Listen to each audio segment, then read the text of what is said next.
My child, stop right there. I am speaking to you now. Not later. Not someday. Not when you feel ready. Right now I am reaching into this moment and holding you still. Because this is not random and this is not noise. This is not for everyone. This is for you. Just you and me.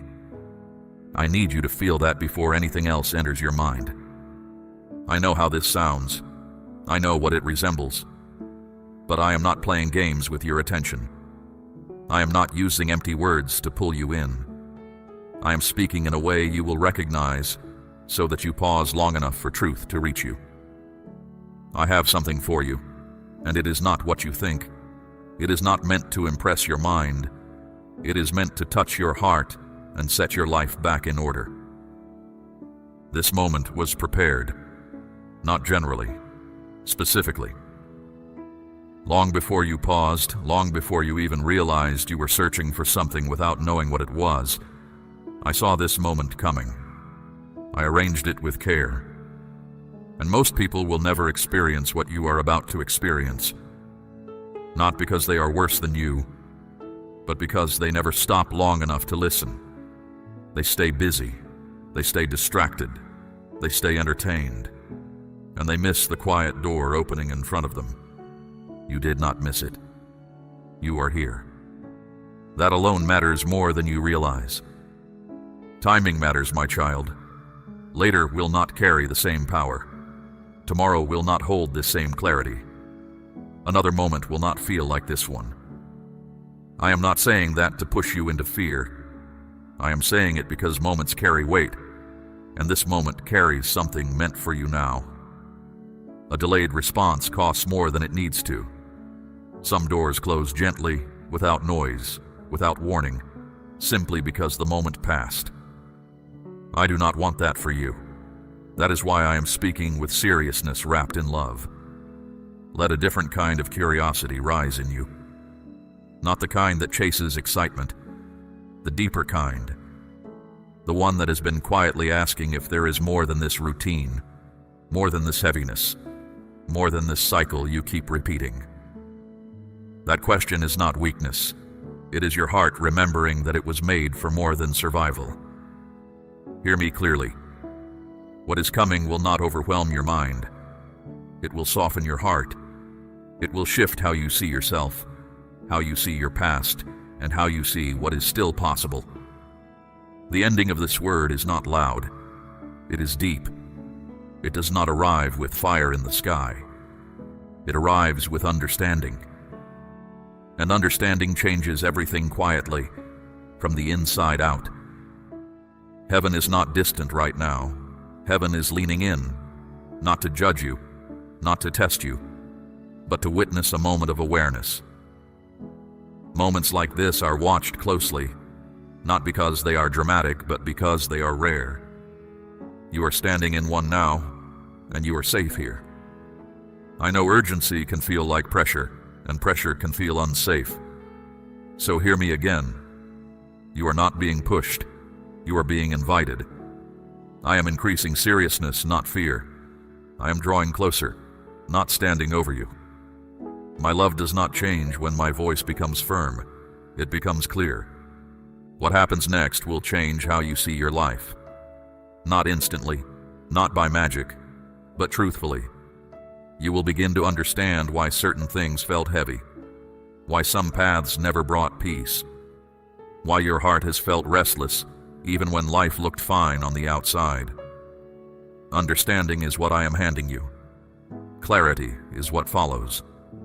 And after clarity comes alignment, the quiet settling of a life back into its true place. Open this moment fully. Open your attention. Open your heart just enough to stay present. I am not asking for perfection. I am asking for honesty.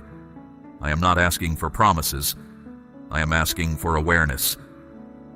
And here is the first truth I want you to hold. You are not as lost as you think, not as far behind as you fear, not as cut off as it is felt. You are closer than you realize, and this moment is proof. Do not wait until it feels safer. Do not wait until you feel stronger. Do not wait for a more convenient hour. Stay. Listen. Let what happens next begin to work in you quietly, deeply, and truly. You were brought to this moment for a reason, and that reason is unfolding right now. Nothing about your arrival here slipped through unseen. I have been watching the quiet path that led you to this hour, the small choices, the pauses, the inner restlessness that kept returning even when you tried to ignore it. You did not arrive here by chance. You arrived because something in you was finally ready to hear what could not reach you before. Say "Amen" out loud if your heart is open to receive what I am about to speak. There were other hours when something like this might have found you, and you would have moved past it without a second thought. There were days when your heart was too guarded, too tired, or too full of noise to stop. I did not force those moments. I let them pass, not because I did not care, but because your heart was not yet open enough to receive without turning away. Timing is not about urgency alone. It is about readiness. This moment is not random because your life has not been random. Even the parts that felt like chaos were forming something in you. Even the delays were sharpening your awareness. Even the disappointments were teaching you what empty promises feel like. So you would recognize truth when it came quietly instead of loudly. While you were simply living your days, I was working in ways you could not see. And now at last, you are still enough to hear me say so. So stay here with me a little longer. Do not reach for the next distraction. Do not let this hour blur into all the others. Something is being placed before you that was guarded for a long time, and I want you to receive it with both hands. My child, I have been preparing you through experience, not explanation. While you counted the days, I measured readiness. While you watched the calendar, I watched your heart. There were paths I kept you from that would have taken more from you than you could afford to lose. There were hours I slowed everything down because you were about to rush into something that would have wounded you. There were doors I closed that looked good on the surface, but carried pain underneath. At times you thought I was absent. I was not. I was careful. There were conversations you never had, decisions that stalled, openings that slipped away, and you wondered why. You thought you had missed something. In truth, I was keeping space clear for this hour. I was making sure your life did not move so fast that you would miss the deeper call rising inside you now. Divine timing is not dramatic. It is gentle and precise. It does not announce itself loudly. It settles things quietly into place. When the hour is right, things come together without forcing. That is what you are feeling now. A sense of pause. A sense of being held in place just long enough to listen. You may think destiny is something far away, reserved for a different kind of person or a different kind of life. But destiny begins with awareness, not achievement. It begins when you recognize that this moment carries meaning beyond what it appears to be. Destiny does not always shout.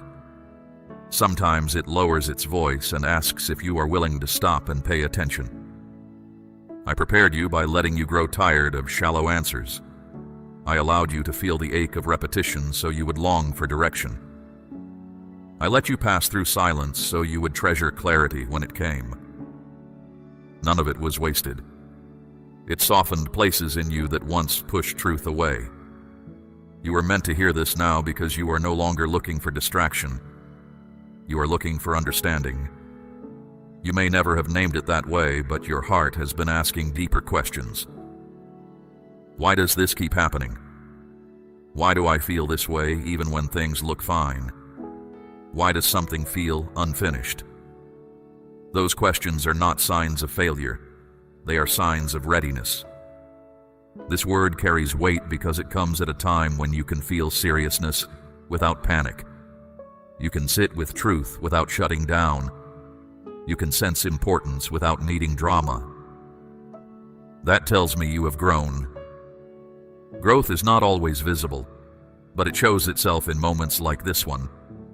Unseen preparation has been happening within you as well. Your ability to listen has been forming. Your patience has been stretched. Your tolerance for emptiness has worn thin. That is not weakness. That is hunger for something real. And hunger means you are alive and ready to receive nourishment instead of noise. Whisper, "I believe right now," if this word is reaching your spirit. There is an alignment happening between what you need and what I am offering. Alignment is rare. It appears when timing, readiness, and willingness briefly meet. That is what makes this hour precious, not fragile, meaningful. I do not open such hours often, and I did not open this one carelessly. I want you to sense destiny not as pressure, but as invitation. Destiny does not demand that you become someone else. It calls you to become more fully who you already are. The road ahead does not require you to rush. It requires you to be present. Presence is where my guidance becomes clear. If this word had come earlier, you might have brushed it aside. If it came later, it might have landed heavier than necessary. Now it arrives with the right weight, enough to matter, not enough to crush. That balance is not an accident. It is the mark of a father who knows exactly how much his child can carry, and exactly when to place it in their hands. You may feel something settling in you as you listen, a quiet recognition, a sense that this fits in a way other things have not. That is not imagination. That is truth meeting readiness. When those two meet, it feels steady, not chaotic. I am not revealing everything at once. I never show you everything at once. Purpose unfolds in steps, not leaps. But this step matters. Pausing here was the first movement. Staying present is the next. Responding honestly will follow in its own time. You are not being rushed. You are being guided. Your life has reached a point where direction matters more than speed, where depth matters more than appearance, where truth matters more than comfort. Those values did not appear overnight. They were formed through what you lived. Nothing about your past disqualifies you. Nothing about your questions makes you less mine. If anything, they make you ready. Ready to listen. Ready to understand. Ready to move forward with awareness instead of reaction. Let yourself feel the significance of this without turning it into anxiety. Destiny does not need your worry. It needs your attention. So give your attention to this hour. Let it speak to you quietly. Let it settle into your heart. This is where your path gently turns. Not away from who you are, but toward who you have been becoming all along. And I am here with you. Not ahead of you demanding speed. Not behind you pushing you forward. Beside you, guiding each step as it comes. My child, we have walked a long road together, even in the seasons when you could not feel me walking it. I never once let go of the road, and I never once let go of you. This is not coincidence. This is timing shaped by love, preparation shaped by care, and a moment set apart so you would finally know that your life carries meaning deeper than you have allowed yourself to believe. Stay here. Let that understanding grow roots, because what I am about to reveal next is the very thing you have been circling for years without being able to name it. My child, what you expected from this moment was never what I intended to give you. Human surprise looks for shock, for something new, for news that startles the mind and briefly holds attention. It arrives loud and fades fast. Divine revelation is different. It does not rush in to press upon you. It settles in to awaken you. It does not aim to amaze your thoughts. It aims to restore your understanding of who you are. You thought the surprise would be an answer, a sign, a sudden change in circumstances, something outside of you that would prove this moment mattered. But what I prepared reaches deeper than information. Information can be learned and forgotten. Revelation changes how you see yourself, and once that changes, nothing returns to its old place. Human surprise asks, "What happened?" Divine revelation asks, who are you becoming? That is why this moment feels quieter than you expected and heavier than you imagined. Your heart already senses that this is not about learning something new. It is about remembering something true that has been buried under noise, fear, and repetition. The surprise is not a secret hidden from you. It is an identity revealed to you. Identity does not arrive like an announcement in the street. It arrives like recognition. It feels familiar, almost obvious once it is seen. And yet it changes everything, because you can no longer pretend you do not know it. You have spent a long time searching for clarity outside yourself, looking for signs, words, explanations that would finally tell you what to do. I am not ignoring those needs. I am reaching the root beneath them. When identity becomes clear, direction follows naturally. When identity is blurred, no amount of information brings peace. So here it is. You are not who your fear told you that you were. You are not defined by the delays you endured, the confusion you carried, or the seasons you felt lost. Those things shaped your journey, but they are not your name. You have been living beneath your true measure, surviving instead of carrying the life I placed within you. This revelation does not shout. It gently removes the lies you learned to believe. It loosens the labels you accepted because they seem to explain your pain. It separates who you are from what happened to you. And that separation feels both relieving and unsettling, because it asks you to stop answering to the name your wounds gave you. My child, I am asking you to place a portion of what you have, something of real weight, upon the altar of this work, as gold laid on the scales of this calling. Let it be a seed sown into deep water, an offering set on stone, not held back in fear. This is proof that your trust rests in my hand to provide, and that your heart no longer clings to lack. What you release in faith does not leave your life. It moves ahead of you into the harvest I am preparing. Now let me keep speaking to the deeper thing, because this awakening has only begun. You expected a surprise that would change your situation. I am handing you one that changes your standing. Situations shift more easily when the one standing in them knows who they are. Identity is the foundation everything else rests on. When the foundation is sure, the house no longer shakes with every storm. This is why so many never taste this moment. They wait for something outside themselves to rescue them. They want answers without awakening. They want change without recognition. But my revelation does not go around the heart. It goes straight through it. As this truth rises in you, you may feel emotion without knowing why. A softness, a quiet ache, a sense of being seen more clearly than you are used to. That is awakening. Awakening is not loud. It is honest. It feels like coming home to yourself after a long time away. You were never as broken as you believed. You were burdened. You were tired. You were carrying questions with no one to help you hold them. But you were never without value, never without direction, never without purpose forming beneath the surface. The truth simply waited for the hour when it could be spoken without being refused. This surprise is not meant to overwhelm you. It is meant to steady you, to give you solid ground when everything else feels uncertain. Knowing who you are does not remove struggle, but it gives struggle its true meaning. You stop asking, "What is wrong with me?" You begin asking, "What is being formed in me?" I am not handing you a list of things to fix. I am restoring your sight. When you see yourself clearly, you naturally release what does not belong to you. Fear loses its authority. Shame loses its voice. Confusion loses its grip. Not all at once, but steadily, the way morning takes back a field from the dark. This is also why the revelation could not come earlier. Without preparation, you would have treated it as information. You would have asked, "What do I do with this?" instead of letting it reshape how you stand in the world.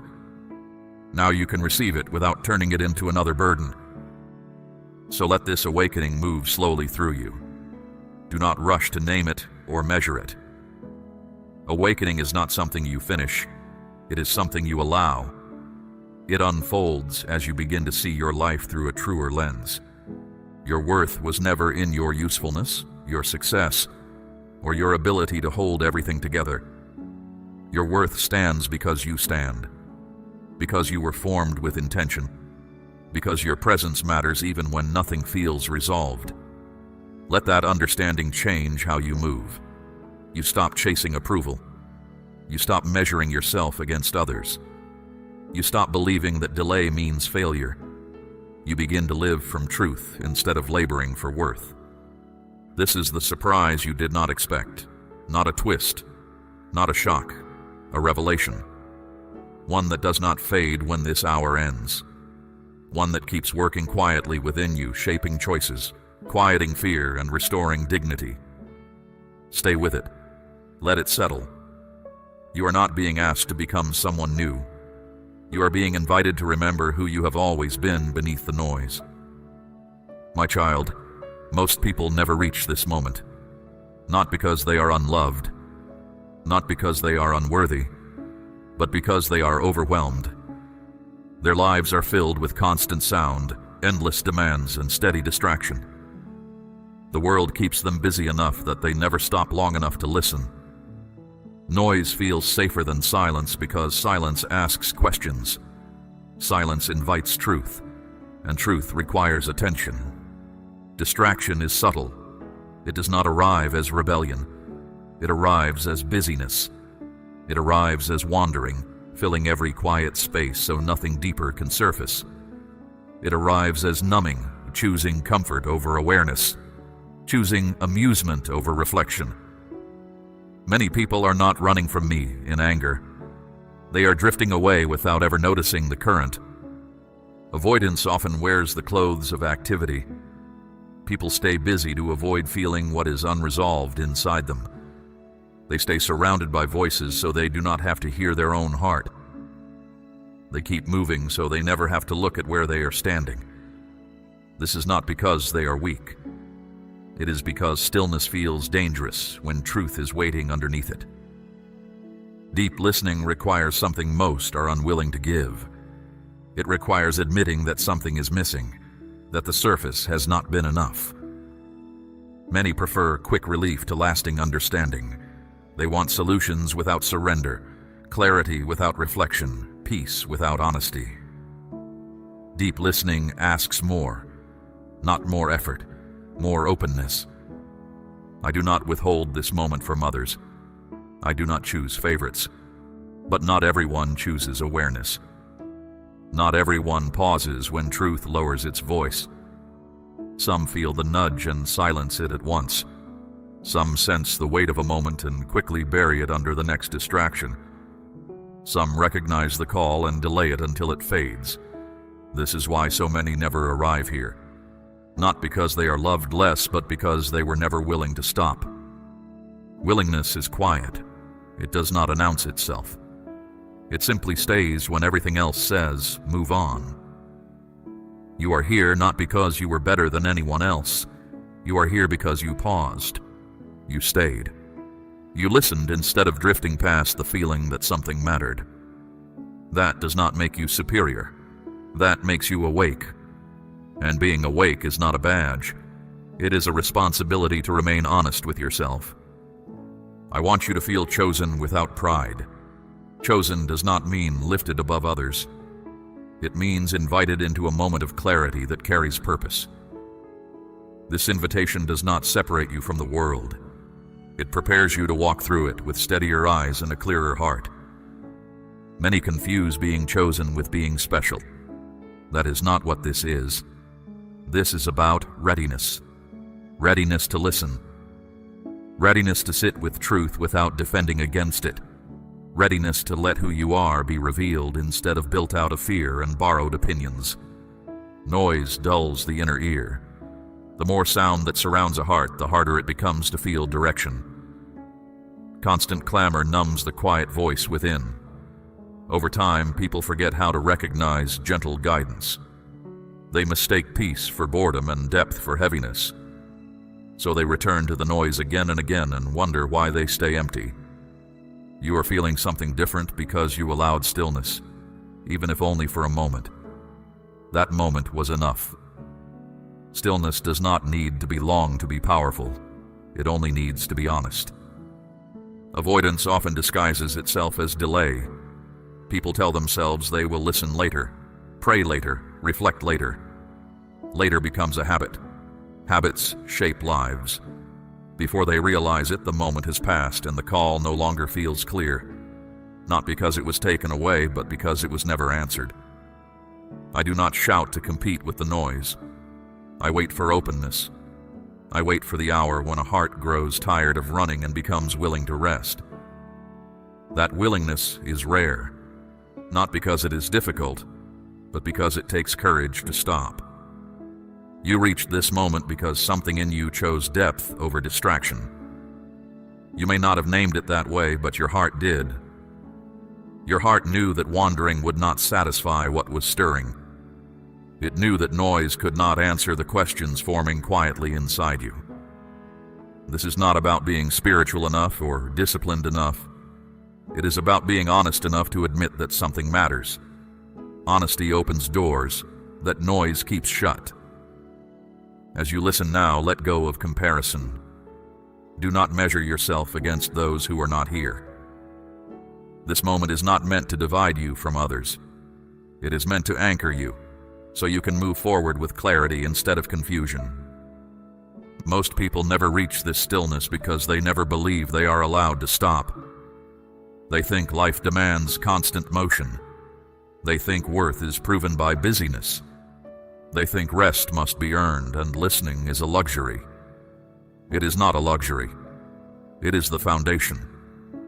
Nothing I build in a life stands for long without it. You did not force your way here. You did not earn this hour. You responded to it. Response is simple, but it is powerful. It turns a whole life without straining. Guard your heart against pride in this.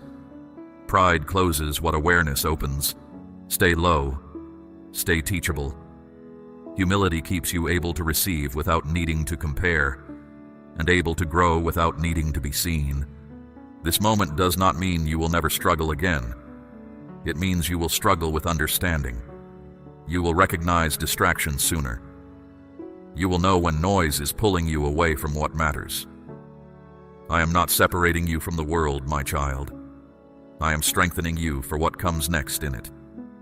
In the end, most never arrive here because they never believe such a moment could be for them.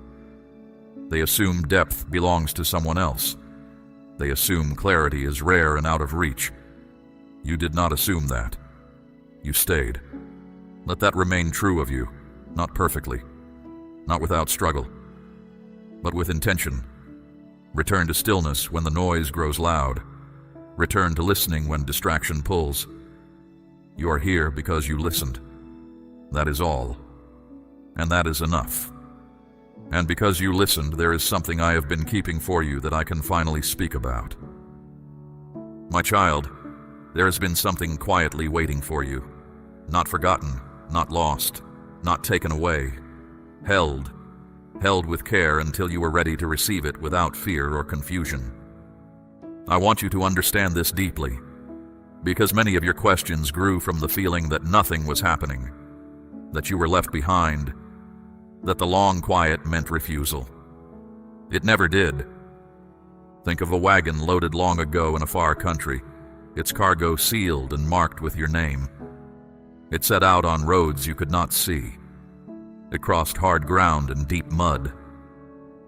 There were places where the wheels sank and the load sat still, held back by obstacles you never knew existed. Words spoken against you.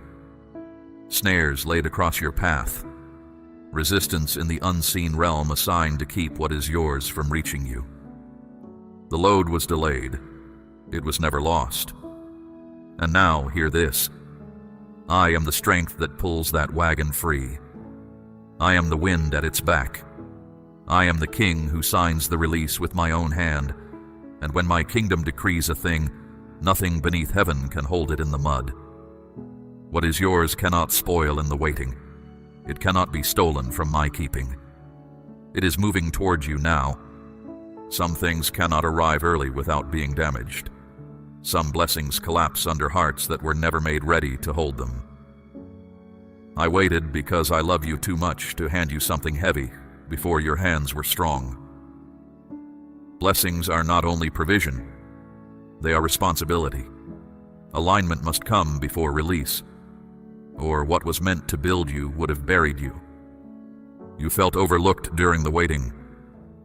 You wondered whether I saw your faith thinning, your hopes stretched, your prayers growing quieter. I saw it all. I did not turn away. I leaned closer. There were nights you nearly settled for less because waiting felt too heavy. There were moments you reached for what was available instead of what was right. I stepped in quietly. I let certain things fall apart because they would have chained you to a smaller life. That was not loss. That was rescue. You planted in hard seasons. You gave when you had little left to give. You kept your hands faithful when the ground gave you nothing back. Not one of those seeds fell outside my sight. Others around you told their stories of harvest while you stood in a bare field. And you said nothing, but you felt it. Hear me now. The field was never barren. It was working in secret, the way deep roots work before anything breaks the surface. The harvest you could not see was gaining strength underground. What has been waiting for you carries peace, not chaos. It carries clarity, not confusion. It carries growth, not exhaustion. That is how you will recognize it when it arrives. You will not have to force it. You will not have to shrink to hold it. It will meet you at the level you have grown into. The waiting itself taught you discernment. You learned the difference between urgency and readiness. You learned to keep walking without applause. You learned to carry unanswered questions without abandoning yourself. Those lessons were not accidents. They were the making of you. And understand this. What waited for you also required the world around you to move. People had to shift. Doors had to trade places. Certain ties had to loosen and fall away without tearing you. Some desires in you had to ripen. Alignment is slow because it gathers many threads at once, not only the ones you can feel. You may sense anticipation rising now, not impatience, recognition. The sense that something is closer than it has ever been. That feeling is not imagination. Expectation without anxiety is the sign that the waiting has finished its work. So release the belief that the delay meant you were behind. Many ran ahead and reached early, only to watch what they grabbed come apart in their hands. You stayed. You endured uncertainty. You questioned, but you did not close your heart. That mattered more than you know. What comes now does not come to prove anything to anyone. It comes to build something lasting. It will not arrive with a roar. It will arrive steadily. You will know it by the calm it brings, not the noise it makes. Doors will open without forcing. Conversations will shift on their own. Provision will find you without strain. The resistance inside you will grow quiet. These are the signs that waiting is giving way to movement. There were things I could not give you earlier because you would have tied your name to them. You would have let them tell you who you are. Now you know who you are without them. That is why you can be trusted with them.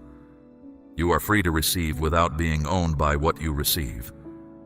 The waiting refined your desire too. You no longer want what merely shines. You want what is true. You no longer chase what stirs you for a day. You seek what will still be standing in 10 years. That change was the whole point of the long road. I know there were nights you asked why it was taking so long. I know you watched others move ahead and swallowed the ache of it. I did not dismiss those nights. I sat within them. But love sometimes says not yet. Not to withhold, to protect. So get ready and understand what I mean by ready. Not braced, not anxious, open. What was held back is already in motion, and it is arriving with increase. In my kingdom, restoration never returns things as they were. The years that seemed swallowed will be repaid in strength, in wisdom, in provision, and in peace you did not have when they began. Time is not your enemy when my hand is on it. Declare I receive what heaven has kept for me, if your hands are open today. My child, there are seasons when the weight of life becomes so constant that the soul wears down without anyone noticing. Not the obvious troubles, the quiet ones. Responsibilities pile on. The expectations of others turn into burdens no one can see. Your own mind begins arguing with itself before the day even starts. You do not say it out loud, but sometimes you wish you could set everything down for 1 hour and breathe without having to prove anything. I have been there, not at a distance, closer than your own breath. I watched you keep moving when your soul was begging for rest. I watched you hold the household of your life together with hands that were trembling under the table. I noticed every word you swallowed to keep the peace, every hard choice you made for the sake of what is right when no one said thank you. None of it slipped past me. What you are walking through now is not punishment. It is a passage, a narrow place between what was and what is about to be. The road tightens here. The pressure seems to come from every side. But this pressure is not sent to crush you. It is shaping you, the way deep places shape gold, the way the press releases oil from the olive. What I am forming in you has outgrown the old ways that used to hold you. The old thoughts, the old fears, the old habits of the heart are cracking because they cannot make this journey with you. Your identity is being set right. I am removing the labels others fastened on you, the words you accepted as truth that never came from me, the picture of yourself that your wounds painted and called honest. I am returning you to the one I had in mind when I formed you in secret and wrote purpose into your frame. Not the person others expected, the one I intended. Many judged your road from the outside, knowing nothing of what was happening within you. But I do not see as they see. They look at the surface. I look at the roots. And I have seen healthy roots in you that you did not know were there. I saw your compassion when harshness would have been easier. I saw your humility when others were lifting themselves up. I saw your honesty when a lie would have spared you trouble. That is what carries eternal weight. That is what moves my heart. And what the world never applauded, I will repay in full and beyond. Understand what I am doing, because it is not what the world calls success. Success leans on applause, on recognition, on results that others can count. I am leading you into fullness. Fullness is peace that does not check the circumstances first. Joy that holds its ground in the storm. Knowing who you are when no one else can see it. Standing exactly where you were made to stand. Doing what you were made to do. That is the country I am bringing you into. In the places where you have felt weakest, my grace will now show itself strongest. What you called your flaw will become the very ground where my strength is made plain. I am not asking for a perfect faith. I am asking for a sincere one. And you have shown it, even with your doubts, even in your low moments. Sincerity is the soil where I plant things that last forever. There were people who tried to dim you, not always from hatred, often from a jealousy they never admitted to themselves. They worked to make you feel small, to make you question your worth, to convince you that you lacked what it takes. Their words have no authority to cancel what I have decreed.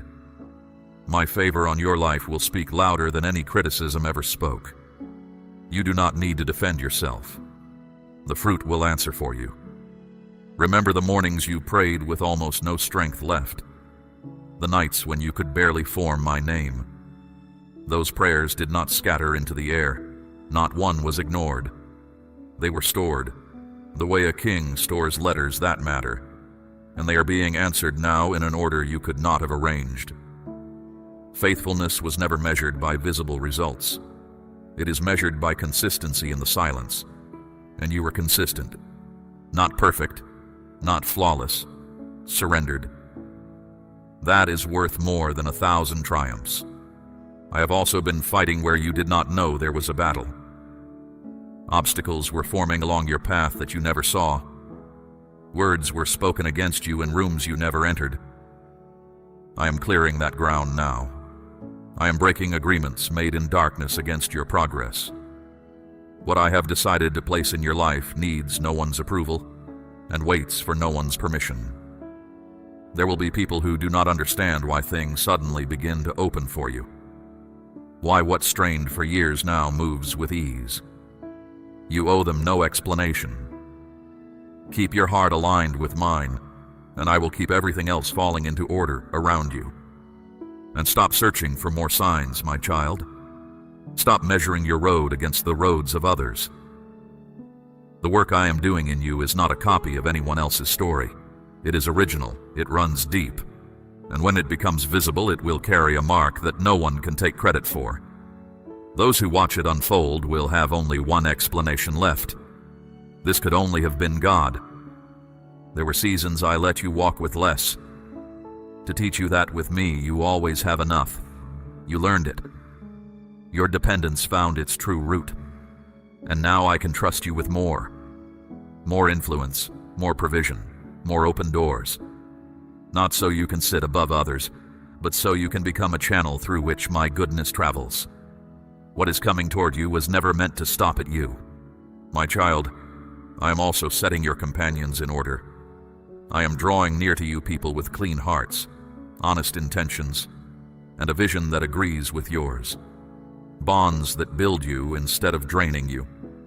And I am loosening the ties that quietly took more than they gave. Do not be afraid when some people step out of your life in this season. Do not count it as loss. What feels like rejection is often release.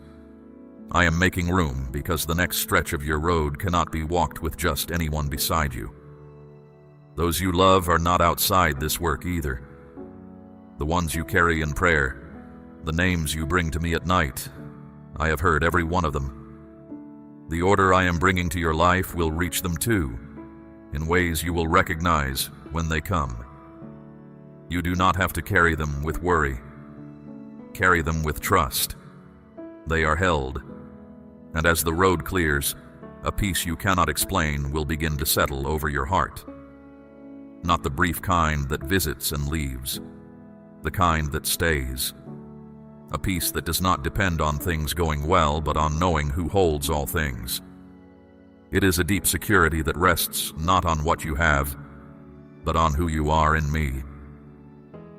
I am bringing you to a place where you no longer need to prove anything, because everything you need has already been planted inside you. The long cycle of effort without fruit is closing. The season of planting without gathering is ending.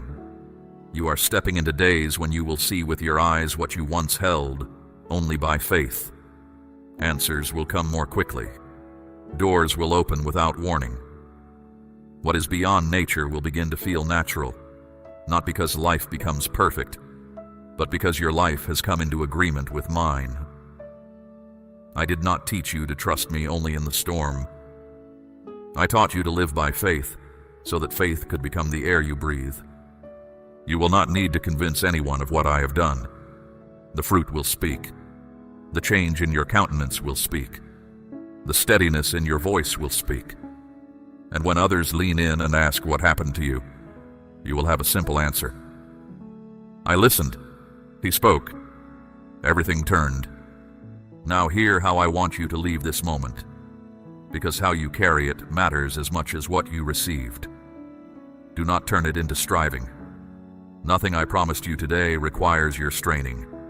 It requires your walking. One step, then the next, taken in trust. When the old fear returns, and it will try, you do not have to fight it with noise. Stand still inside and remember what was spoken over you in this hour. Fear cannot rewrite what I have decreed. Guard the quiet place where you met me today. Return to it often. Not as ritual, but as homecoming.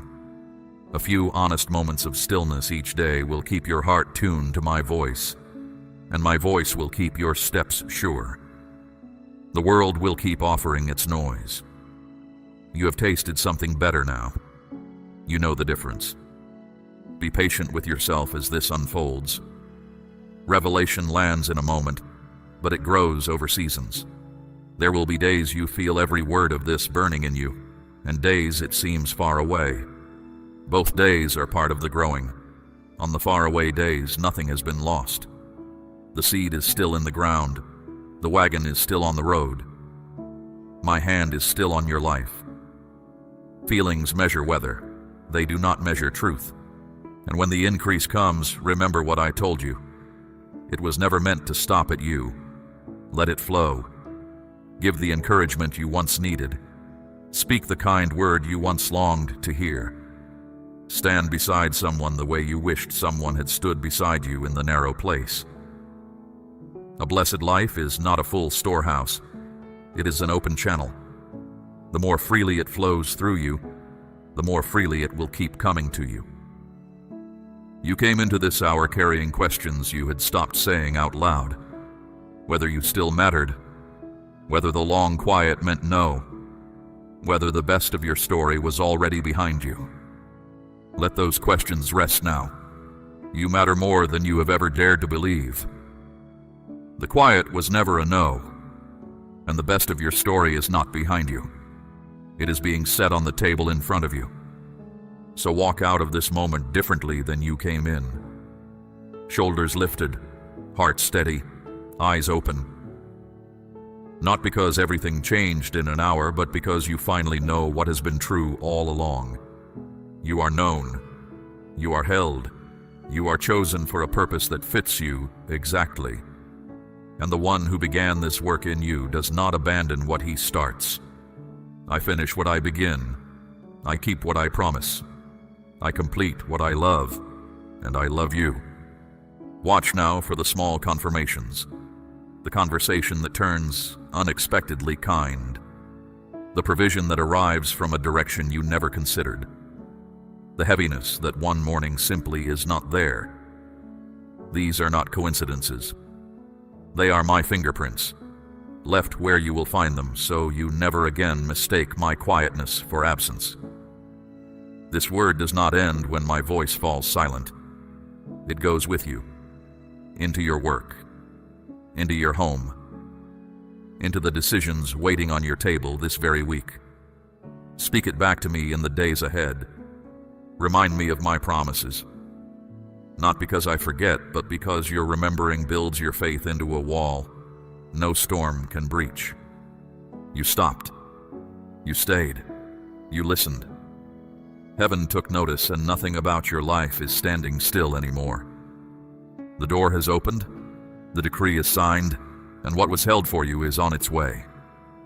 Go now in peace, and let your life become the evidence of this hour. Declare with your whole heart, Amen, I believe, and I will walk in it. And let that declaration be the first step into everything I have prepared for you. We run on viewer support only. For exclusive member-only content, scan the QR or see the pinned comment. God bless you.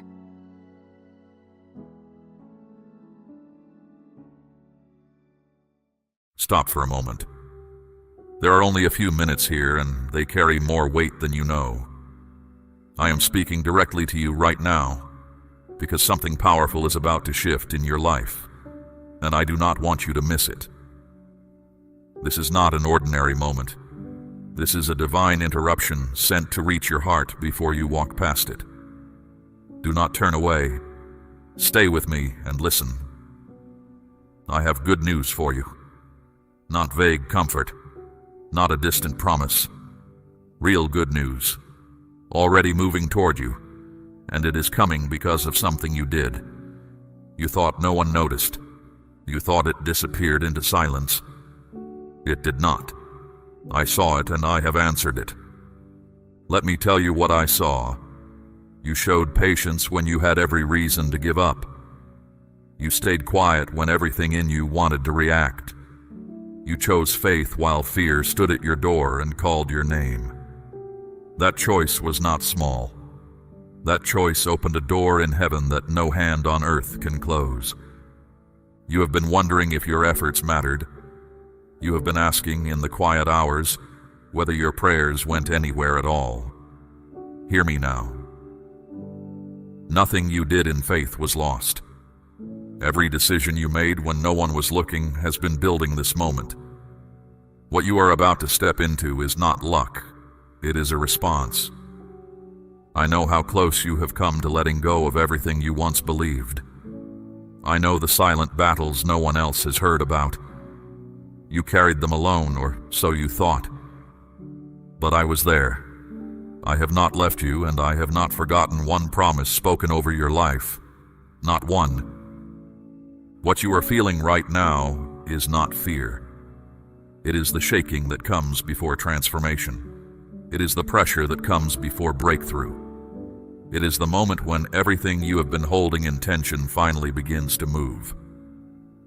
Do not mistake this trembling for danger. It is the sound of a door unlocking. The season is shifted. The time you thought you had to wait through is no longer in front of you. The opportunity is standing here now, in this moment, while my voice is reaching you. I am not asking you to be perfect. I am asking you to be willing. Open your hands. Stop resisting what your spirit already knows is true. I am removing delays. I am breaking patterns that have repeated in your life for years. I am laying down a path you could not have built on your own. You have been waiting for something to finally move in your favor, and I am telling you plainly, it is moving now, not someday. Now! What stands ahead of you is not a small improvement. It is a complete shift, and it will touch every part of your life. The things that held you back will lose their grip. The doors that stayed shut will begin to open. The confusion that sat over your mind like a fog will begin to clear, and you will see what I have seen all along. My child, do not think this moment found you by chance. It was appointed. It was timed. It was delivered at the exact hour you needed it, because I know precisely where you are and precisely what you need. The prayers you whispered when no one else was near did not vanish into the ceiling. They reached me. And this is my answer beginning. You have carried weight that was never meant to stay on your shoulders this long. I am lifting it now. The pressure that made you feel trapped is starting to crack apart. The heaviness that followed you from room to room is losing its hold. I am releasing you from cycles that kept repeating, from thoughts that kept you small, from fears that kept whispering that nothing would ever change. Those fears lied to you. Hear me say it plainly. They lied. You are not going back to who you were because that version of you has finished its work. It carried you here. It endured what had to be endured. But it is not the one who walks forward from this place. Someone stronger walks forward. Someone I have been forming in the hidden places. So do not look away in these next minutes. Do not let distraction steal what has been prepared for you. The enemy of your soul would love nothing more than for you to wander off right before the truth reaches you. He does not want you to understand that your situation is changing. That is exactly why the pull to leave feels strong right now. Recognize it. Refuse it. Stay, and I will show you why your life is about to look different. Stay, and I will explain what your last act of faith set in motion. Stay and receive what I am pouring out, because it was measured for you alone. Not for the crowd. Not for someone more deserving. For you. And let your heart settle as you listen. You do not need to strive in this moment. You do not need to prove anything or perform anything. The work of these minutes is mine, not yours. Your part is simple. Remain open, remain still, and let every word find the place in you where it belongs. Some words will land on old wounds. Let them. Some will land on old questions. Let them answer. There is a reason you feel something stirring even now. Your spirit recognizes the voice that formed it. Long before you understood your own story, I was already writing chapters you have not yet lived. This moment is one of them. You are standing inside a page I wrote with joy. This is the turning point between what you have been living and what you were always meant to become. I do not speak such words lightly, and I do not speak them to everyone. I speak them to the one who stayed, to the one listening now, to you. Declare your Amen out loud if you believe this word is for you. Now let me take you behind the silence. There were nights when you felt like nothing was moving. You prayed, and the room stayed quiet. You asked, and the answer did not come. You began to wonder if I was listening at all, or if your words simply rose and scattered like smoke. I heard every one of them. I was not absent in that silence. I was working in places you could not reach and could not see. There were arrangements being made that you knew nothing about. There were obstacles being moved off your road before you ever arrived at them. Some of the things you begged me to hurry were being held back because the hour was not right, not because the answer was no. Understand this about how I work. I do not build in a rush. When I plant deep. When I set a foundation, I set it in ground you cannot see, so that what rises on it will not fall when the wind comes. Much of what I have done for you was done underground. That is why it looked like nothing was happening. Something was always happening. And then came your last act of faith, the one you thought was small. You held your peace when you could have fought back. You stepped back when everything in you wanted to force the outcome. You kept a soft heart when a hard one would have been easier. Heaven does not overlook such things. That single choice moved through my house like a bell. I want you to understand why it mattered so much. Anyone can believe when the answer is already visible. Anyone can trust when the table is full. But you trusted in the dark. You obeyed without proof. That kind of faith is rare, and I treasure it, and I respond to it. What is coming to you now is my response. Do not underestimate quiet obedience. The world honors what is loud. I honor what is faithful. The world applauds the visible victory. I record the hidden one. You chose the right way instead of the easy way, and that choice has positioned you for what I am about to do. It signaled to me that your heart was ready. Nothing along your road was wasted. Not the closed doors. Not the long detours. Not the people who walked away. Each of those moments was folded into a larger design, and you will see it piece by piece as this new season unfolds. Things that made no sense on the day they happened will make sense from where you are about to stand. There were people who doubted you. Some spoke it to your face. Some spoke it behind your back, and you felt it even when you could not hear it. I saw all of it, and I allowed their doubt to press against you without letting it crush you. It drove you closer to me and further into your purpose. Now they will watch what I do in your life, and they will have no explanation for it. Say, I believe right now if this word is reaching your spirit. You questioned your worth in the middle of all that waiting. You wondered if you were simply surviving, day after day, without direction. Hear the truth. You were never created to drift. You were created with intention, on purpose, for purpose. The restlessness you felt was not weakness. It was your spirit refusing to accept a life smaller than the one I designed. I never agreed with the harsh words you spoke over yourself. Not once. When you called yourself a failure, I called you my child in process. When you said you were too late, I said the appointed time had not yet come. When you said nothing would change, I kept building what is now arriving. My opinion of you has never moved, no matter how many times yours did. Think of the seed beneath the field in winter. The farmer walks the rows and sees nothing but bare ground.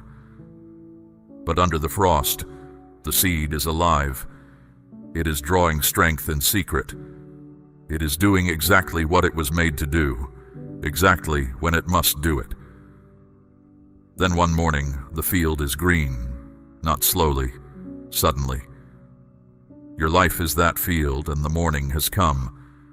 So when the good news reaches you, do not treat it as a coincidence. Do not shrink it down to luck or timing or chance. It is a direct answer, connected to a specific act of trust, delivered by a father who saw what nobody else saw. When you understand that connection, your faith will grow roots that no storm can pull up. This is also why you must stop replaying your failures. Yes, you stumbled. Yes, there were days you did not act in faith at all. I am not blind to them, and I am not counting them against you. Mercy has covered what weakness broke. I do not build your future out of your worst days. I build it out of my promises, and my promises do not crack. There is one more thing I want you to see about the silence you endured. It taught you to know my voice. In the noise of easy seasons, you might never have learned to hear me clearly. But in the quiet, you learned to listen. You learned the difference between fear talking and your Father talking. That skill is worth more than anything you lost while you learned it, and you are going to need it for where we are going. So lift your head. The record of heaven is not what you feared it was. It does not say forgotten. It does not say passed over. It says faithful in the hidden place, and it says answered. What was set in motion by your quiet trust is now in full motion, and no one can call it back. Now I want to speak about the weight you have been carrying, because it comes off your shoulders today. You have held everything together for so long that holding has become your way of life.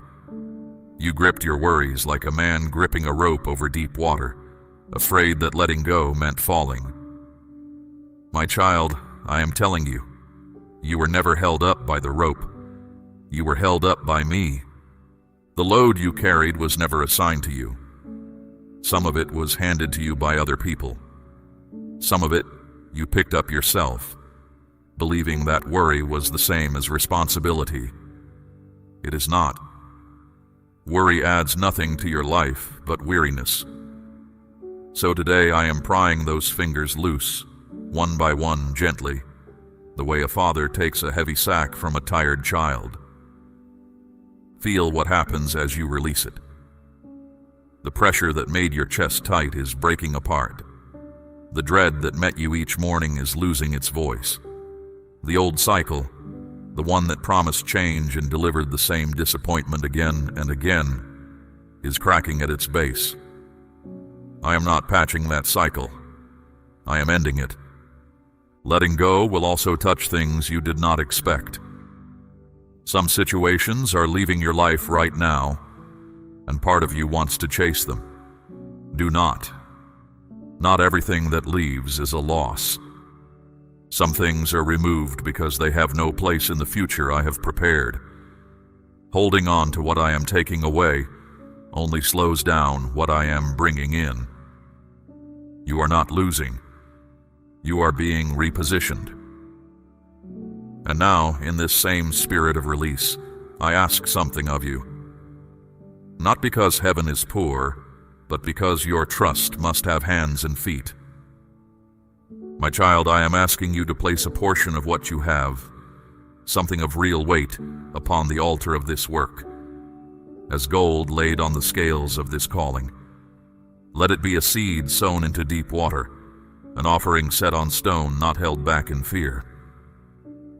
This is proof that your trust rests in my hand to provide, and that your heart no longer clings to lack. What you release in faith does not leave your life. It moves ahead of you into the harvest I am preparing. Remember Abraham on the mountain, laying down the one thing he could not imagine living without. It was never about taking from him. It was about revealing what ruled his heart. When his hand opened, heaven opened with it, and provision was already waiting in the thicket. That is how I work. The open hand is never left empty. It is the closed hand that cannot receive. Understand the difference between clinging and stewarding. Everything you hold was placed in your care by me, and it flows rightly only when it keeps moving. A river that stops moving becomes a swamp. A hand that stops giving becomes a trap for its own blessing. But the one who releases in faith stays in the current, and the current always carries provision downstream to meet them. Fear of lack has followed your family line for a long time. You learned it early. You watched it shape decisions around you before you could even name it. I am breaking that pattern in you now. You will not pass it on to those you love. Where lack once taught them to shrink, your trust will teach them to stand. This is part of the transformation I am working, not just in your circumstances, but in your bloodline's way of thinking. Do not confuse my timing with my refusal. When provision seems slow, it is being routed, not withheld. There were resources I could not release to you in past seasons because they would have anchored you to the wrong place. You would have built where you were never meant to stay. Now your heart is ready, and what was held in reserve is being loosed. Peace is the first payment of this new season, and it is already arriving. Notice it. Even before your situation changes shape, something in you is settling. Problems that used to circle your mind at midnight are losing their pull. That calm is not numbness. It is the deep steadiness of a soul that has finally put its full weight on me and found that I hold. You will still see waves. I will not pretend otherwise. But there is a difference between a wave that hits a drifting boat and a wave that hits an anchored one. You are anchored now. The same news that once would have sunk you for a week will pass over you like weather. People will notice it before you do. They will wonder how you stay so still while everything moves. You will know. Let me also free you from the guilt of resting. You have believed that stopping is failure, that pausing is falling behind. That belief has driven you past your limits again and again. Hear me. Even I, who never tire, blessed the seventh day and called rest holy. When you rest in trust, you declare that the world is carried by my hands and not by yours. That declaration honors me more than your exhaustion ever could. So breathe. Set it down. All of it. Here. Now. The outcomes you cannot control. The people you cannot change. The years you cannot get back. Set them on my altar next to your offering, and walk down the mountain lighter. What belongs in your future will follow you there. What does not will stay behind on the stone, and you will not miss it. This is how release works in my kingdom. It is never subtraction. It is exchange. You lay down weight and receive wings. You lay down control and receive peace. You lay down what your hands were clutching and discover what my hands were holding for you all along. Now let me tell you what the good news will look like when it arrives, so you will recognize it and not talk yourself out of it. It will come with peace. That is my signature. I do not deliver blessings wrapped in confusion. When something reaches you from my hand, it settles you instead of scattering you. It answers questions instead of multiplying them. Mark this well, because it is how you will tell my gifts apart from every counterfeit. It may come through a person you were not expecting, a conversation that opens a path where there was only wall. It may come through a situation that suddenly turns quietly and without drama in your favor. It may arrive in a form you never imagined, at an hour you did not choose. But when it comes, something in you will recognize it. The way a child recognizes footsteps in the hallway, you will know. Before the fullness arrives, there will be small signs. Do not despise them. A door that opens a crack, a thought that brings unusual clarity, a calm that shows up in a place where panic used to live. These are not coincidences, and they are not your imagination. They are the first light under the door. Morning is behind it. But I must warn you about an old enemy, the memory of past disappointment. You have been let down before. You allowed hope in, and hope seemed to embarrass you. So you built a wall around your expectations and called it wisdom. I understand why you built it, but that wall cannot tell the difference between disappointment and deliverance. It keeps out both. Take it down. What I am bringing is not a repeat of what hurt you. Do not stand at the gate of your new season holding the receipts of the old one. When the blessing comes, receive it with both hands, not with one hand while the other guards your heart. You will not need an exit strategy from what I have prepared. It is meant to stay. Now hear me on restoration, because this word matters for you. There are things in your life that broke, and you quietly decided they were broken forever. A relationship, a calling, a confidence, a joy you have not felt in years. I am telling you that restoration has already begun. It will not look exactly like the past, and that is my kindness, because I do not restore backward. I restore forward. Remember my servant Job. He lost everything a man can lose and still kept breathing. When his testing ended, I did not merely return what was taken. I gave him double. His latter days were greater than his beginning. That is not a story about one man in an ancient land. That is a pattern of my heart, and that pattern is now turned toward you. Remember Joseph in the pit, then in the prison, sold by his own brothers, forgotten by men he had helped. Year after year, his dream looked more like a mockery. Yet every step downward was positioning him for a single morning when he rose from a dungeon to a throne room before the sun set. One day changed everything. I am the same God, and I still do sudden things. Hold those two names close whenever doubt returns, because what I did for them reveals what I intend for you. There is something else you must settle. You do not need anyone's permission to receive this. Some people around you will not understand the change in your life. A few may even resent it. Do not shrink to keep them comfortable, and do not argue to make them believe. What I am doing in you was never submitted to a committee. It required only my word and your faith, and both are present. This journey has been personal from the beginning. The battles were fought where no one could see. It is fitting that the reward carries the same intimacy. Others will eventually witness the results, but the meaning of it will always be between you and me. Guard that. Not everything holy needs an audience. You will also notice that some things which used to wound you now pass through without leaving a mark. An unkind word, being overlooked, the old triggers. This is not because you have grown cold. It is because you have grown rooted. A sapling shakes in every wind. An oak barely notices. You have been becoming an oak in secret, and the proof is showing. One more thing about the arrival. It will fit your life.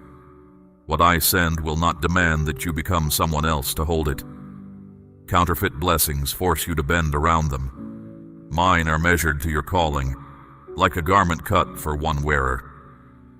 When it comes, it will feel less like winning a prize and more like coming home. That sense of fit, of rightness, is another way you will know it is mine. And when the good news lands, remember what to do with it. Build on it. Do not merely celebrate it. A blessing received is a seed, not a trophy. Joseph did not use the throne room to boast. He used it to store grain and save nations. What I place in your hands is meant to move through your hands, to steady others, to open doors for the ones who come behind you. That is when a blessing becomes a legacy. Do not fear that receiving much will change your heart for the worse. I have already tested that heart in the long unseen seasons, and I know what it is made of. The years you thought were wasted proved something to heaven, that you serve me for who I am, not only for what I give. A heart like that can be trusted with more, so more is coming. Let this settle deep tonight. What was eaten by the locust years is being repaid. What the long drought dried up is being rained on again. Not because you earned it with perfect faith, but because I am faithful even to the imperfect, and because I keep every promise I make. Your name is attached to promises I have not forgotten. The repayment has already been set in motion, and it will find you. Something is changing inside you, and I want you to understand it, because the change within always comes before the change around. You have noticed it already. Your thoughts are clearer. Your reactions are calmer. Situations that once sent you spinning for days now pass through you in an hour. You are not imagining this. I am renewing your mind, and a renewed mind is the ground every other blessing grows in. Notice how you make decisions now. There was a time when every choice felt like standing at a cliff edge in the dark. You asked everyone's opinion. You circled the same question for weeks. You waited for a certainty that never came. But lately, there is a quiet knowing that rises in you, steady and unhurried. That knowing is not a mood. It is my guidance, moving through a heart that has finally grown still enough to sense it. Learn to trust that inner stillness, because I speak through it. My voice is rarely the loudest one in the room. It does not shout over your fear or argue with your doubts. It is the calm, unforced impression that remains when the noise dies down. Elijah learned this on the mountain. I was not in the wind, not in the earthquake, not in the fire. I was in the still, small voice. I still am. This is why your confidence no longer leans on other people's approval. You used to measure yourself through their eyes. A compliment could lift you for a day, and a criticism could sink you for a week. That door is closing. The confidence rising in you now comes from a deeper well. It comes from knowing who walks with you. Such confidence does not swagger. It simply stands. Your relationships are shifting too, and I want you to let them. Some connections are growing stronger, truer, more honest. Others are quietly fading, and you have felt guilty about it. Release the guilt. Not everyone who walked with you through the last season is assigned to the next one. Some people were given for a chapter, not for the whole story. Bless them, thank me for them, and let them go with peace. At the same time, I am sending new companions toward you. People who see what I have placed in you and are not threatened by it. People whose presence strengthens instead of drains. You will recognize them by how you feel after being with them. Clearer, lighter, more yourself. Watch for them. They are part of the provision for where you are going. Your appetite is changing as well. Places that once entertained you now leave you empty. Conversations that once excited you now feel small. Even some habits are simply losing their taste. Do not be alarmed by this. You are not becoming dull. You are becoming aligned. The old food no longer satisfies because you were built for a richer table, and you have started to smell the feast. Watch what has happened to your focus. Distraction used to rule your days, pulling your attention in 10 directions before breakfast. Now your energy is gathering around what matters. You think about your purpose more than your problems. You spend less strength on things that never deserved it. This gathering of focus is my doing. Scattered light warms nothing. Focused light starts fires. There is also a new steadiness in how you face trouble. You respond now, where you used to react.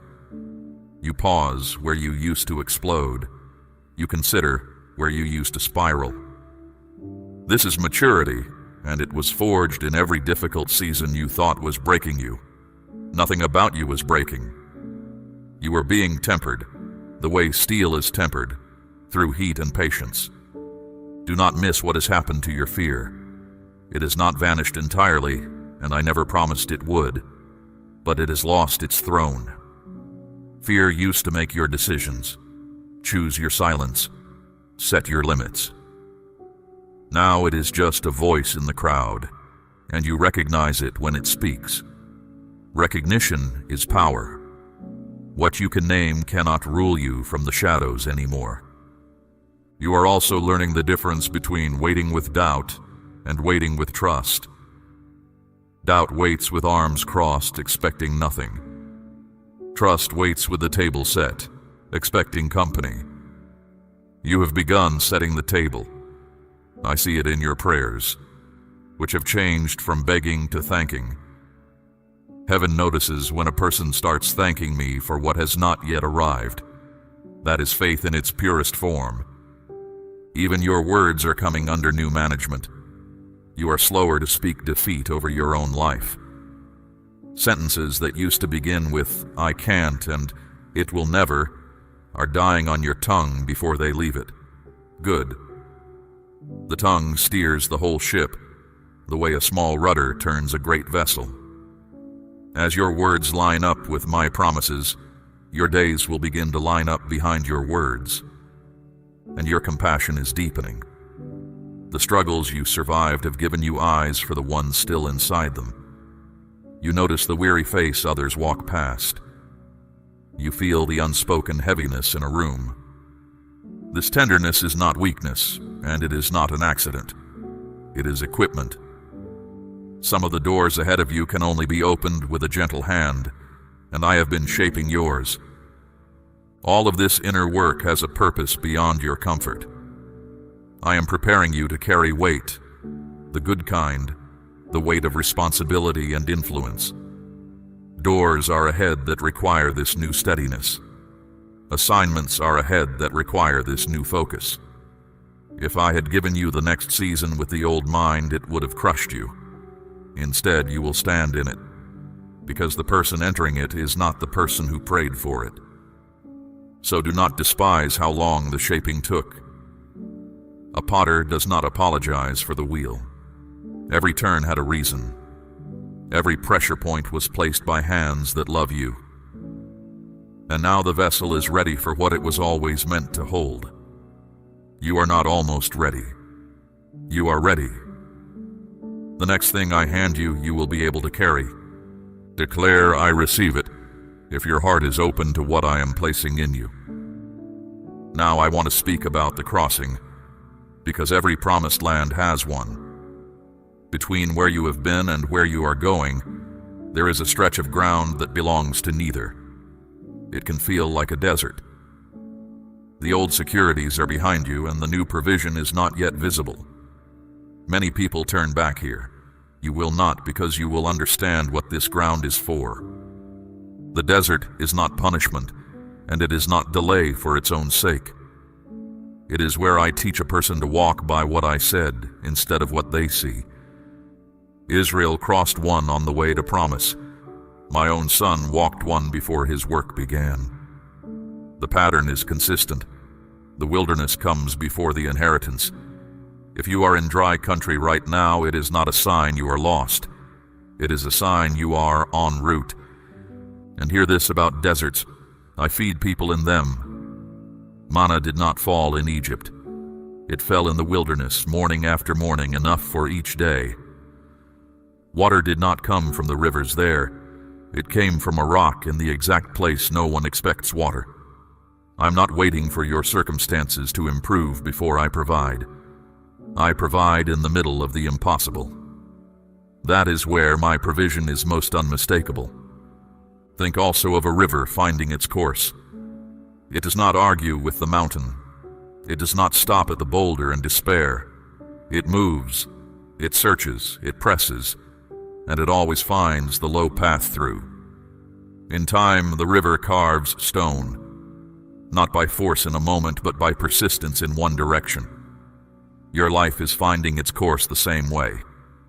What blocks you today is being worn through even now. Keep flowing. The seasons teach the same lesson. No winter has ever held back a spring, not once in all the ages of the earth. The trees do not panic in February. They stand bare and wait, because the sap already knows the appointed time. Your long winter is ending, and you can feel the first thaw in small ways. Do not let anyone convince you that winter is permanent. It has never been permanent. It is not starting with you. While you cross, keep a watchful heart, because doors in this season will open suddenly, not gradually with weeks of warning, but all at once, the way Peter's chains fell in a single night. When a sudden door opens, you will not have time to circle it for a month. You will need to walk through while it stands open. This is why I built decisiveness into you during the quiet years. It was for these doors. Do not fear making the wrong move if your heart is set on following me. A ship must be moving for the rudder to work. If you take a step in sincere faith and it needs correcting, I will correct it. I am far more able to redirect a moving servant than the world is able to ruin one. The only step I cannot bless is the one never taken. So when the moment comes and something in you says now, move. You will also face the temptation to explain this season to everyone. Resist it. Nehemiah inspected the broken walls at night quietly before he ever announced the rebuilding. Some works must be guarded in silence until they are strong enough for daylight. Not every voice around you carries faith, and doubt is contagious in the early days of a fragile assignment. Share the fullness later, from inside the finished walls. There is a stillness I want you to carry through the chaos of transition. The world around you may be loud, circumstances may shift week to week, but the person who knows where they are going can walk calmly through a crowd that is running in circles. Your peace in this crossing is not denial, it is intelligence. It comes from information the anxious do not have. You know who arranged the journey. Let me say a word about the pace of things, because it will not be what you expect. Some parts of this new season will move slower than you want. Others will move faster than you thought possible. Do not measure my schedule with your clock. I make no idle moments and I miss no appointments. The pieces you are waiting on are being set with the care of a master, placing stones in a crown. Rushed work is for those who fear running out of time. I do not run out of time. And while you cross, remember the ones walking near you. Those you love, the ones you carry in prayer, are watched over by the same eyes that watch you. You have feared for them in the night hours. You have wondered if your prayers for them accomplish anything. They accomplish more than you know. Seeds you planted in prayer years ago are still alive in their soil, and some are closer to breaking ground than the surface suggests. Keep praying. Nothing prayed in faith is ever filed away and forgotten.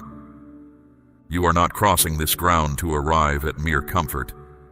Comfort is a resting place, not a destination. You are crossing toward assignment, toward a life where what you have suffered becomes useful, where what you have learned becomes bread for someone starving for it. The deepest satisfaction you will ever feel is not in receiving your blessing. It is in becoming one. So take stock of where you stand tonight.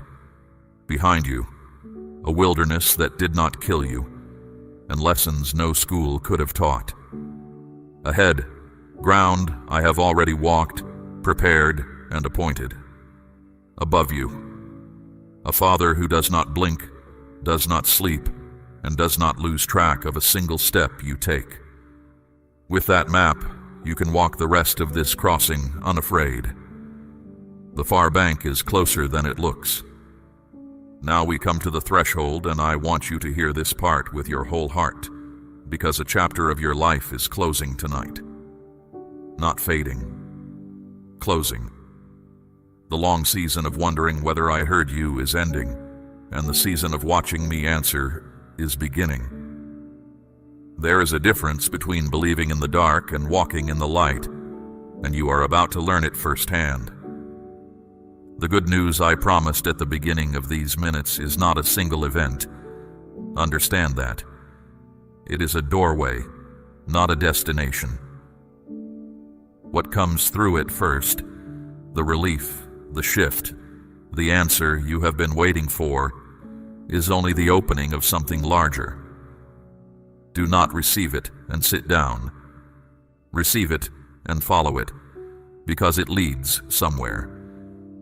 Every blessing I give has a direction built into it. Your faith is about to become visible.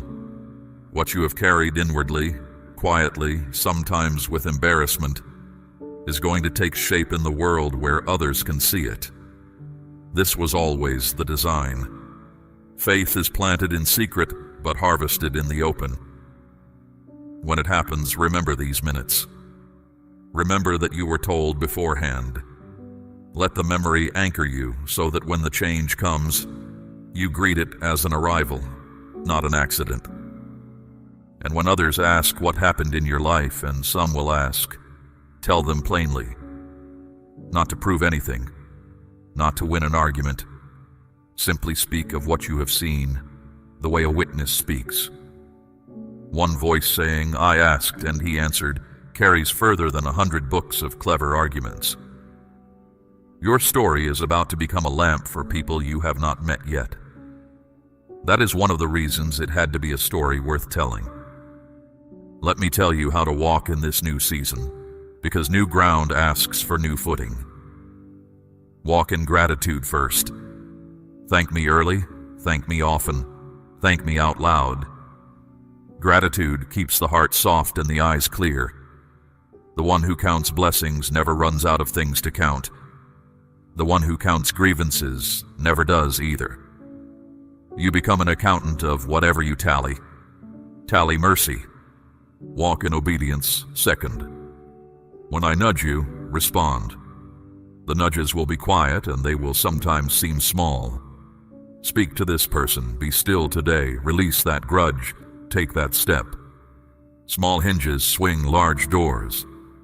Most of the great turns of your life ahead will begin as whispers, not commands from a mountaintop. The practiced ear and the willing heart will find my path effortless to follow. Walk in generosity third. You are stepping into a wider place, and wider places are given so that more can flow through them. Keep your hand open as a way of life, not as a single act.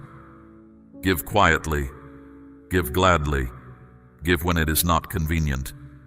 The measure you use will be the measure returned to you, pressed down, shaken together, running over.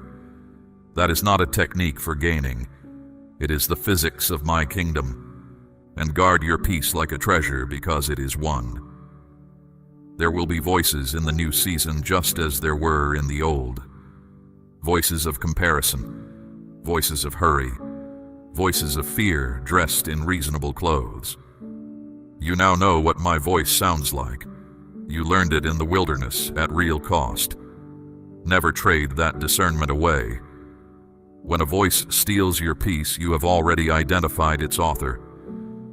Forgive quickly in the days ahead. I say this because blessing has a strange way of surfacing old wounds. When your life rises, someone from a former season may return, and old aches may return with them. Meet them without bitterness, whatever you decide about closeness. Bitterness is a chain that binds you to the very moment that hurt you. I am not asking you to pretend nothing happened. I am asking you to release the debt to the only judge who rules justly and walk on free. Watch over your thoughts as a city watches its gates. The transformation I have worked in your mind must be kept, the way a garden must be kept after it is planted. Weeds do not announce themselves. They return quietly, an old fear here, an old lie there. Pull them early. Fill the ground so full of truth that falsehood finds no room. Whatever is true, whatever is noble, whatever is pure, let your mind live among such things, and your mind will guard your life. Keep the habit of speaking with me, even when the urgency is past. Many only remember the door of heaven when trouble drives them to it. Do not become one of them. Come in the glad mornings as well as the desperate nights. Bring me your plans while they are still small, your questions while they are still forming, your joys while they are still warm. A conversation kept alive in the calm does not have to be rebuilt in the storm. And stay near to me. This is the sum of all the rest. Not near to the idea of me or the memory of this moment, but near to me daily in the plain and unremarkable hours. A branch does not visit the vine on difficult days only. It abides, and because it abides, fruit is not a struggle but a season. Everything I have spoken over you tonight flows from this nearness. Keep it, and nothing on the road ahead will be too heavy. Now receive my blessing before you rise and go. I bless the work of your hands. May it prosper past what your effort alone could explain. I bless your going out and your coming in. May the roads you take be guarded, and the rooms you enter be changed by what you carry. I bless your nights. May sleep come easily, and may the peace that passes understanding stand watch at the door of your mind until morning. I bless the ones you love, the ones you carry in prayer. May the seeds you have planted for them break ground in their appointed time, and may your eyes be open to see it.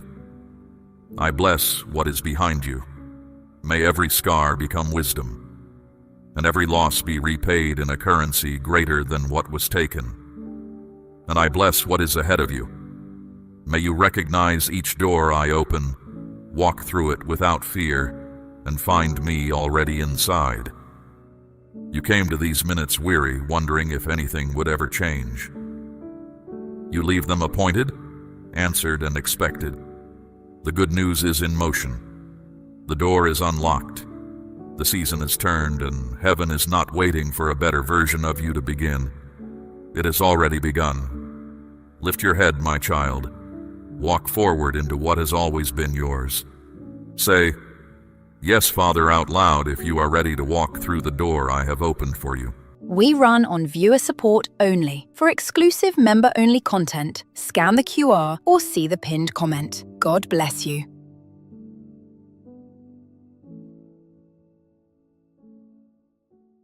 My child, I deeply love you because of what you did when you had nothing left. Hear this now, because what I am about to reveal is something you cannot afford to miss. I saw you when your strength was gone. I saw you when your hope hung by a thread.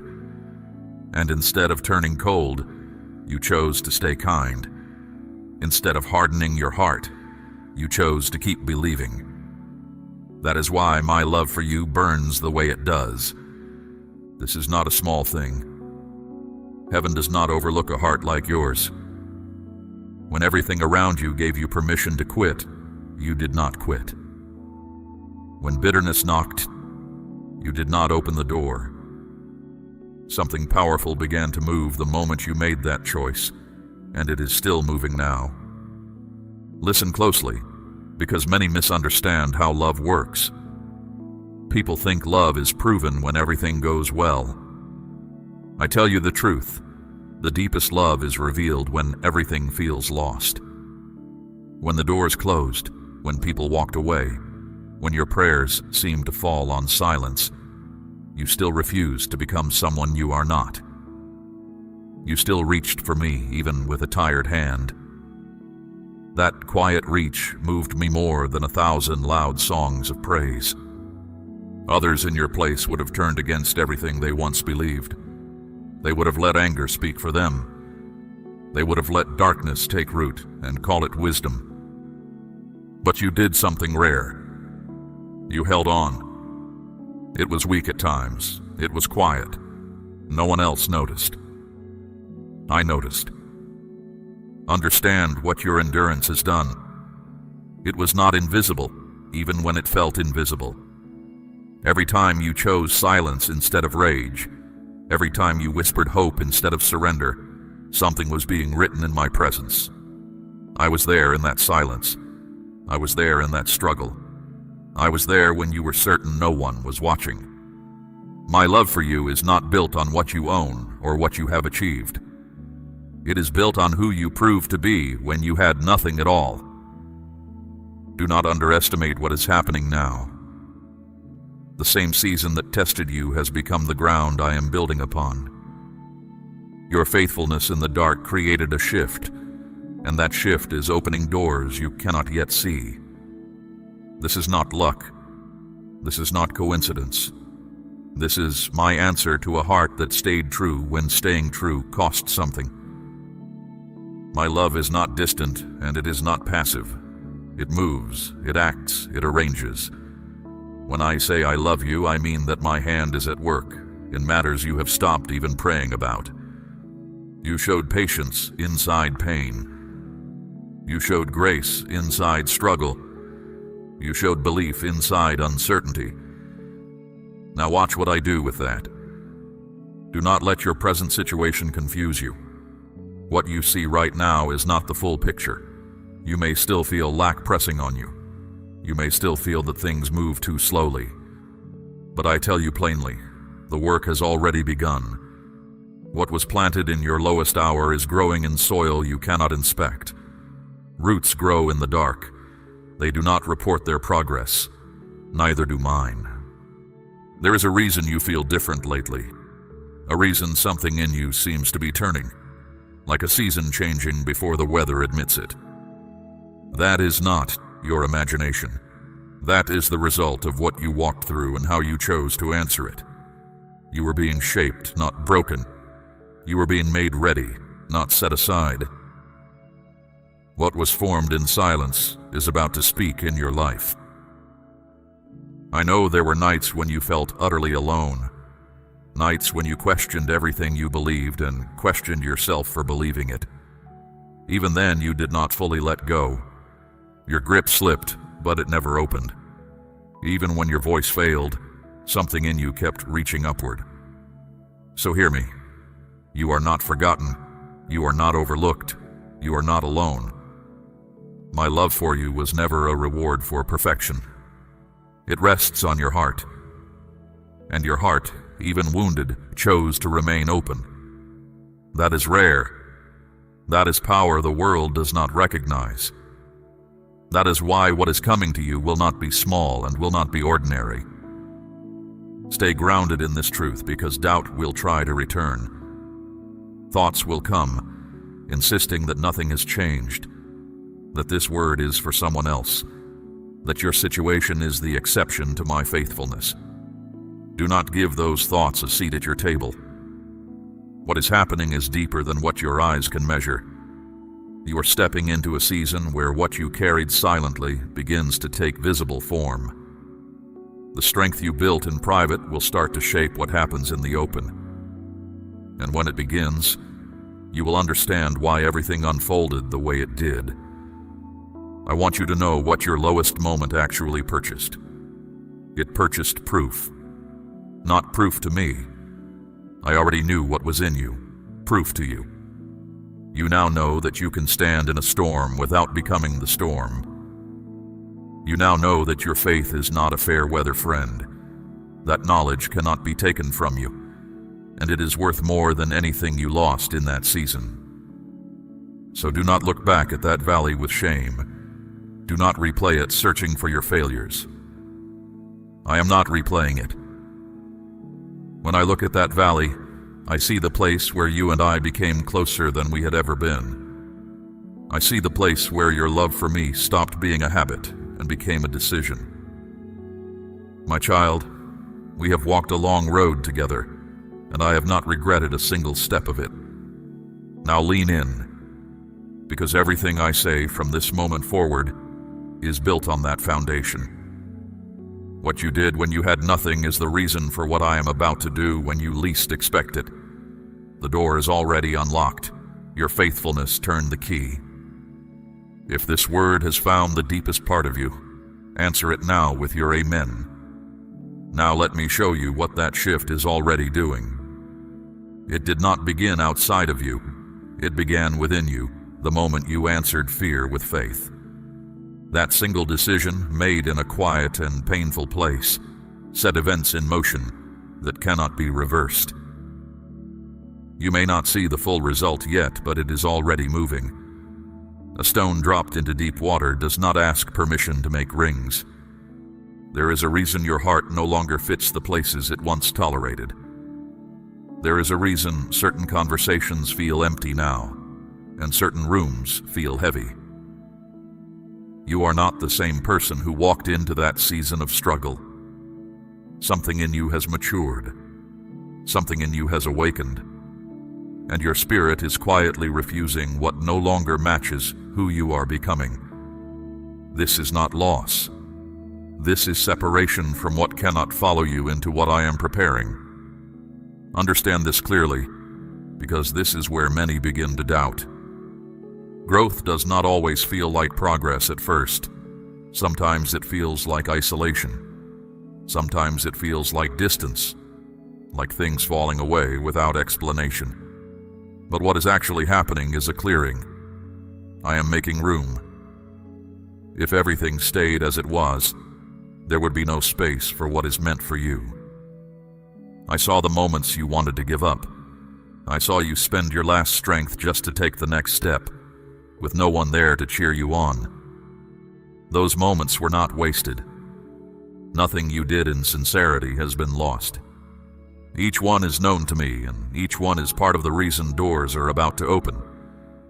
Here's something else with complete clarity. My love is not only something you feel, it is something that moves on your behalf.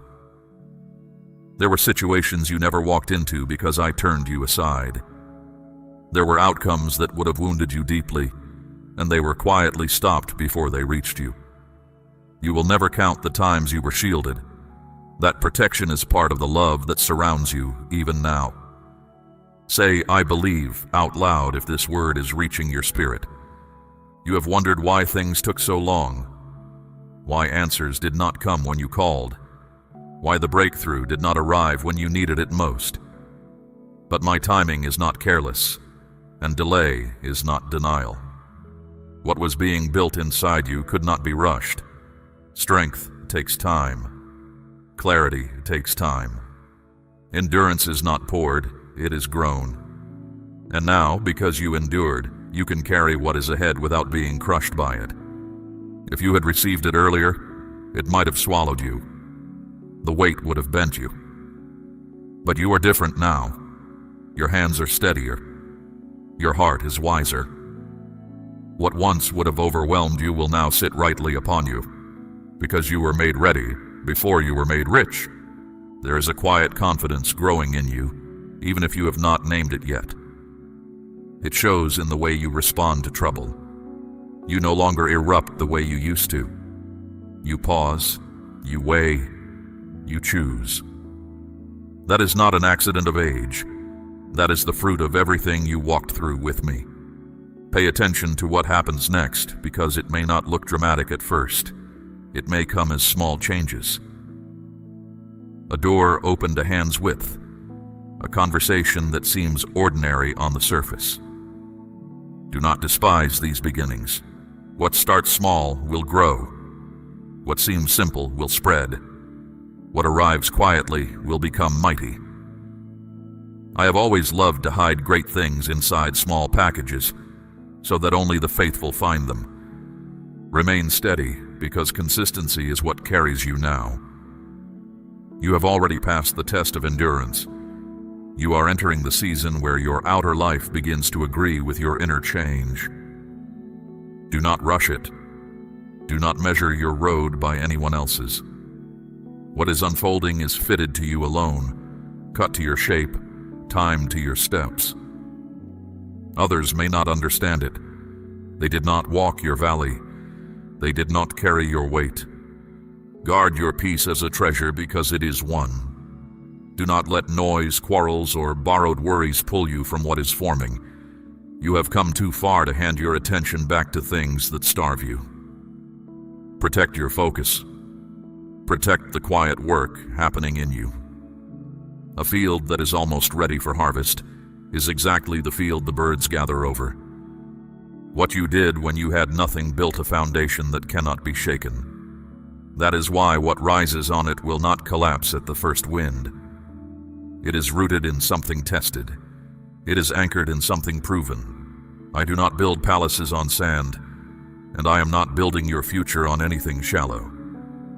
I am not only bringing change into your life, I am bringing order. Things will begin to make sense in ways they did not before. The right people will arrive without you chasing them. The right doors will open without you forcing them. You will look back and see how each turn led to this road, and you will stop calling those years wasted. Stay thankful, even for small things. Gratitude keeps the heart open, and an open heart receives more than a clenched one ever could. Do not overlook what is already in your hands while you wait for what is coming to them. The bread you bless multiplies. The bread you resent goes stale. You're not moving backward. You're not stuck. You're in transition, and transition is where transformation becomes visible. Keep walking, even when the steps feel small. Keep trusting, even when the path shows itself one stone at a time. I never light the whole road at once. I light enough. I always light enough. And now, before I show you the next thing, I ask you to steady your heart. What I am about to tell you is not soft. It is a warning, and it comes because I love you too much to let you walk blind into what has been quietly arranged around you. Blessing is coming, yes, but between you and that blessing, something has been set in your path. Listen carefully. I am warning you now because I see what you cannot see yet, and I know the decision forming in your heart. Stay with me to the end of this word, and I will show you why this situation is unfolding around you, and how to avoid the mistake that would cost you peace, blessing, and direction. This is a setup. Everything around you right now has been arranged to test your reaction, not your strength. You think the problem is the situation itself. It is not. The real danger is how you respond to it. There is something at work behind what you can see, carefully positioned to provoke you into acting too fast, speaking too soon, or trusting the wrong voice. So I tell you plainly, do not rush, do not panic, do not assume that what your eyes report is the whole truth. You are standing in a moment where your next move matters more than you realize. The enemy of your soul is hoping you will move from emotion instead of wisdom. That is why you feel pressure, confusion, and urgency all at once. It is designed that way, so that you will decide before you have truly thought. But I did not carry you this far to watch you stumble into something avoidable. That is why I am speaking now, with clarity and with urgency. My child, I am asking you to place a portion of what you have, something of real weight, upon the altar of this work, as gold laid on the scales of this calling. Let it be a seed sown into deep water, an offering set on stone, not held back in fear. This is proof that your trust rests in my hand to provide, and that your heart no longer clings to lack. What you release in faith does not leave your life. It moves ahead of you into the harvest I am preparing. Now hear the heart of this warning. Not every opportunity is from me. and not every door that opens is mine to open. Some doors are set before you only to reveal whether you have learned to wait for my voice, or whether you still chase whatever glitters. That is the nature of this setup. It is not sent to destroy you. It is permitted to reveal you. If you choose wrongly, you will feel the weight of it. If you choose rightly, you will see my protection in ways you did not expect. Right now, something or someone is drawing you toward a decision that feels urgent. But urgency is not the same as truth. I am asking you to slow down because what is being offered to you is not as simple as it appears. There are layers beneath it. There are intentions you cannot see and outcomes you cannot yet trace. Move too quickly, and you will bind yourself to something that drains you instead of lifting you. You have already felt this deep inside. That small voice telling you something is not right, even while everything looks fine on the surface. That feeling is not fear. It is discernment, and I placed it in you for exactly this moment. Do not silence it because others are pushing you. Do not smother it because the waiting is uncomfortable. Your peace matters more than pleasing people. Your alignment with me matters more than fitting into their expectations. This is where many fall. They hear the warning and override it. They feel the check in their spirit and talk themselves past it. They step into what they later spend years untangling. I am stopping you before that happens. I do not send warnings without purpose. When I speak like this, it is because something significant hangs in the balance. Something that could bend your path for years if you are careless with it. You may be dealing with a person who is not being fully honest with you, or a situation that has not yet shown its true face. You feel pulled to speak, to react, to settle it with one bold move. I tell you, this is not the hour for boldness. This is the hour for watching. Observe. Listen. Wait for clarity. When you wait, what is hidden begins to uncover itself, without you forcing anything into the light. And understand what this setup is really for. It is not only about dodging a mistake, it is about sharpening your sight. I am teaching you to recognize patterns, to feel the difference between truth and its imitation, to trust me when the picture makes no sense yet. This moment is shaping you, not breaking you. School is not punishment, even when the lesson is hard. You are not alone in this, even when you are the only one who senses that something is off. I am with you in every hesitation. I see the pressure you carry, and I know how hard it is to stand still while everything around you insists on speed. But hear me. Stillness is your protection right now. There are forces that do not want you to reach what I have prepared, and they work through confusion, distraction, and stirred-up feelings. That is why this feels so intense. But I am greater than anything set against you, and my covering is already over you. Stay under it. Do not step out from beneath it through a rushed decision. What you are facing will pass. The lesson inside it will stay with you for the rest of your days. Handle this rightly, and you will come out of it stronger, wiser, and more awake than you have ever been. One day you will look back at this exact season and understand that what felt like a trap closing was actually a turning point. The place where I pulled you back from something far worse than a delay. So do not fear this moment. Do not run from it, and do not try to seize control of it. Stay grounded. Stay calm. Stay close to me. I will guide you through it step by step, and I will not let you fall into what was never meant for you. I have been watching this situation take shape long before you noticed it, and I have been preparing you for it, even when you did not know you were being prepared. Every lesson you learned the hard way, every season you had to wait longer than you wanted, every skill you gathered in obscurity, all of it was building the strength you need for this exact crossing. Nothing about this is random. Nothing about your standing here is an accident. The setup is not only around you, it is also within you. There is a part of you that has grown, more aware, more sensitive, more tuned to truth than you have ever been. And there is another part that still reacts quickly, that still jumps when emotion pulls the string. That part is being tested right now. I am allowing this moment to reveal which voice you will follow. Will you fall back into the old pattern of reacting, or will you stand in the new awareness I have been building in you? Notice that something about this situation feels familiar, as if you have stood here before wearing different clothes. That is not your imagination. You have faced this test in other forms. But the difference is that you are not the same person who failed it before. You have learned. You have grown. You carry insight now that you did not carry then. This is your chance to answer differently and break the cycle for good. Choose wisely here, and you will not be brought back to this classroom again.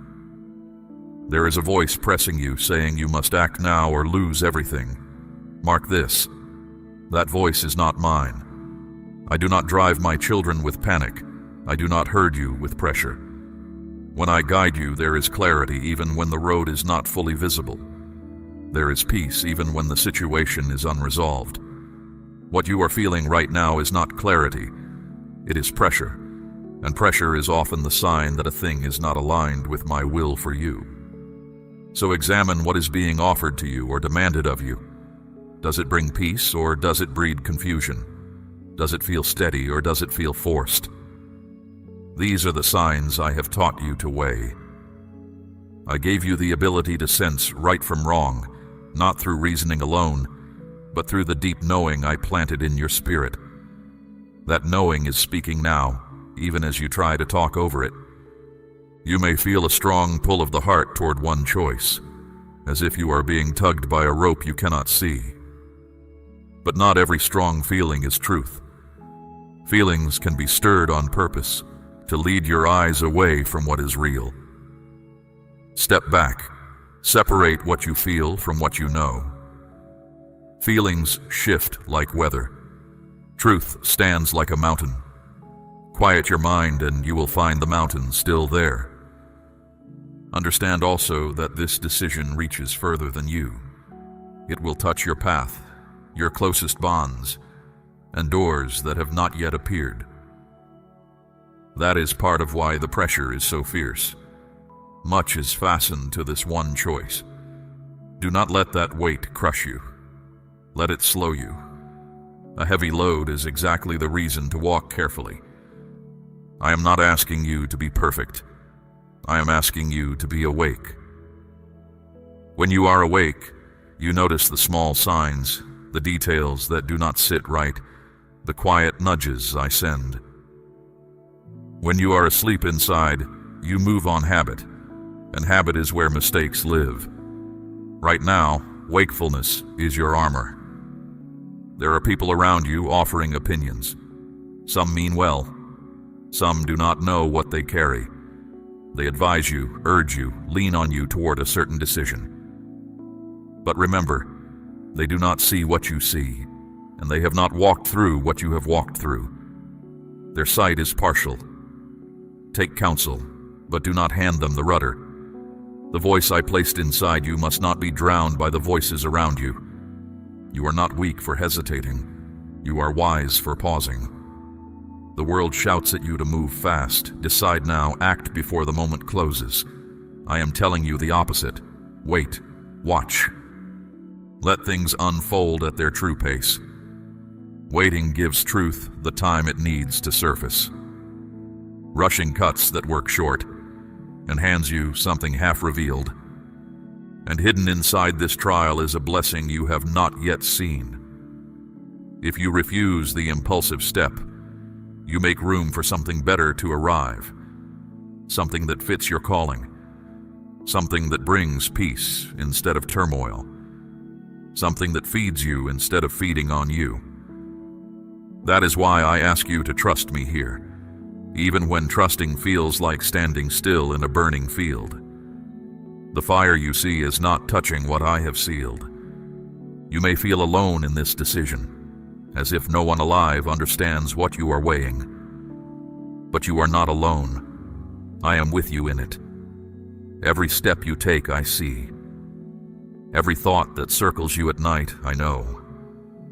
And every time you choose to trust me, I add strength to you in places you will only discover later, when you find yourself standing where you once would have fallen.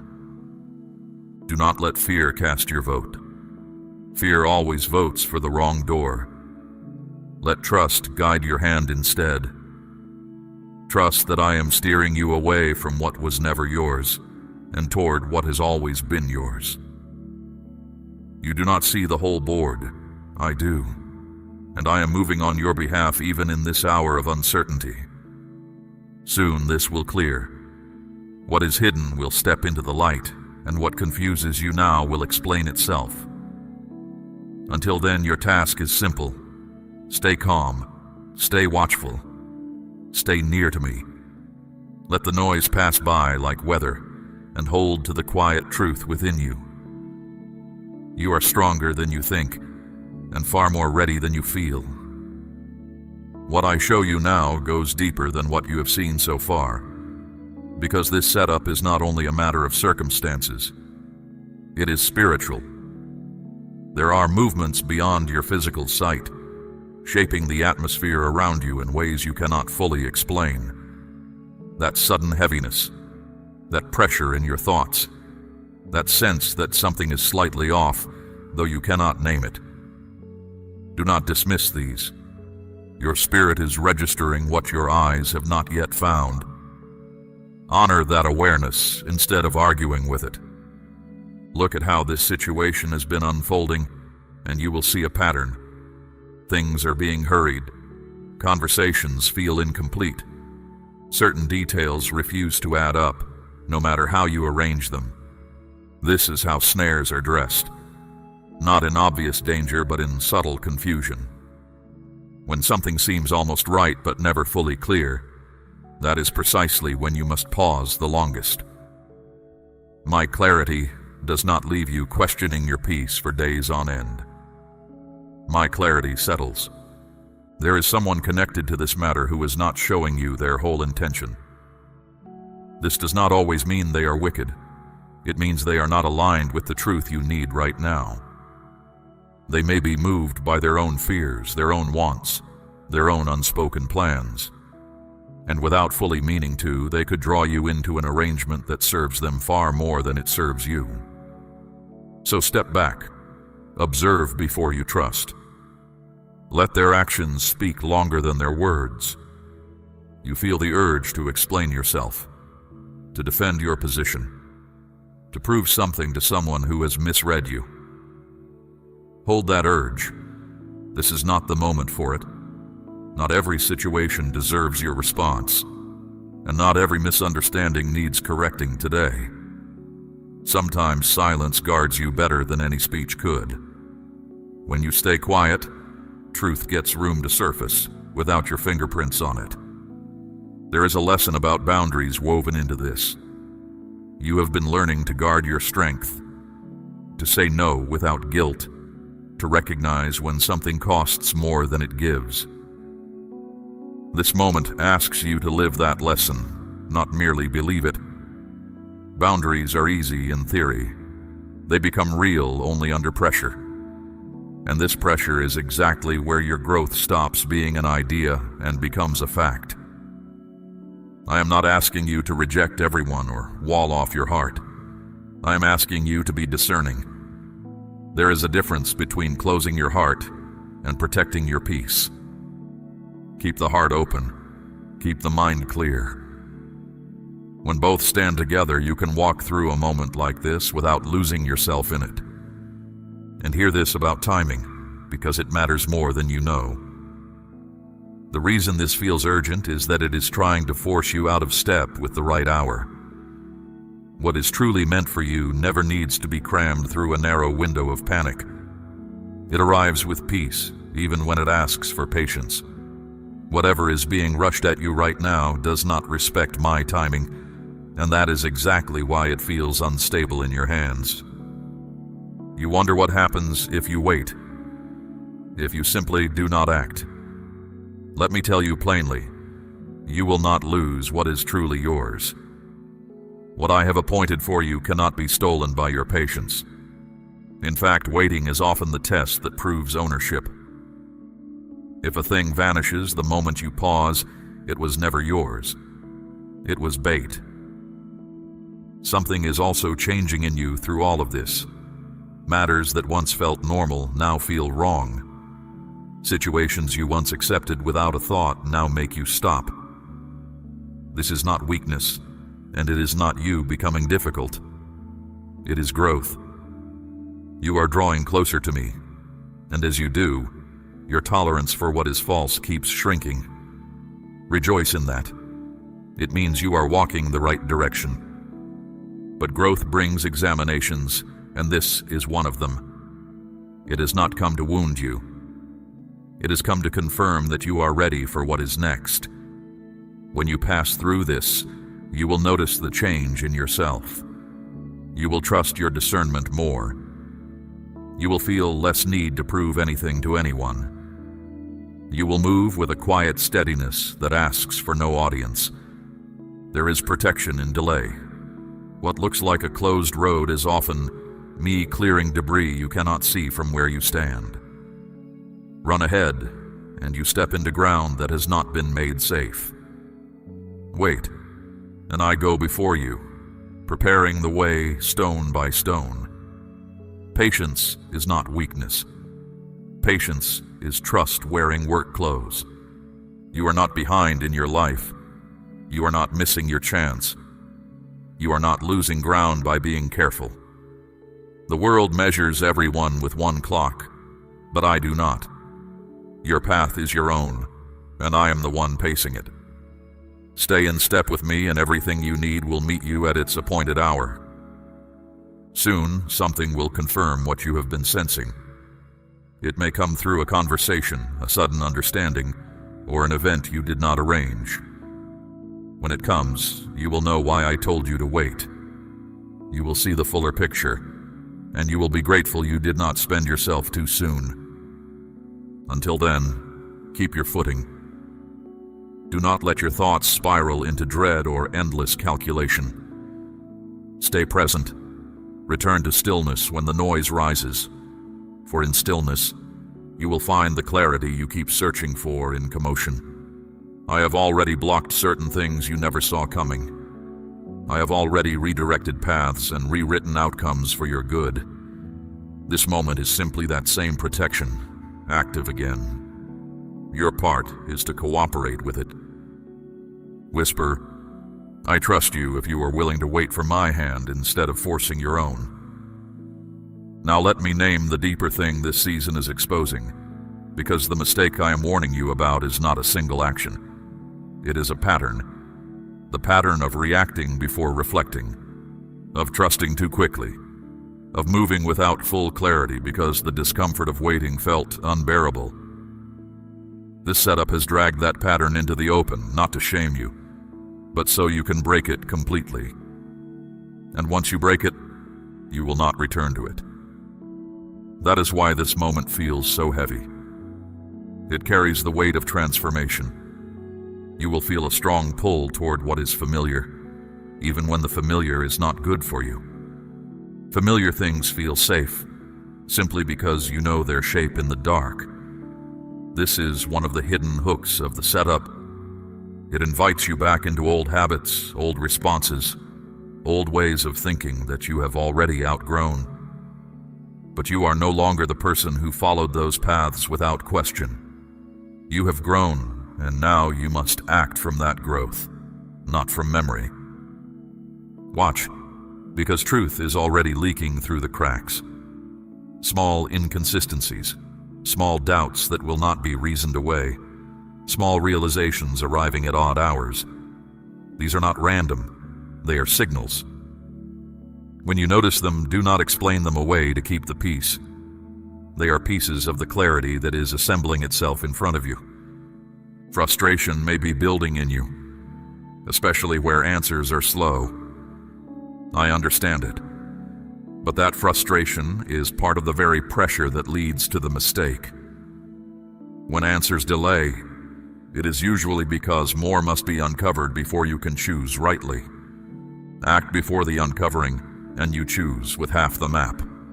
Hear this as well. You have nothing to prove in this season. Not your worth, not your loyalty, not your strength. The hunger to prove yourself is a leash, and whoever holds it steers you. Let it go. Your value does not rise or fall by how fast you answer, or how well you defend yourself before people who have already decided what they think. You may feel watched, measured, weighed by others. That feeling breeds haste, the urge to act quickly so you can manage how you appear. But this has never been about how they see you. It is about how you stand with me. Fix your eyes there, and the opinions around you lose their grip on your decisions. I am inviting you into a deeper trust. Not only trust in me, but trust in the wisdom I have placed inside you. That wisdom did not fall silent when this trouble arrived. It is still present, still speaking, still steering. You only need to slow down enough to hear it beneath the noise. There is protection in stepping back. Remove yourself from the heat of the thing, even briefly, and your mind settles. Your view widens. Details hidden by closeness come into focus. Do not call that avoidance. It is perspective, and perspective is a form of strength. The one who steps back to see the whole field is not fleeing the battle. Notice what happens when you make that space. Your thoughts begin to order themselves. What felt tangled starts to loosen. What screamed urgency begins to lose its voice. That is the sound of you returning to alignment. Peace comes back first, and understanding follows close behind it. The people involved will reveal more as time passes. Their words, their choices, their manner will speak. You do not need to squeeze anything out of them. Truth shows itself to the patient. Your role is to watch, not to control. The watcher stays free. The controller gets entangled in the very thing they are trying to master. You are not powerless here. Your power sits exactly where it has always been, in choosing your response. You cannot govern what others do. You can govern what you do next. And right now, your response is the hinge on which this whole setup turns. Stay calm, stay aware, stay aligned, and this thing will pass by you without taking anything that matters. Something is also being removed from your life through this process.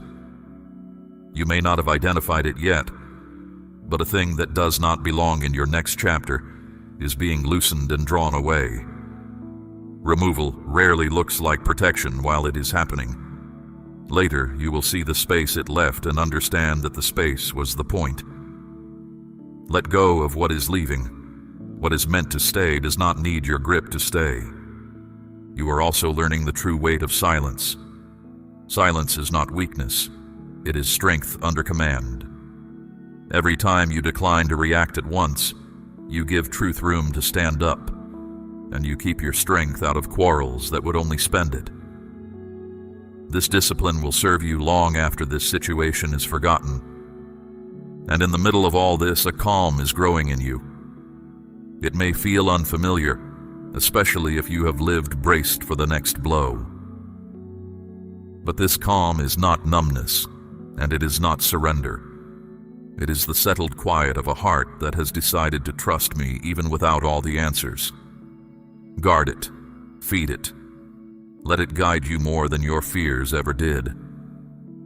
Those who love you will feel this change in you before they can explain it. The ones you carry in prayer will be touched by what I am doing in you, because a steadied soul steadies the house around it. Your peace will not stay contained within you. It will spill onto those you love, and it will speak to them of me without a single sermon. This is what the setup could never take from you, and what passing through it rightly will multiply. A clear eye, a quiet heart, and a strength that does not need to announce itself. You entered this season reactive. You are leaving it rooted. Now let me bring these two words together, because they were never two messages. They are one. I told you that I love you for what you did when you had nothing. And I warned you about the setup standing between you and what comes next. Understand how they join. The miracle you have waited for and the test you are standing in have arrived in the same season, on purpose. The test is the doorway. It is not blocking the blessing. It is guarding it until the one who receives it is the one who can hold it. This is how I work. Before I hand a person what they have prayed for, I let them show, to themselves, that the old pattern is dead. You have now seen the pattern. You have heard the warning. You know the difference between my voice and the voice of pressure.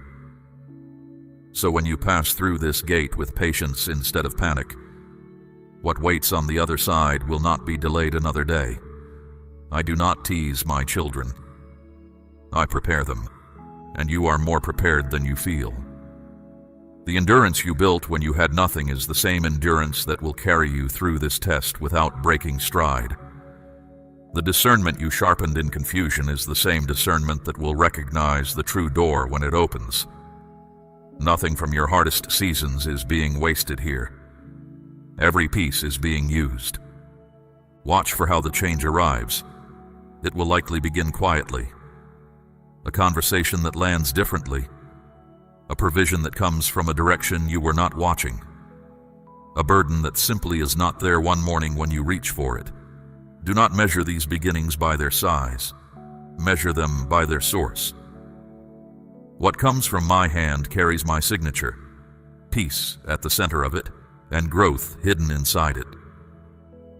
Your relationships will begin to sort themselves as well. Those who belong to your next chapter will draw closer without you performing for them. Those who were only passing through will drift, and you will find you have no urge to chase them. Let this sorting happen. It is not cruelty, it is architecture. I am building the company around you that your future requires. And hear me about the ones you love, the ones you have carried in prayer through every dark month. Your faithfulness has not gone unnoticed on their behalf either. The change I am working in you will reach them. A door I open for you becomes shelter for them. A peace I plant in you becomes ground they can stand on. You have not been praying into a void. You have been building something for your whole house. There is work ahead of you too, and I want you to welcome it. This blessing is not a couch, it is a field. I am not lifting you into ease. I am lifting you into usefulness. Your voice will steady people who are standing where you once stood. Your presence will quiet rooms that used to shake you. You will recognize the ones walking through their own long night, because you know that road, and you will say the words that no one said to you. This is part of why you endured, not only to receive, but to become someone through whom I can give. So let me set your instructions plainly for the days directly ahead. Do not force the situation I warned you about. Let it finish revealing itself. Answer pressure with stillness and confusion with patience. Keep your counsel close and your heart quiet. When clarity comes, and it is coming, you will move with a sureness that surprises you because you will not be guessing. You will know. Keep your hands open at the same time. Receiving requires open hands, and open hands cannot cling to grievances, to old identities, or to plans I have already replaced. Whatever you are still gripping from the last season, set it down. You will want both hands free for what I am handing you. Keep gratitude on your lips daily, even before anything visible changes. Gratitude is not a reaction to blessing. It is the atmosphere blessing prefers. Thank me for what is already yours, for what is on its way, and for what you were spared from without ever knowing it. A thankful heart hears my voice more clearly than an anxious one ever could. And keep returning to me first. Before the counselors, before the planners, before your own racing mind, come to me first. The habit of seeking me before seeking answers is the single habit that will keep you from every setup that is ever laid for you again. The trap only works on the one who moves before asking. I want you to carry one more truth out of this word. You asked in your lowest hour whether any of it mattered, whether the holding on, the staying kind, the quiet believing amounted to anything. Let this be my answer. It mattered so much that it reordered what comes next for you. It mattered so much that I am speaking to you now, ahead of the turn, so that nothing steals what your endurance planted. It mattered. It matters still. The season of watching other people's harvests while your own field lay quiet is closing. The season of explaining your hope to people who could not see any reason for it is closing. What opens now will not need your defense. It will speak for itself. And when others ask you what changed, you will tell them the truth. You stopped rushing, you started listening, and the one who saw you in the dark kept his word in the light. Think of a river finding its course. It does not argue with the rock that sits in its path. It does not stop flowing because the ground turns hard. It moves around, beneath, beyond, and in time the rock is worn smooth while the river runs on. Be like that water in this season. Let nothing standing in your way convince you that the way itself is closed. Quiet persistence accomplishes what force never could, and it leaves no damage behind it. And guard your words while you wait. Speak over your life only what I have spoken over it, nothing smaller. The mouth that agrees with heaven builds a road for heaven to travel on. So when you speak of your future, speak as someone who has heard from me directly, because now you have. Let every word you release from this day make room for what I am bringing. So stand up on the inside, my child. Square your shoulders. The warning has been given and you have heard it. The love has been declared and you have felt it. The way forward is marked. Patience at the gate. Peace as your compass. And my voice above every other voice. Walk it exactly so, and you will look back on this day as the day everything turned.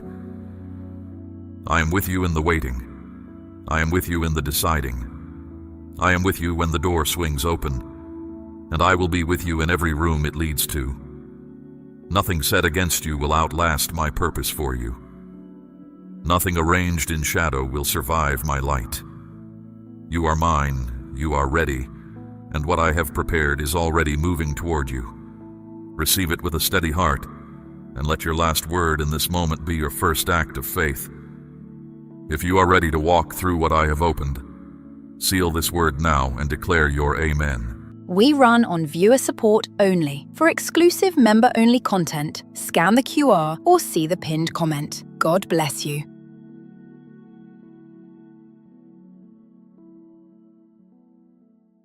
My child, I am asking you with all the weight of heaven behind my words. Do not turn away from this moment. Do not let your eyes grow heavy and do not walk away before I have finished speaking. I know you are tired. I know you have heard many promises before, and I know how long you have waited until even hope itself began to feel like a burden. But you cannot skip this. What I am about to speak into your life is too important to miss. Something is happening around you right now that you cannot yet see. Two things are moving toward you at the same time. One is the answer you have been crying out for in the early hours when no one could hear you. The other is a danger, quiet and unexpected, that has been forming at the edges of your life. I am speaking now because of both. If you stay with me, you will receive the one and be guarded from the other. This is not a small matter. I am not talking about an ordinary blessing, the kind that comes and goes with the seasons. I am talking about the one you have been asking for, the one you have carried in your chest like a stone, the one you stopped mentioning out loud because it hurt too much to keep saying it. Hear me clearly.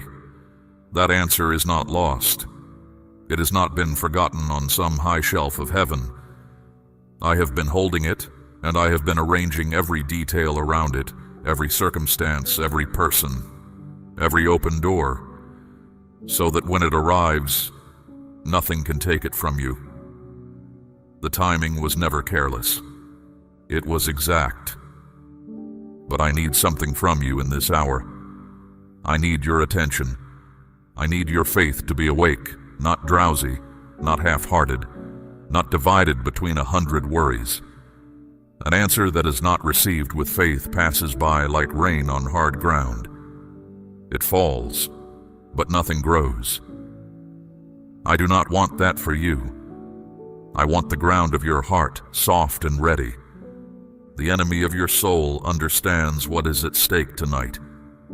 He sees what stands ready in the unseen world, and it terrifies him. That is why your mind keeps wandering. That is why sleep is pulling at you. That is why a voice inside keeps whispering that this can wait until tomorrow, that nothing will change, that you have heard it all before. That voice is not mine. I tell you the truth. There is a moment appointed for this word, and the moment is now. Not because my power fades tomorrow, my power fades never.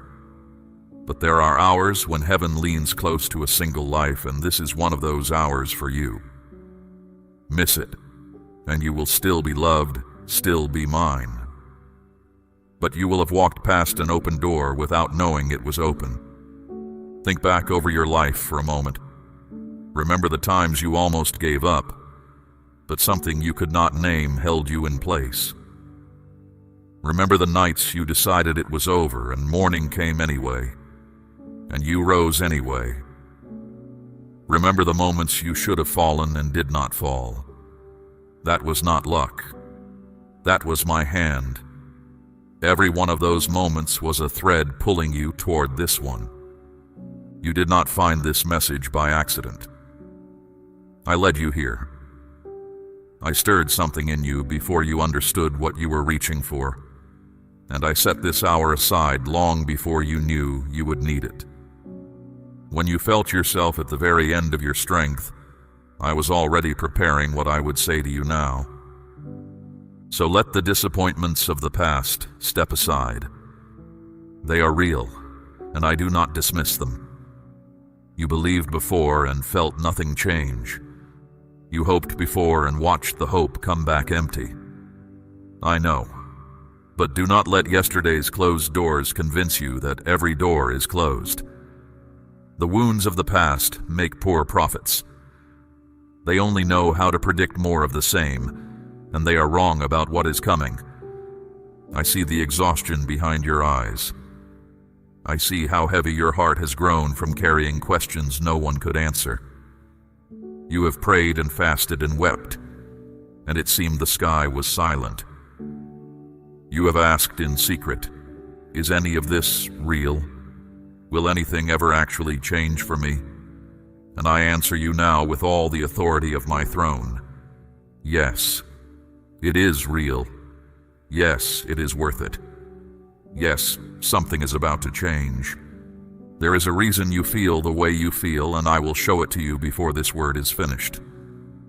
The heaviness you carry is not weakness, and it is not proof that you have been abandoned. Some of it is the weight of a long road. Some of it is a warning I have been sounding inside you, a signal you have not yet learned to read. Tonight I will teach you to read it. Stay with me then. Keep your heart open and your spirit still. In the moments ahead, I will show you what I have been doing in secret while you thought nothing was happening. I will show you why certain prayers seem to go unanswered. I will name the barriers that have stood between you and what I prepared, and I will break them. And I will warn you, plainly and in love, about what is quietly approaching, so that it never touches you. You are not here to be entertained. You are here because I called you, one soul, by name, into a meeting I arranged.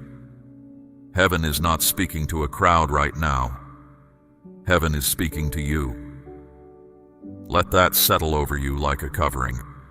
Let it quiet the noise in your mind. The answer is closer than it has ever been. The warning has come in time.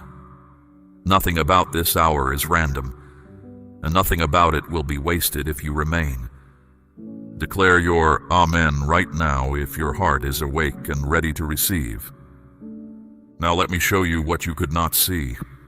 While you were living your days, facing your battles and holding yourself together in front of people who never guessed how hard it was, I was working, not resting, not delaying, working.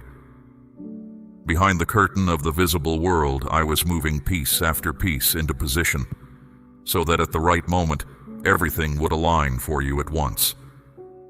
I have been moving people. The help you need is already alive, already walking the earth, already carrying the answer that belongs to your situation. You have not met them yet, but I have been steering their steps and yours toward a single crossing point. The right person, the right place, the right hour. When your paths meet, you will call it chance. It will not be chance. I have been loosening provision. Resources that sat locked for years are being released. Streams of supply you never knew existed are being turned toward you. You will receive from directions that make no earthly sense, and you will know it was my hand because no other explanation will survive. I am the God who brings water out of rock. Lack does not intimidate me. I have been changing circumstances that looked permanent, problems that outlasted your prayers, situations so old you stopped bringing them to me. Doors that stayed shut for years, no matter how you knocked. I am dealing with them now. Some of what changes will change so quickly that you will hardly have time to be amazed before the next change arrives. And I have set my messengers around you, mighty ones, sent from my throne with orders that concern you by name. They do not sleep. They are not distracted. They fight battles in the unseen world that you will never have to know about, removing obstacles you never saw, closing off paths that would have harmed you, holding open the way I have chosen. Let me tell you what stands ready in the unseen world at this very hour. There are decrees written and sealed, orders from my throne that overturn impossible situations, and your name is on them. Your turnaround is not an idea I am considering. It is a command I have already given, waiting for the appointed moment of delivery. There is provision measured out and held in trust, enough for the need you pray about and more beyond it. There is healing prepared, restoration for what is worn and wounded in you, the kind of mending that reaches places no physician can reach. There are keys, cut for doors that have refused you for years, doors of opportunity, doors of relationship, doors of purpose. When those doors open, no one will be able to shut them. There are chains lying broken that once held you, chains of fear, of heaviness, of habits that kept circling back. In the unseen world, they are already snapped. What remains is for you to feel that freedom arrive in your days, in your body, in your mind, and you will feel it. And there is a robe, a new identity, dignity in place of shame, so you can stand as a child of the King and not as a beggar at the gate. All of this stands ready. So you may ask, why has it not come sooner? Hear this carefully, because I will not answer you with easy sayings. The timing was never about your worth. It was about position. The person who will open the first door for you was not yet standing where they needed to stand. The resource that will carry you was not yet loosed from the hands that held it. Certain doors could not open for you until other doors, ones you will never know about, had quietly closed. A harvest gathered before its time rots in the storehouse. A foundation loaded before it sets cracks under the weight. I do not insult you by pretending the long wait did not cost you anything. It cost you. I watched what it cost you, and I did not look away. But I would not hand you something built to last a lifetime one day before it could stand. I do not move by the clocks of men. I move by the calendar of heaven, and on that calendar, your moment is not overdue. It is exact, not one day early when the pieces were still scattered.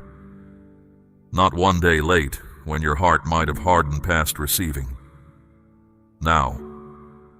So understand what kind of moment you are standing in. The people are in place. The provision is loosed. The decrees are sealed. The messengers are positioned. The doors are unlocked. Heaven has done its part, and heaven waits on one thing only: a heart open enough to receive what has been prepared. This is why the pull to walk away has been so strong tonight.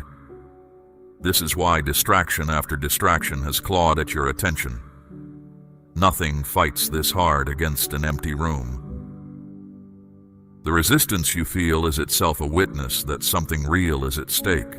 Do not harden yourself against hope because hope has hurt you before. I know the reflex.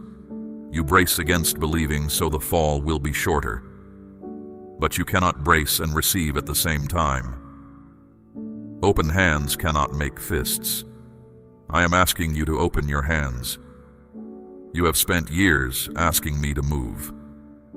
I am telling you tonight, I have moved. I am moving now. The question of this hour is no longer whether I will act. The question is whether you will stand in the place where my action lands, awake, believing, with your face toward me. Remain in that place. Do not drift. In a little while I will show you the hidden things that have blocked your receiving, and I will deal with each one. But first, let your spirit answer heaven. Say, I believe out loud if this word is reaching the deep places of your spirit. Now I want to answer the question you have carried the longest.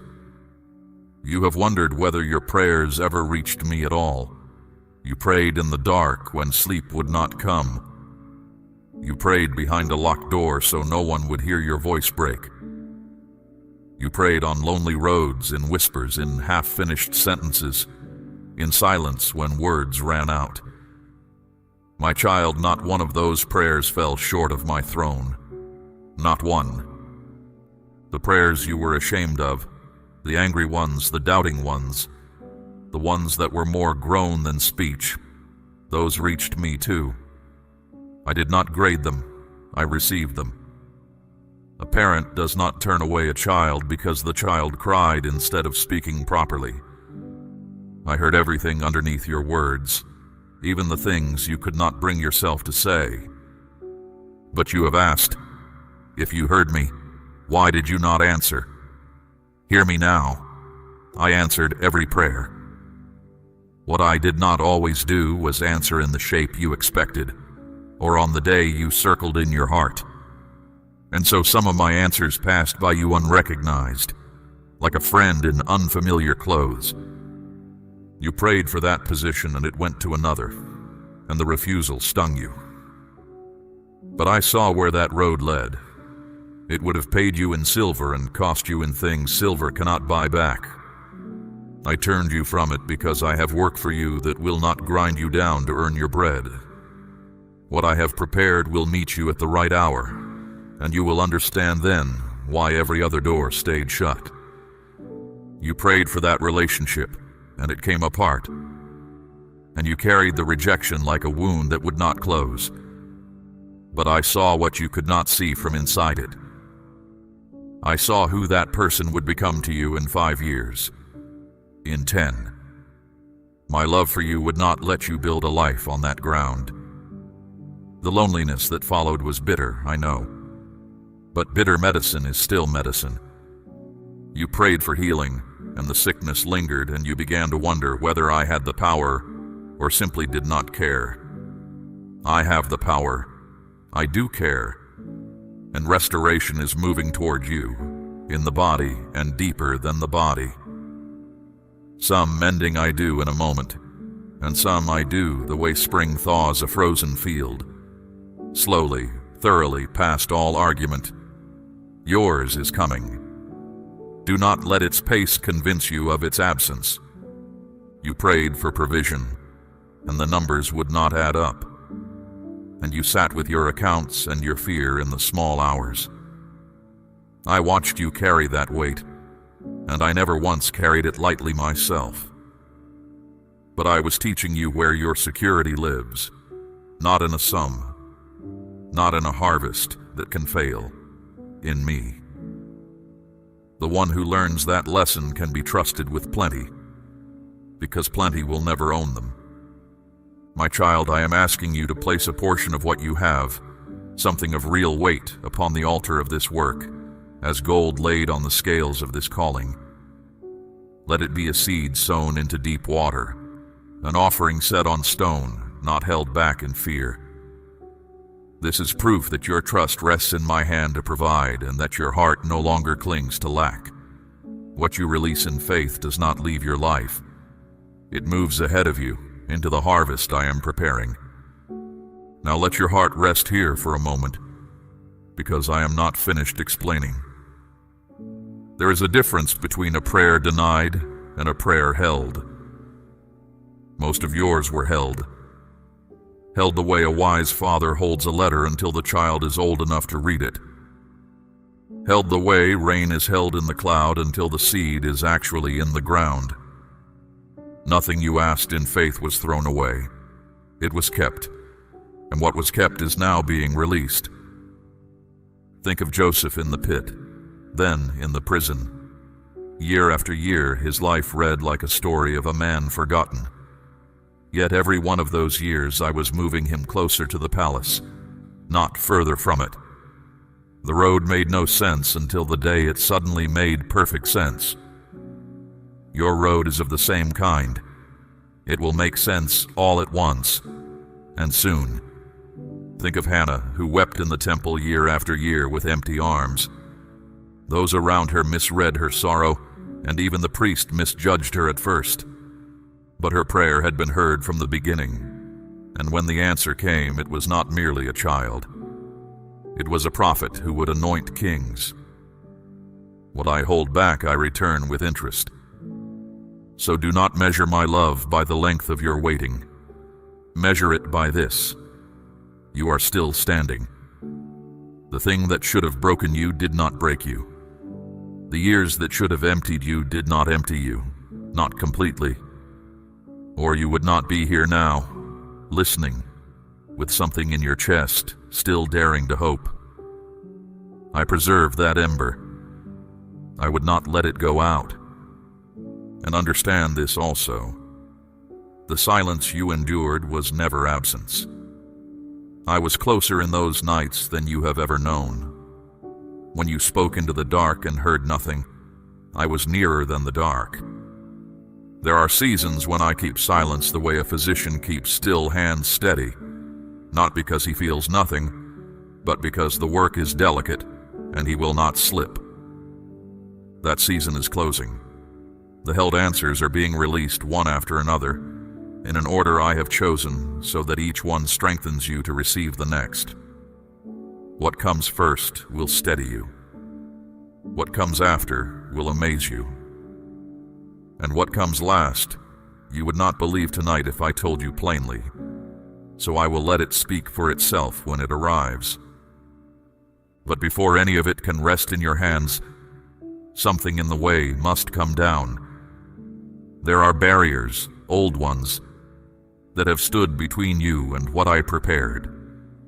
You did not build them all yourself, but they stand in you nonetheless. In a moment, I will name them one by one, and then I will break them, because naming and breaking are two different mercies, and tonight you will receive both. Listen closely now, because I am about to show you why some who stand this close to their answer still walk away without it. The blessing can be ready. The hour can be right. and still a barrier inside the heart can hold everything at the door. I will not let that happen to you, so I will name each barrier plainly. The first barrier is doubt. Doubt is a wall built one question at a time. Is this real? Would it work for someone like me? Does he even see me? Each question laid like a brick year after year, until the wall stands so high you cannot see over it. The answer waits on one side, you stand on the other, and the wall pretends to be wisdom. The second barrier is unbelief, and it is not the same as doubt. Doubt asks questions. Unbelief has stopped asking. Unbelief says flatly, "This is for other people. It works for them, never for me." I tried once and I know how it ends. When you speak that way, you are not protecting yourself from disappointment. You are sending the answer away at the gate. The third barrier is fear, the fear of hoping again. You have been let down and now hope itself feels dangerous, like a ledge you once fell from. So you keep your expectations low and call it being realistic. But hear me, that fear has never once protected you from pain. It has only made sure that when the blessing came near, your hands were already closed. Fear is not a shield. It is a lock, and you are on the wrong side of it. The fourth barrier is passivity. There are those who want the blessing but will not rise to meet it. They wait the way a stone waits, wishing without asking, wanting without declaring, hungry but never reaching for the bread. My kingdom does not move for the passive. It moves for the ones who knock until the door opens, who reach for the hem of the garment, who call out even when the crowd tells them to be quiet. The fifth barrier is distraction. Of all five, this one has grown strongest in your generation. The enemy has learned that he does not need to destroy you if he can simply keep you occupied. Scattered attention receives nothing, not because heaven withholds, but because the moment of receiving needs a heart that is present. Even tonight, he has tried again and again to pull your mind elsewhere. Notice that. It tells you what he fears. Now, my child, I will not name these barriers and leave them standing. Naming was mercy. Breaking is greater mercy. So receive what I do now. I break the barrier of doubt. Every brick of every unanswered question, I pull it down. In place of that wall, I set certainty. Not the certainty that you will never suffer, but the certainty that you are seen, held, and not forgotten. From this night, when the old questions rise, they will find the wall gone, and my voice standing where it stood. I break the barrier of unbelief. The lie that said this is for others and never for you, I strike it at the root. Who told you that you were the exception to my promises? That word did not come from me. You are not the one soul in all the earth my goodness passes over. The blessing is for you, not because you earned it, but because you are mine. I break the barrier of fear, the flinch in your heart that pulls back from hoping. I take it from you now. In its place I set courage, the kind that dares to expect good again. You will not be ashamed for having hoped. Write that down in your heart. You will not be ashamed for having hoped. I break the barrier of passivity. I set hunger in you where numbness lived. From tonight you will find yourself praying with an edge you had lost, asking with boldness, standing up on the inside. You will not sit at the edge of your own life watching to see what happens. You will step into it, because what I prepared must be taken hold of, and you will take hold. And I break the barrier of distraction. I give you back your focus. The scattered pieces of your attention, I gather them like a torn flock and bring them home. You will find quiet easier to enter. You will find my voice easier to hear. The noise will still exist, but it will no longer rule you. Feel what has shifted while I spoke. Something in your chest sits looser than it did. Something that pressed down has lifted its hand. That is not imagination. That is what it feels like when old walls come down after long years. Dust settling, light entering rooms that had forgotten light.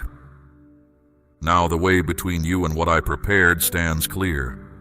Nothing of the old blockade remains, and what heaven held in readiness begins to move toward you tonight. Some of it will reach you quickly.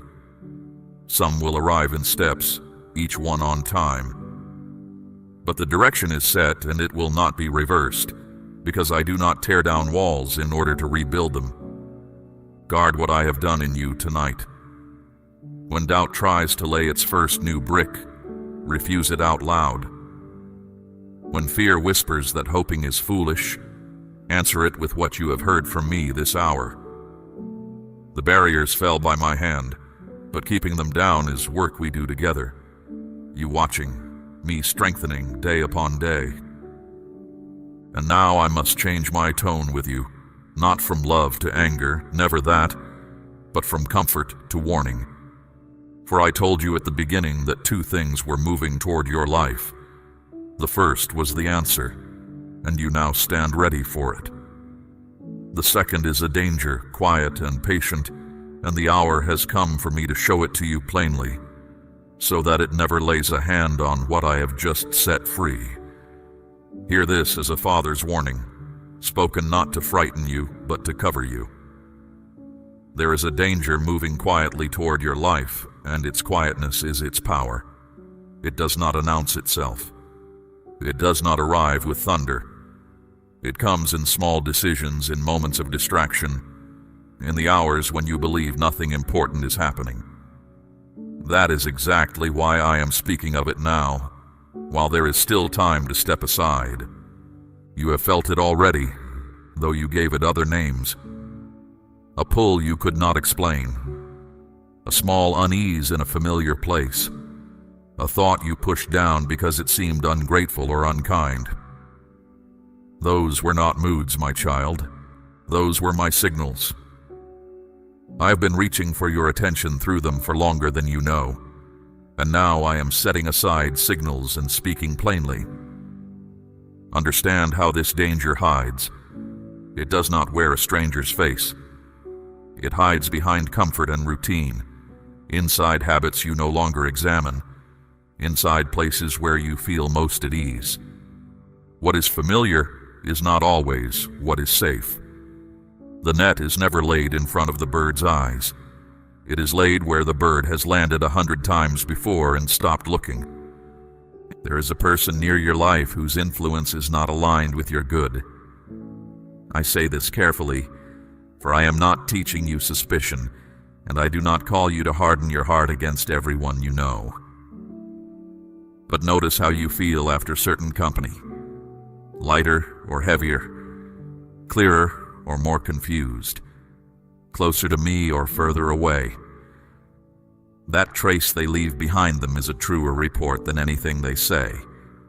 Weigh the trace, not the words.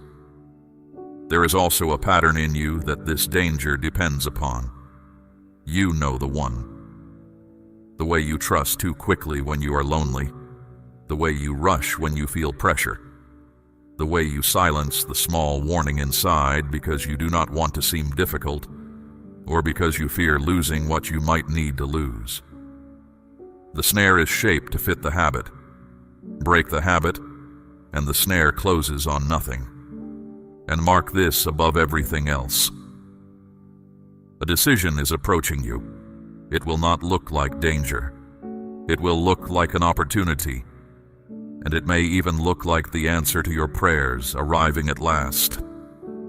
Something about it will press you to move quickly, and that pressure is precisely how you will know. What I send does not chase you with a whip. My gifts do not spoil in an afternoon. Learn the difference between two kinds of urgency, for one is mine and one is not. When I stir you, there is speed with peace in it, clarity that gathers as you move.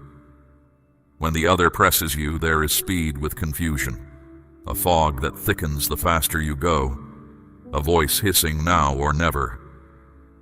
I am never in the fog.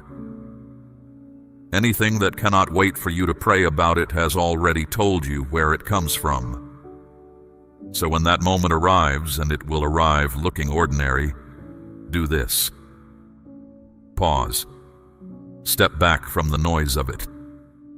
Ask me openly, and then be still long enough to notice what rises in you.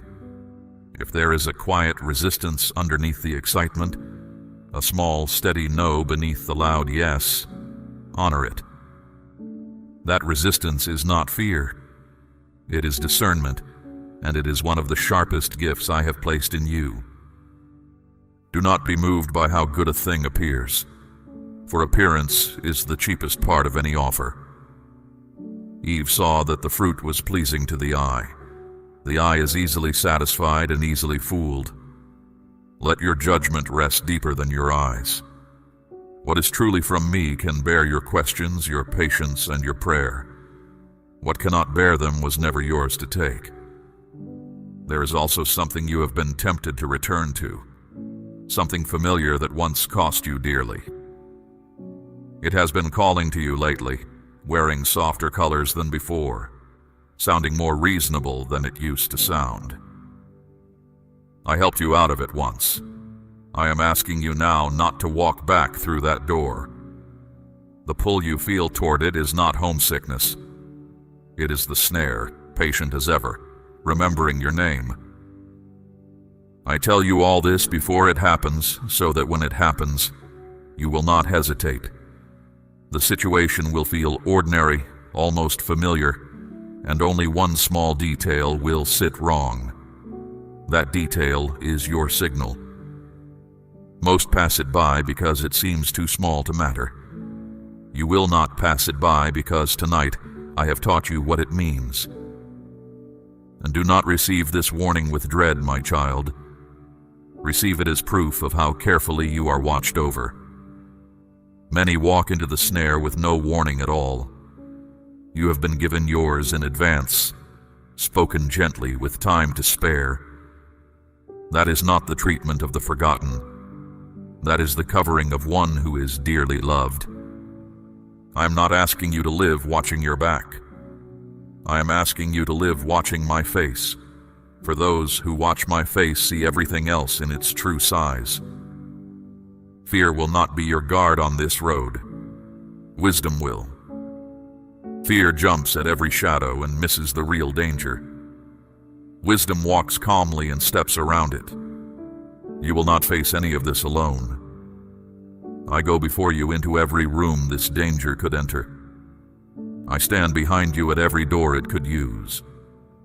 What I have shown you tonight has already begun to weaken it, for this kind of snare works only in the dark, and I have dragged it into the light. Speak the words, I trust you, if you are ready to walk where I lead. Now let me deepen what I have placed in you, for a warning heard once fades, but wisdom planted grows. I am calling you into stillness, and I know stillness has not been easy for you. Your days are loud, and your mind is louder. But it is in quiet that you hear me best, and it is in hurry that the snare does its finest work. So learn to be still, not as an escape from your life, but as the watchtower over it. When you slow down, you begin to notice what speed conceals. The small detail that sits wrong, the word that does not match the eyes that speak it, the offer that shines a little too brightly for what it claims to be. None of this is visible at a run. The still heart sees what the rushing heart walks past, and from tonight, yours will be the still heart. Learn also to tell your emotions apart from your knowing, for they are not the same voice. Emotions are weather. They rise and fall. They are stirred by a word, a memory, a poor night's sleep. But beneath the weather there is ground, a steady knowing I have set in you that does not shift with the sky. When a choice stands before you, do not ask only what you feel. Ask what you know beneath the feeling. The weather lies sometimes. The ground does not. This is the difference between reacting and responding. The one who reacts is moved by whatever moves, like a gate swinging in wind. The one who responds stands, considers, prays, and then moves once in the right direction. You have spent years reacting, and it has cost you. From this season on, you will respond. Where you once rushed, you will pause. Where you once ignored the whisper within, you will lean toward it and listen. Now hear me about the doors that have been closing in your life, for you have grieved some of them as losses. Not every closed door is a theft, my child. Some doors I close the way a father locks a gate at the cliff's edge. You stood on one side, pounding, asking why. I stood on the other side, holding the bolt, knowing what lay beyond. One day you will see what certain doors held back, and you will thank me for every one that would not open, and not everything that entered your life was meant to remain in it. Some people, some places, some works were given for a season, and their season has ended. Holding them past their time turns blessing into burden, the way manna kept overnight bred worms by morning. Release what is finished. You are not being stripped. You are being lightened for the road ahead, and the road ahead is long enough to be glad of it. Watch your surroundings as well, for places shape souls more than souls admit. There are rooms where your spirit settles and hears clearly, and rooms where it scatters like startled birds. There is company that leaves you stronger, and company that leaves you strange to yourself. In this season, choose deliberately. Go where your clarity increases. This is not isolation. It is stewardship of the one heart you have been given to guard. Your relationships will shift as you grow, and I want you prepared for it so it does not wound you. Some who walked with you will feel far away, not through quarrel, but because you are no longer walking in circles, and they still are. Others, new ones, will draw near, sent by me, recognizable by their fruit. Peace where there was tangling. Clearness where there was fog. Do not cling to the departing or bar the arriving. Let the shift happen. I am in it. Some will not understand you in this season, and you must make peace with that. They will ask why you stepped back from what you stepped back from, why you no longer run at the old pace, why you weigh things now that you once seized. You do not owe the whole world an explanation for obeying me. A tree does not argue with the wind about why it grows toward the light, and release once and forever the need to please everyone. That need has bent more souls off their path than open evil ever did, for it wears the face of kindness, while it quietly hands your life to other people's expectations. You can honor others without obeying them. When peace and approval part ways, and they will part ways, choose peace. It is my voice's favorite dwelling. Do not fear the moments of uncertainty that will still come, for growth does not end them. Uncertain is not the same as lost. In those moments, return to what you have learned this night. Pause. Be still. Ask me. Wait for the clearness before you move. You are not required to be perfect on this road. You are required to be awake, and wakefulness forgives many stumbles. Already you are not who you were. A year ago, the pressure would have moved you. The flattery would have held you. The familiar snare would have taken you a familiar way. Something has changed in how you stand. You feel it, that quiet firmness where there used to be a swaying. That is my work in you, and it is not temporary. It does not depend on your mood surviving the week. It is becoming who you are. There is strength growing in you now of a kind the world rarely honors and heaven greatly prizes. the strength to pause when others rush, the strength to step back when others push forward, the strength to hold your peace when everything shouts. This strength will not make you loud. It will make you steady, and in the days that are coming, steady will be worth more than loud has ever been. Guard then these three things as you go: your clarity, your peace, and your focus. When your peace is disturbed, treat it as a signal and step back to find what disturbed it. When your focus scatters, gather it again without shame. When your clarity fades, come back to stillness, and I will meet you there as I have met you tonight. These three are your lamps on the road. Keep them burning, and no darkness on the path will manage to surprise you. Now lift your head, my child, for I have saved the best of this word for last. Beyond the warning, beyond the barriers, beyond everything you are leaving behind, a new path is opening in front of you, and it is unlike any road you have walked before. When one way closes for your protection, I do not leave you standing in the field. Another way opens for your increase, and yours is opening now. You will feel at first as lightness, as though something you carried so long you forgot its weight has been lifted from your shoulders. Then you will notice your thoughts running clearer, your decisions coming easier, the fog thinning from questions that once kept you up at night.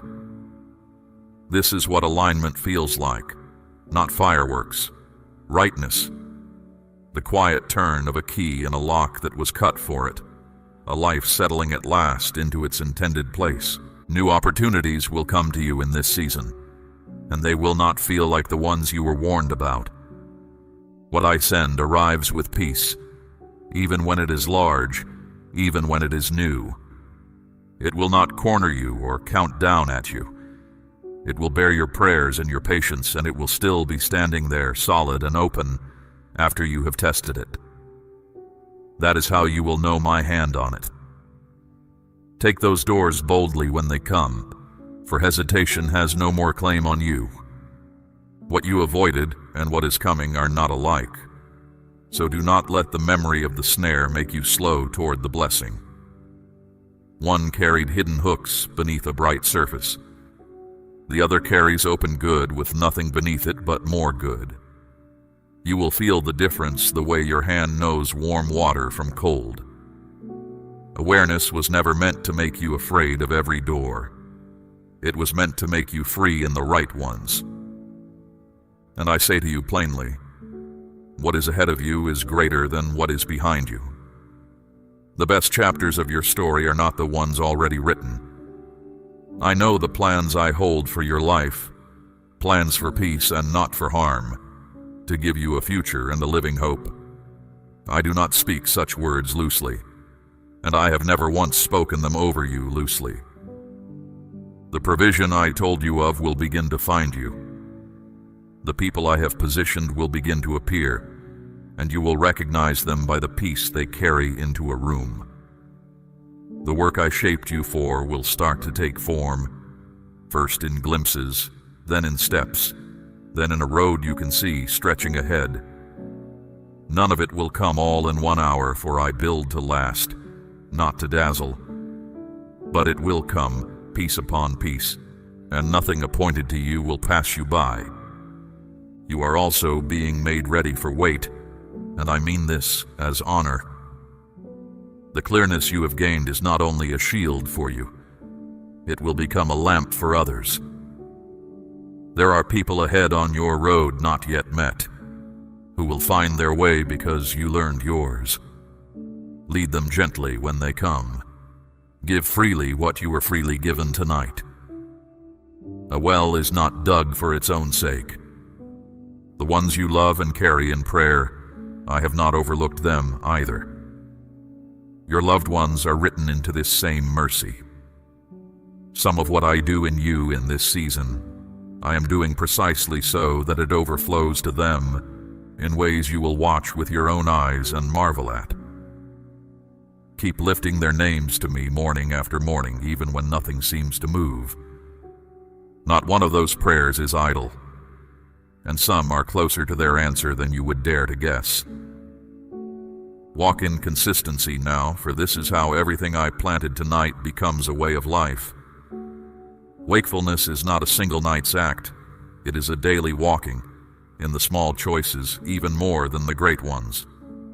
Return to stillness each day, even briefly. Keep choosing your company, your places, your thoughts with intention. What you practice will grow strong.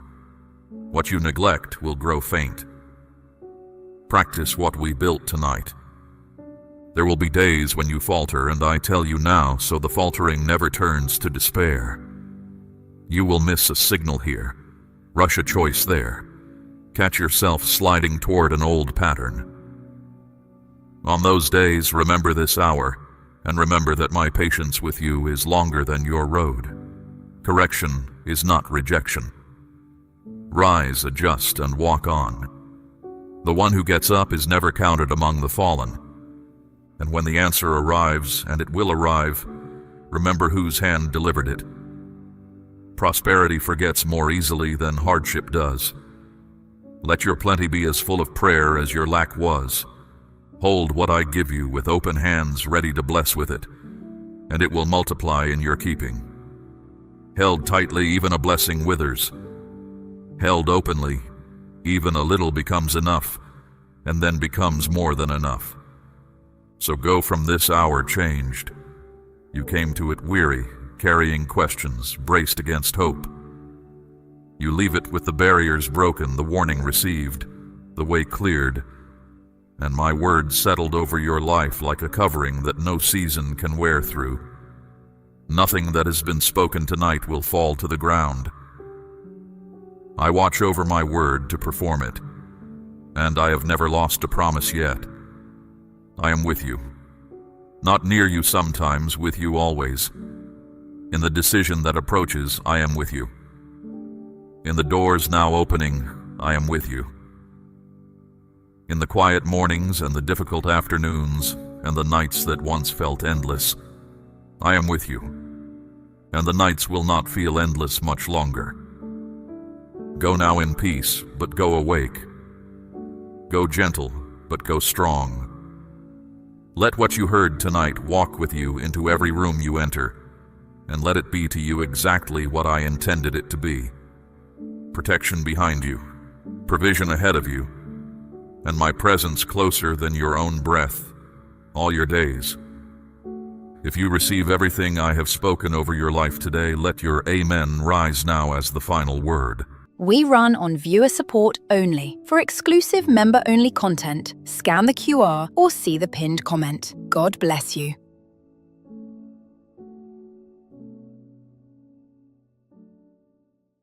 My child, stop right now. I am not speaking to a crowd. I am not speaking to whoever happens to be near. I am speaking to you, and I am asking for 1 minute of your full attention. Not half of your mind while the rest wanders elsewhere. All of you, here, now. I do not interrupt like this without reason. You were moving quickly through your day. Your thoughts were already leaning toward the next thing and the next thing after that. Then something in you paused. You felt a pull you could not explain. A sense that this moment carried weight the others did not. That was not chance. That was me. I arranged this moment. I cleared the noise around it, so my voice could reach you. I have watched you pass by 100 quiet invitations, telling yourself you would come back later. Later has become your most familiar word. So this time, I did not whisper from a distance. I stepped directly into your path. Do not let fear rise in you. I know that when something feels this serious, your first instinct is to brace yourself. You have been warned before by voices that did not love you. You have been pressured by people who used urgency as a weapon. I am not doing that. You are not in trouble. You are being reached for. Urgency does not mean danger, my child. Urgency means importance. It means something is worth stopping for. A shepherd does not shout because he hates the sheep. He shouts because he sees the edge of the cliff, and the sheep does not. I am raising my voice now because I see what you cannot see, and I love you too much to stay silent. Hear me clearly. This is not about rules, rituals, or performance. It is not about proving your faith or fixing yourself before you come near me. Strip all of that away. This is about your life, the direction it is drifting, and the weight your heart has been carrying alone. I am asking you to stop long enough to notice. I know you are tired, not only in your body, but somewhere deeper, in the place where hope is supposed to live. You have learned to function while disconnected from yourself. You stay busy because stillness feels heavy. Stillness brings up the questions you have been avoiding. But I am in the stillness. I am not there to overwhelm you. I am there to steady you.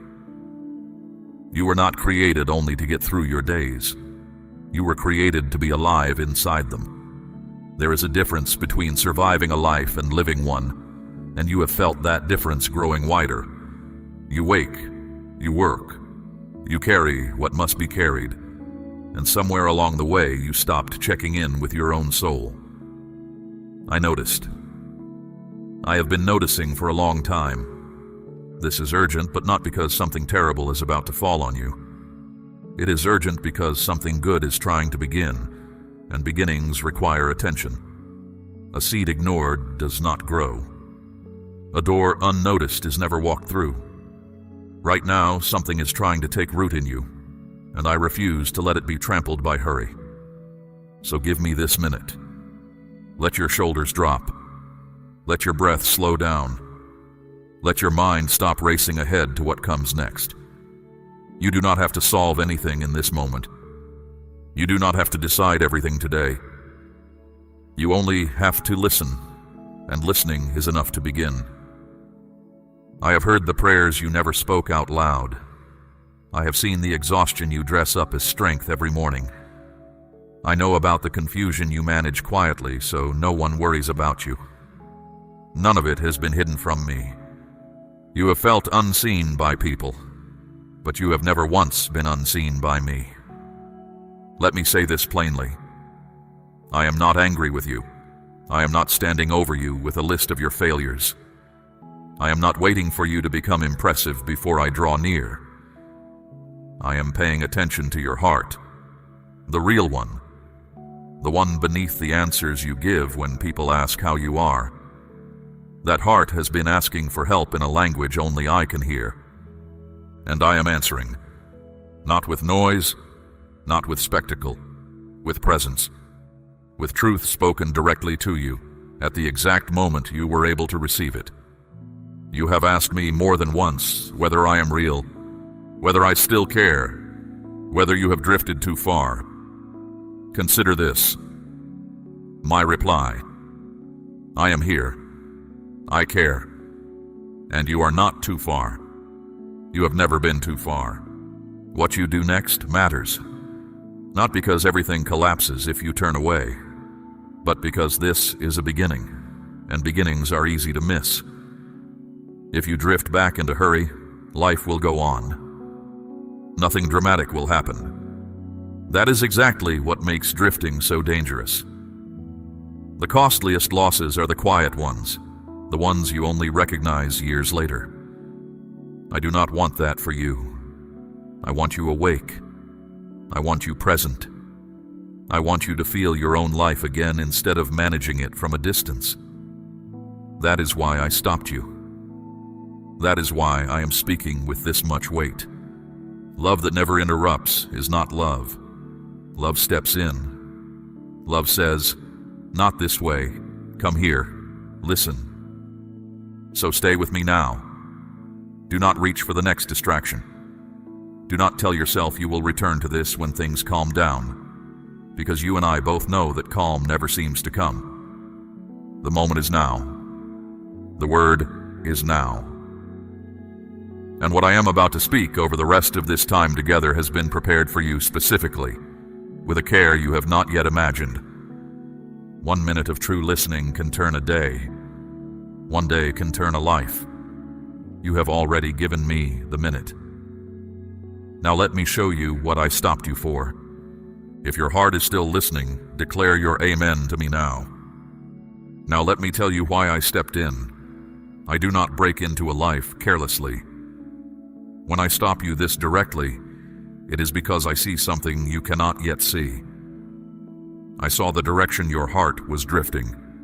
I saw the weight you were about to pick up without noticing. I saw the quiet ways you were beginning to disconnect from your own soul. You were about to be pulled away again, not by anything dramatic, not by anything that looks dangerous from the outside, by the slow kind of distraction that feels harmless. Another task, another hour of noise, another stretch of wandering from one thing to the next without ever landing anywhere. Those are the distractions that steal the most, because they never announce what they are taking. Distraction did not enter your life as an enemy. It came dressed as relief. You were carrying too much, so you reached for anything that let your mind rest. Noise to cover the silence, movement to avoid the stillness, busyness to keep the harder questions at arm's length. I understand why. You were not being careless. You were tired. But I need you to see what it has been costing you. When your attention is always pulled outward, your inner life grows quiet. Not because it disappears, but because it is ignored. Slowly you stop noticing what you feel.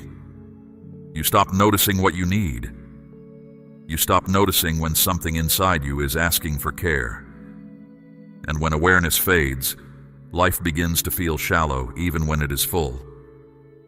You have felt this already. Prayer is harder to hold on to than it used to be. Silence feels restless instead of peaceful. Your thoughts scatter the moment you try to gather them. You can be surrounded by people and activity and still feel strangely far from yourself. This is not spiritual failure, my child. It is what happens when a heart is never still long enough to listen. Numbness is the danger I stepped in to interrupt. Not sin in the way you usually think of it. Numbness, the slow falling asleep to your own life. If I had stayed silent, you would not have collapsed. Nothing would have shattered. You would simply have kept going, promising yourself you would slow down someday, while someday kept moving further away. That is how a life goes missing. Not in one terrible decision, but in 10,000 small postponements. You were about to postpone yourself again. Postpone the rest you need. Postpone the honesty you owe your own heart. Postpone the moment of finally standing still before me. I have watched that pattern long enough. So I interrupted it. Understand what my interruption is. It is not punishment. It is protection. It is mercy arriving before damage settles in and becomes habit. A father who sees his child walking toward a hidden pit does not wait politely for a better moment to speak. He calls out at once with force because he loves. I called out to you today for the same reason. I have always warned the ones I love. I warned Noah, not to frighten him, but to save him and his household from the flood. I warned Lot, and my warning pulled him out of a city already falling. I warned Israel through voice after voice, not because I enjoyed correction, but because I longed for closeness with them. Every warning I have ever spoken was an invitation to life. This one is no different. Some voices in your past used fear to control you.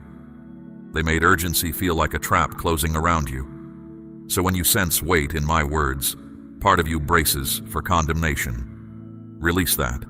Fear pushes, but love invites. Fear creates panic, but love creates clarity. What I am speaking carries weight. Yes, it does not carry harm. If I did not care, I would let you drift. Silence would be easier. But I am not a distant God who watches from far off while his children slowly go numb. I am present. I am attentive.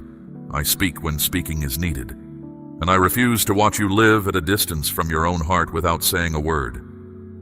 Look at how you have been living, not with shame, but with honest eyes, rising, rushing, carrying, managing, answering everyone's needs while quietly setting aside your own soul like a task for later. You have learned to survive impressively, but survival mode was never meant to be permanent. It keeps you functioning while slowly sealing off the deep places where joy and purpose live. I did not interrupt you because you were doing something wrong.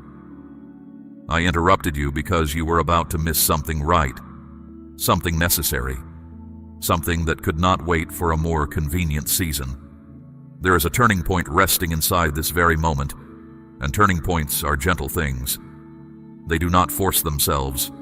They wait to be noticed, and they pass quietly when they are not. So I made sure you noticed. I slowed you down. I let certain plans stall and certain moments stretch so that you would be exactly here, exactly now, with just enough openness to hear me. You may call that coincidence, if you wish. I call it care. I have been arranging this conversation for longer than you know.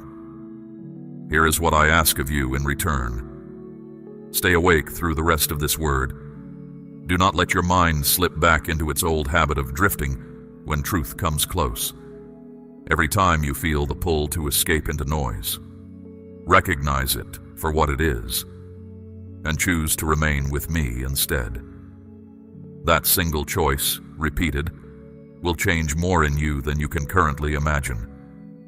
You were not stopped by accident today. You were interrupted by love. Let that settle into you before we go further, because everything I am about to say next rests on it.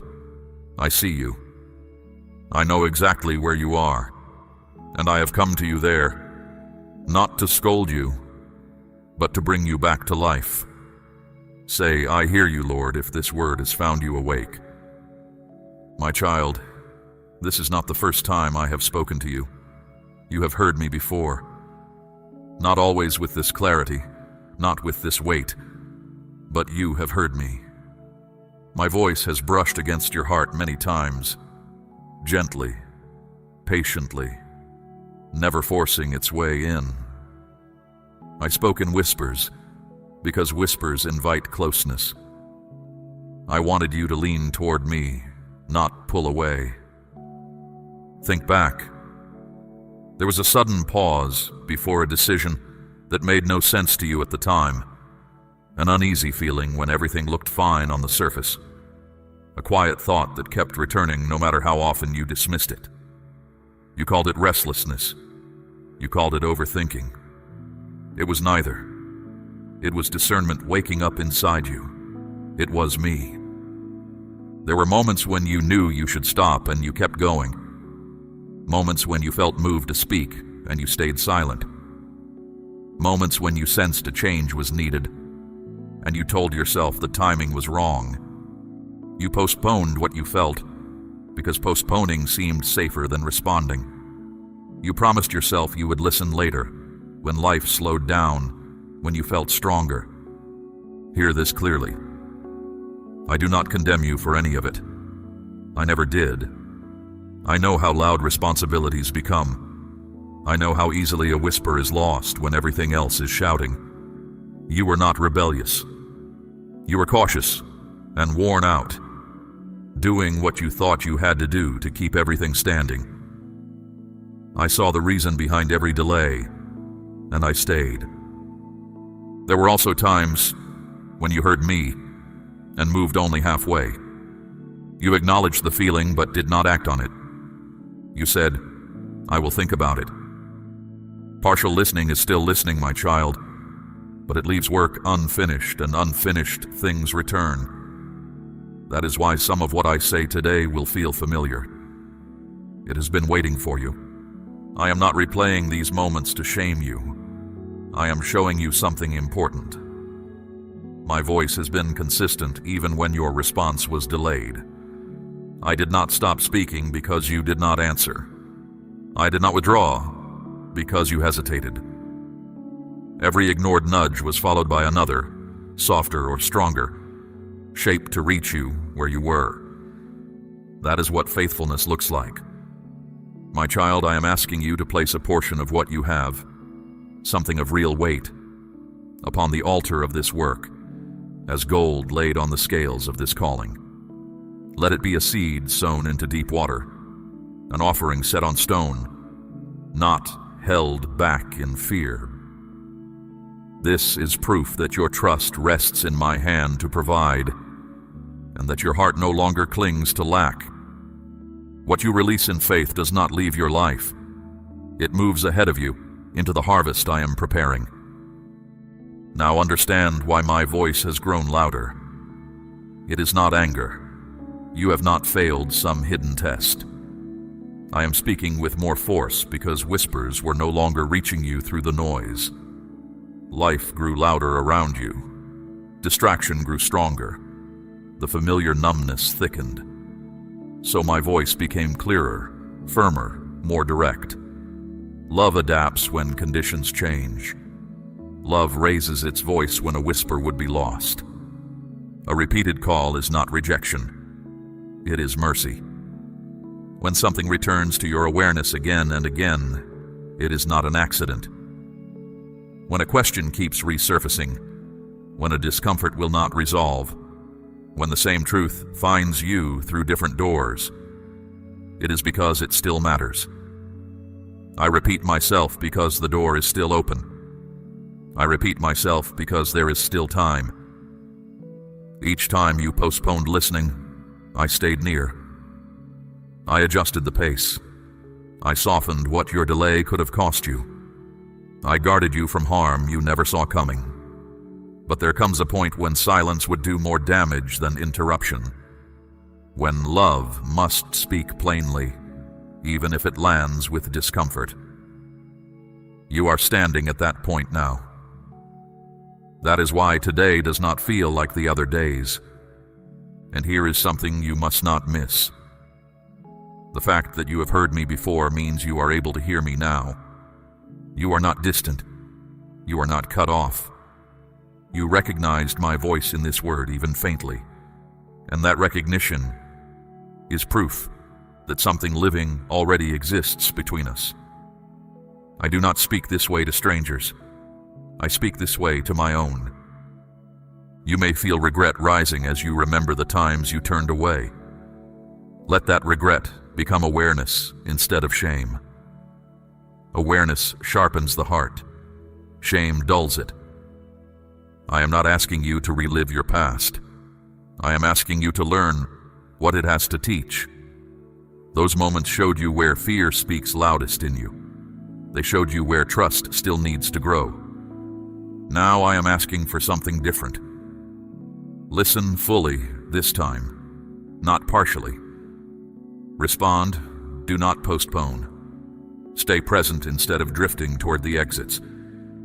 Not because I will abandon you if you fail, but because repeated delay slowly teaches a heart not to listen at all, and I want your heart alive, sensitive, and quick to respond. That kind of heart hears me everywhere. I am still calling you because I still want you close. I am still speaking because your story is still being written. This louder voice you hear today is not frustration. It is clarity. It is love refusing to be ignored one more season. You have heard me before and you are hearing me now. What you do with this moment will shape how clearly you hear me in every moment that follows. So let this call sink deeper than the others did.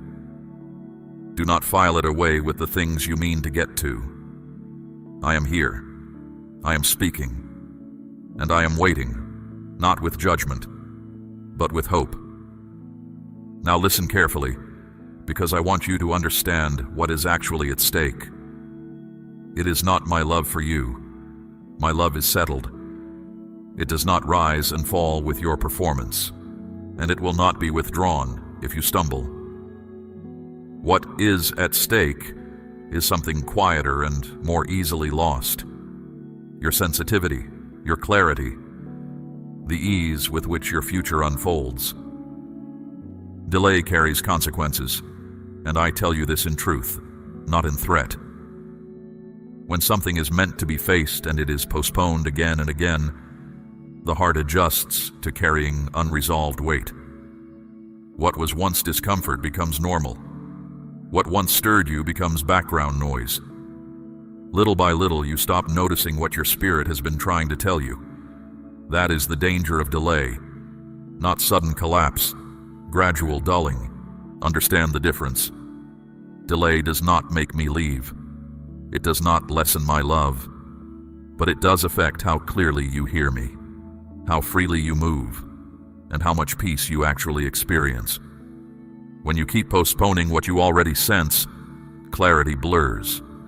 You begin to second-guess what you once knew. You lean on distraction instead of direction. This is not punishment, it is consequence. The way ignoring hunger weakens the body even though food never stopped existing. There are doors open to you right now that are connected to timing. Not every door closes loudly. Some close in silence, simply by no longer being reachable the way they once were. Seasons of growth, healing, and new direction do not announce when they are ending. They stay open for a while, waiting to be noticed. When noticing is postponed too long, the season turns. This does not mean everything is lost when a door closes. I am the God of new doors, but it does mean some things become harder than they needed to be. Lessons that could have been learned once must be learned again. Peace arrives later than it could have. Life feels heavier than it was ever meant to feel. I do not want that road for you. That is why I am speaking today instead of next year. Windows close too, my child. Windows of courage when your heart is brave enough to act. Windows of softness when your heart is open enough to receive. When you are aware and responsive, growth moves through you easily. When you keep saying later, something inside you learns to stay guarded. Guarded hearts survive. But you were not made merely to survive. The enemy of your soul knows all of this. His most effective lie is not a dramatic one. It is a small, reasonable whisper. There is always tomorrow. You can deal with this when things settle down. Nothing urgent is happening. He does not need you to reject me. He only needs you to postpone me. Because a postponed decision is a decision he keeps winning by default, day after quiet day. That is why he would love for this word to wash over you and fade. He fears what happens when you finally act, because the moment you respond to me fully, patterns that have held you for years begin to lose their grip. So, do not be surprised that a dozen small urgencies are already tugging at your attention, telling you this can wait. It cannot. Not because I am impatient, but because you have waited long enough. Hear the difference between panic and urgency. Panic says everything will fall apart if you do not act this instant. Urgency says this matters enough to face now, while it can still be shaped gently. Panic scatters you. Urgency gathers you. I never speak panic over my children, but I will speak urgency, because urgency is what love sounds like when the moment is real. You may look around and see no dramatic choice in front of you and wonder what all this weight is for. That is because the most important shifts rarely look dramatic. They happen inside first. A willingness to listen. A decision to stop running from stillness. A choice to respond today instead of promising tomorrow. Those quiet inner turnings decide which outer paths remain open to you. If you set this word aside, nothing will explode. Life will simply continue. That is precisely what makes ignoring it so easy and so costly. You will move forward carrying a little more weight, a little more numbness, a little less clarity.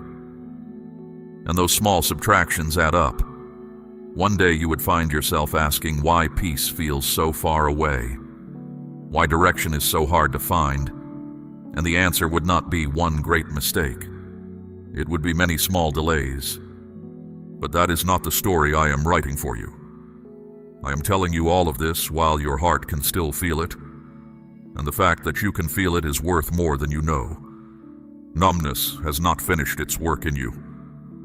There is still tenderness in you, still hunger, still a pull toward me.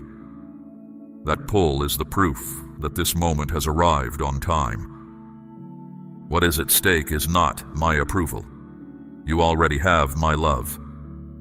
What is at stake is whether you keep moving through your days unconsciously or begin to move with awareness and intention. Awareness opens a way forward. Unawareness circles the same ground for years. I am offering you the open way. So do not let fear rush you, and do not let comfort sing you back to sleep. Let this urgency sharpen you gently, the way morning light sharpens the edges of a room. Something in your life is ready to shift. It has been ready for a while. It was waiting for your attention, and your attention is finally here. Stay with me now. The next thing I want to show you is harder to look at, but it is where your freedom begins. I am going to hold up a mirror, and I am going to hold your hand while you look into it. Come closer now. Let the noise fall away until there is nothing left but my voice and the beat of your own heart. I am going to show you something sacred, something few ever slow down long enough to face. The true state of your soul. You see your face reflected every day. You rarely see what I see beneath it. Do not be afraid. I am not holding this mirror to condemn you. I am holding it to heal you. You say you love me, and I know you mean it. I have heard your prayers, your whispered promises, your moments of real surrender. But your heart drifts, my child. Like a leaf on moving water, it is pulled away by every fear, every demand, every fresh worry the day brings. You return to me and you drift again. I am not shaming you for this. I am naming it, because what is named can be healed. Look first at the striving. You have been trying to fix yourself without me. You told yourself, if I work harder, think better, pray more, I will finally get it right. You have carried burdens that were never sized for human shoulders and called it responsibility. You wanted results without relationship, peace without presence, blessing without surrender. And every time you ran ahead of me, the road grew rough. Not because I wanted you to fall, but because I wanted you to stop and look for me. Now look at the control. You have gripped your life tightly, believing that if you managed every outcome, you would finally be safe. But control was never safety, my child. It was fear wearing a confident face. You were never meant to steer the storm. You were meant to rest in the presence of the one who commands the wind and the waves. The tighter your grip, the more tired you became. You know this. You have felt it in your own hands. Look at the pride that whispers, I can handle this alone. Look at the resentment that still lingers from wounds others caused you, the ones you say you have released but still carry.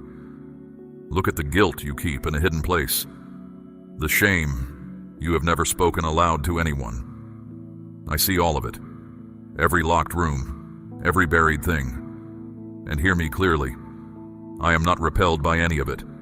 I came for exactly this. I heal the brokenhearted. I set captives free. That is who I am. You have doubted my love because of your past. You assumed that what you did, or what was done to you, placed you outside my reach. It did not. When you ran, my eyes followed you. When you hid, my light kept finding you. There has never been a day when I looked at you and turned away. Not one. Even at your worst, I called you mine. You tell yourself that you trust me, but trust is more than words. Trust is the moment you hand me what you cannot understand. It is releasing the question why and accepting my answer of when. You have been afraid that surrender means losing yourself. It does not. Surrender is where you finally find yourself because you were never meant to carry your own existence like luggage. You were meant to be carried. So lay it down now. The worry you manage every waking hour, the anger you keep pressed beneath politeness, the exhaustion you hide behind capability, the plans you clutch because letting go feels like falling. Bring them all to me. I will not turn you away. I have never once turned you away. My hands still bear the marks of how far I went to bring you back. Those marks are not reminders of pain. They are the proof of what you are worth to me. Stop trying to earn what I have already given freely. You have spent years working for a love that was yours before you did anything at all. My grace does not rest on your perfection. It rests on your willingness to receive it. So stop striving, my child, and start receiving. That single shift will do more in you than a decade of trying harder. Look once more into the mirror, and this time see what I see.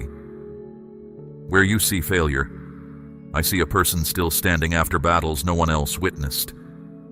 Where you see weakness, I see the very places my strength intends to dwell. Where you see a story too far gone, I see chapters not yet written, and I hold the pen. You are not your worst season. You are not the words spoken over you by people who could not see your worth. Let me do now what you could never do for yourself. Let me wash what guilt has stained. Let me soften what pain has hardened. Let me open the rooms fear has kept locked, one door at a time, gently, at the pace your heart can bear.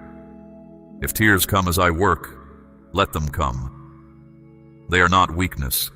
They are the loosening of what has been held too tightly for too long. You were never meant to fix yourself.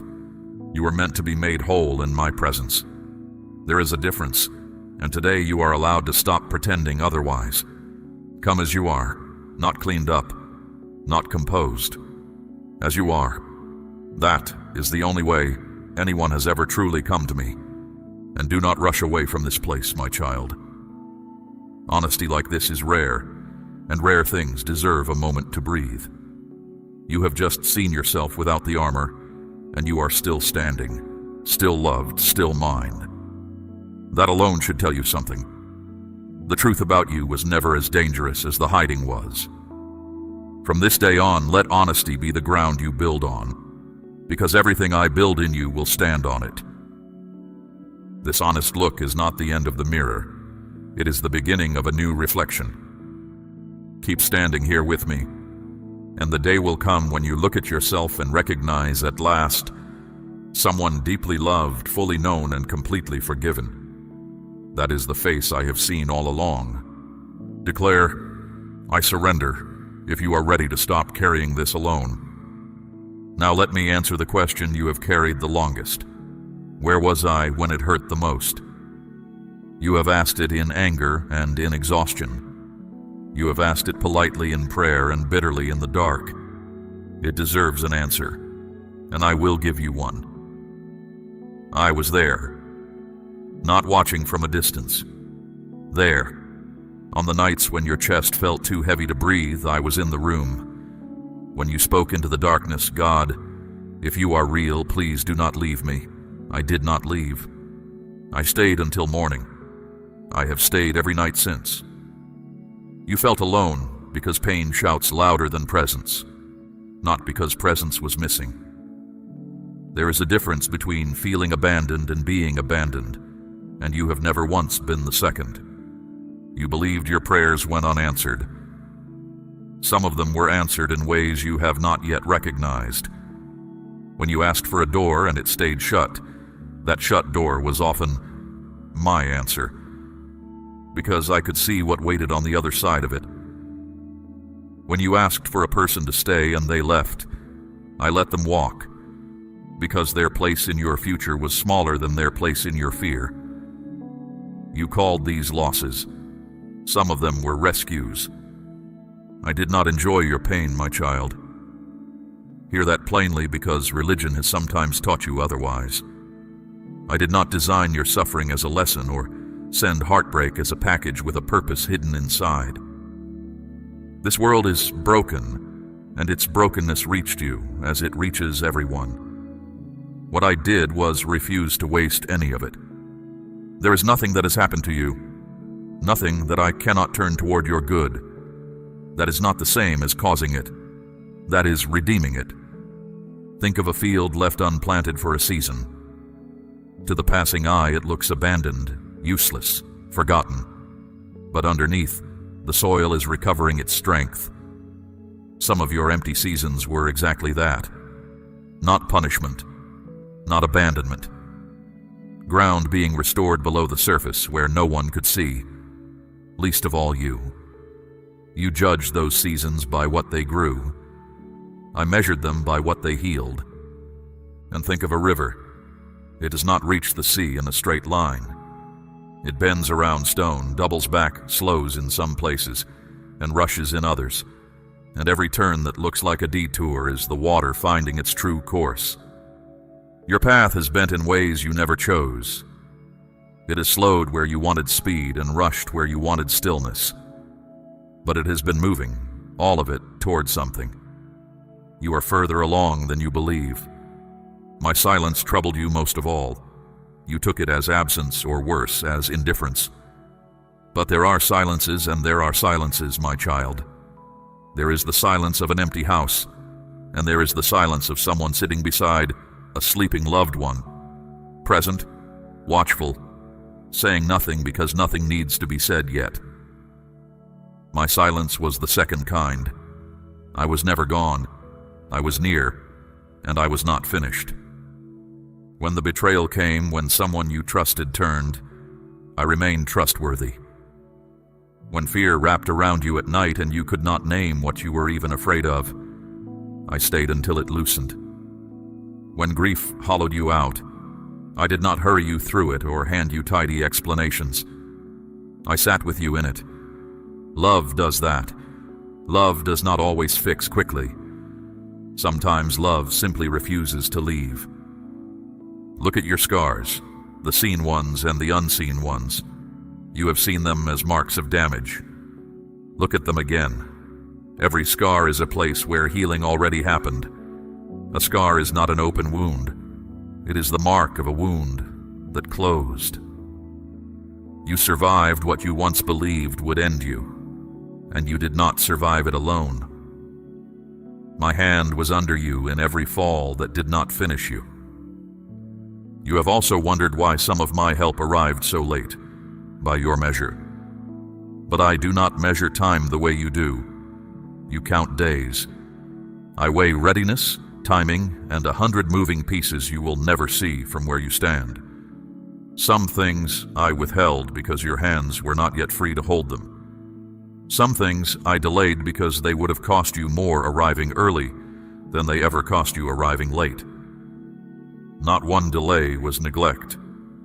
Not one. There were dangers that never reached you, and you will never know their names. Roads you did not take that would have broken something in you. Choices that fell through at the last moment and felt like failure, but were my hand quietly closing a way that led somewhere you could not afford to go.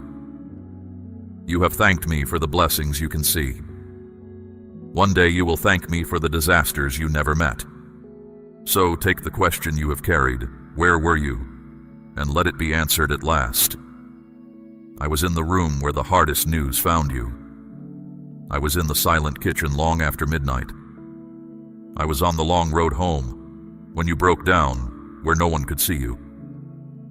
I was there, and I am here, and the same presence that carried you through what has ended will carry you through what has not yet begun. You do not have to understand every chapter to trust the author. You only have to know that I have never once let go of you, and I never will. What you walked through did not disqualify you. It did not push you outside my plan. You are still mine, still called, still carried. And the road ahead of you is not a repeat of the road behind. Let the old accusation fall silent now. The one that said you were forgotten. You were never forgotten. You were held through every hour you thought you were holding yourself. Breathe that in. Let it reach the oldest ache you have. It has waited a long time for the truth. And now, my child, we arrive at the reason for all of it. the interruption, the mirror, the long answer to your oldest question. All of it has been leading here, to a single open door and a single choice. I did not stop you today only to comfort you. I stopped you to call you through. There is a door standing open in front of you right now. Not a door you can touch with your hands, but one more real than anything your hands have ever held. It is the door back to me. Fully back. Not the halfway distance you have been living at, close enough to remember me, far enough to keep control. I am asking for the whole return, every room of your heart, every locked door inside it, all of you, for all of me. I will not pretend this door stands open forever in the same way. I told you that seasons turn and windows close, and I told you the truth. Not because my love expires. My love has no end. But moments like this one are rare, and hearts do not stay soft by accident. You are soft now. You are listening now. This is the hour to move, while moving is still simple. One honest yes. That is the entire distance between you and everything I'm about to describe. Hear what waits on the other side of your yes. The heaviness that has sat on your chest like a stone through season after season will begin to lift. Not all at once, but truly. The confusion that has circled your mind will start to clear the way. Fog clears when the sun climbs, slowly, then suddenly. The fears that have ruled your nights will lose their voices one by one. These are not poetic promises, my child. This is what I do. I am the God of turned tides and reopened roads. What was broken in you will be mended. What was taken from you will be answered with more than was lost. What has been delayed will move again, and some of it will move quickly, because it was never stuck. It was waiting. I will go ahead of you into days you have been afraid to imagine. I will level what stands against you. I will silence what has accused you. I have done this for generation after generation, and I have not changed. But I will not force your yes. Love cannot be commanded into a heart, only welcomed. So the enemy of your soul is telling you, even now in this final hour of this word, that you can decide later. He has watched this whole encounter, and he is reaching for the only weapon he has left, delay. Recognize his whisper by its sweetness. Tomorrow, soon, when things settle. He has sung that song over you for years, and it has cost you years. Not this time. This time you see the trick before it lands. There is no promise of tomorrow anywhere in your possession, my child. All you have ever owned is now. And now is exactly enough, because I am not asking you for a lifetime of perfection today. I am asking for this moment of surrender today. Lifetimes are built out of moments like this one, single, honest, unrepeatable. So come home, not to a building, not to a set of rules, to me. Come home to the presence that made you, the voice that has followed you through every wilderness, the love that never once agreed to let you go. You have wandered long enough. You have fought battles that were never assigned to you and carried loads I never placed on your back. Set them down at the threshold. They do not come through this door. They were never going to. And when you step through, walk differently. Guard the stillness we found together today. Return to it daily, even briefly, because that is where you will hear me clearest. When the noise rises again, and it will rise, let it find you rooted. When the old numbness reaches for you, and it will reach, remember what it cost you and refuse it. You are not the same as you were an hour ago. Live like it. Bring others with you in prayer, the ones you love, the ones you carry even when they do not know it. Speak peace over them. Some of what I am beginning in you today will reach them through you, in words you say, in patience you show, in the changed way you walk into a room. A healed life is never healed for itself alone. Light spills. Let yours. There will be mornings when you doubt this moment. The feeling will fade because feelings always fade, and you will wonder whether any of it was real. When that morning comes, remember this: truth does not evaporate with emotion. What I spoke today was not a feeling. It was a word, and my words do not return empty. They accomplish what I send them to do. This one was sent to bring you home, and it has found you. I am not asking you to become someone else. I am asking you to become who you already are beneath the fear, beneath the striving, beneath the years of holding your breath. That person has been waiting inside you like seed under winter ground, alive the whole time, ready for one season of warmth. This is the warmth. This is the season. Rise into it. So now I pause. Heaven leans close. Everything I have spoken stands complete before you. Every promise in place, every door unlocked. What remains is yours alone to give, and it is the smallest and largest thing I will ever ask of you.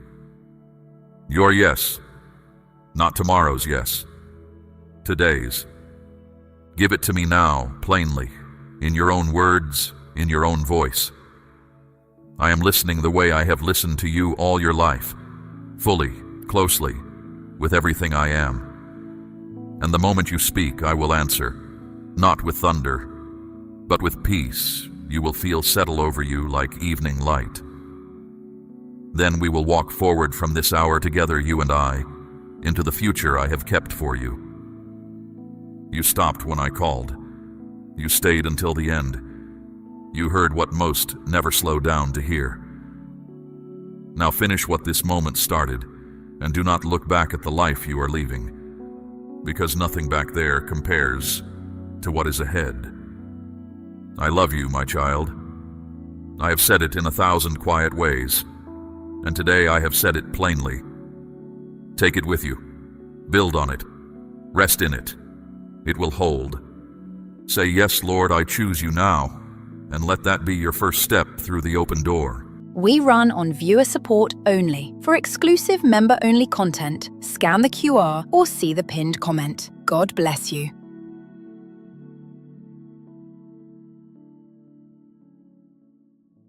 Something is happening at your house right now, and I will not let you walk past it. Stay with my voice. Do not treat this like every other quiet hour that has come and gone. I am speaking about the place where you live, the walls that hold you, the door you close behind you at the end of a long day, the room where you have prayed so softly that no one else could have heard it. My attention rests on that place tonight, and not because of stone or wood or the roof over it, because of the life inside it, because of you. Hear me clearly. What you have been waiting for is not still traveling toward you. It has already come. It is standing nearer than the sound of your own breathing, and the only question left is whether you will know it when it speaks. I am telling you this plainly because I do not want you to miss it. You have been expecting something loud, something that would arrive with noise and force and leave you no room to doubt. That is not how I have chosen to move in your life. I am coming through a narrow opening, through a door you have stopped watching, through a moment so ordinary that you would have let it pass without a second thought. My beloved, that is why I am holding your attention now. There is a heaviness you have felt in your house lately, and you could not name it. There is also a strange stirring underneath it, like something waiting just out of sight. You told yourself it was tiredness. You told yourself it was your own mind playing tricks. It was neither. Something unseen has already begun to move around you, and what you sensed was the edge of it. I do not send you feelings without reason. Your house is not only a building, it is the place where your life gathers. Your rest is there. Your worry is there. Your prayers have soaked into it. What settles in your house settles in your spirit, and what is cleared from your house is cleared from your days. That is why I am dealing with it directly. Some things in that space were never meant to stay as long as they have. Declare your amen if you believe I am speaking to you right now.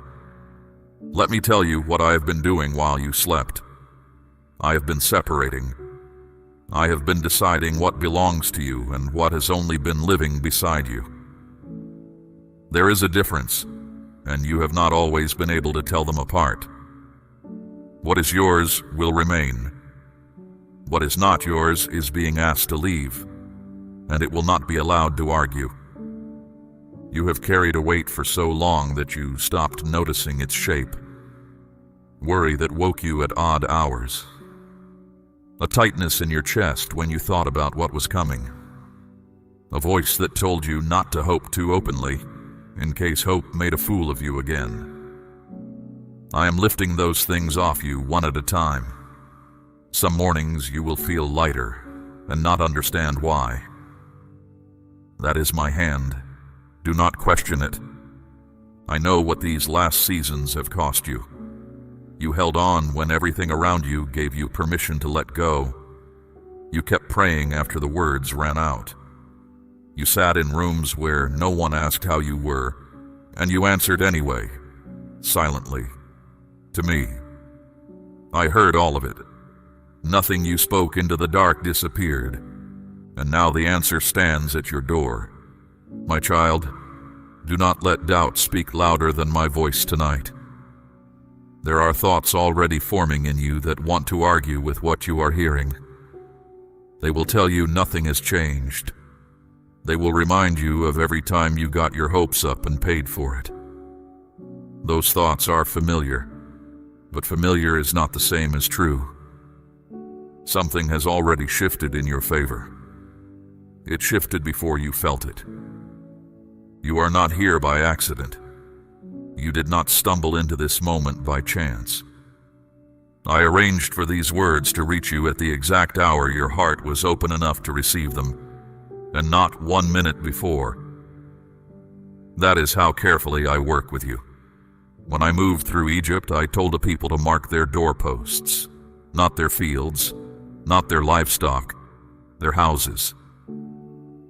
What passed over that night passed over homes, and every family that trusted me enough to mark the entrance woke to the morning of their freedom. I have always dealt with houses. I have always started at the door. I am at yours now. Understand this. I do not clear a space for nothing. When I remove, I am making room. When I take something out of your life, it is because I have already chosen what will stand in that place instead. You have watched things end and thought you were losing. You were not losing. You were being emptied so you could be filled with something that would not run out. There were paths that would have swallowed you whole. There were people who would have taken more from you than you could afford to give. There were plans you begged me for that I quietly refused, and you called it silence. It was not silence. It was me standing between you and a door you would not have survived walking through. You thought you were being denied. You were being kept. Now you stand where you can finally receive what was always meant for you.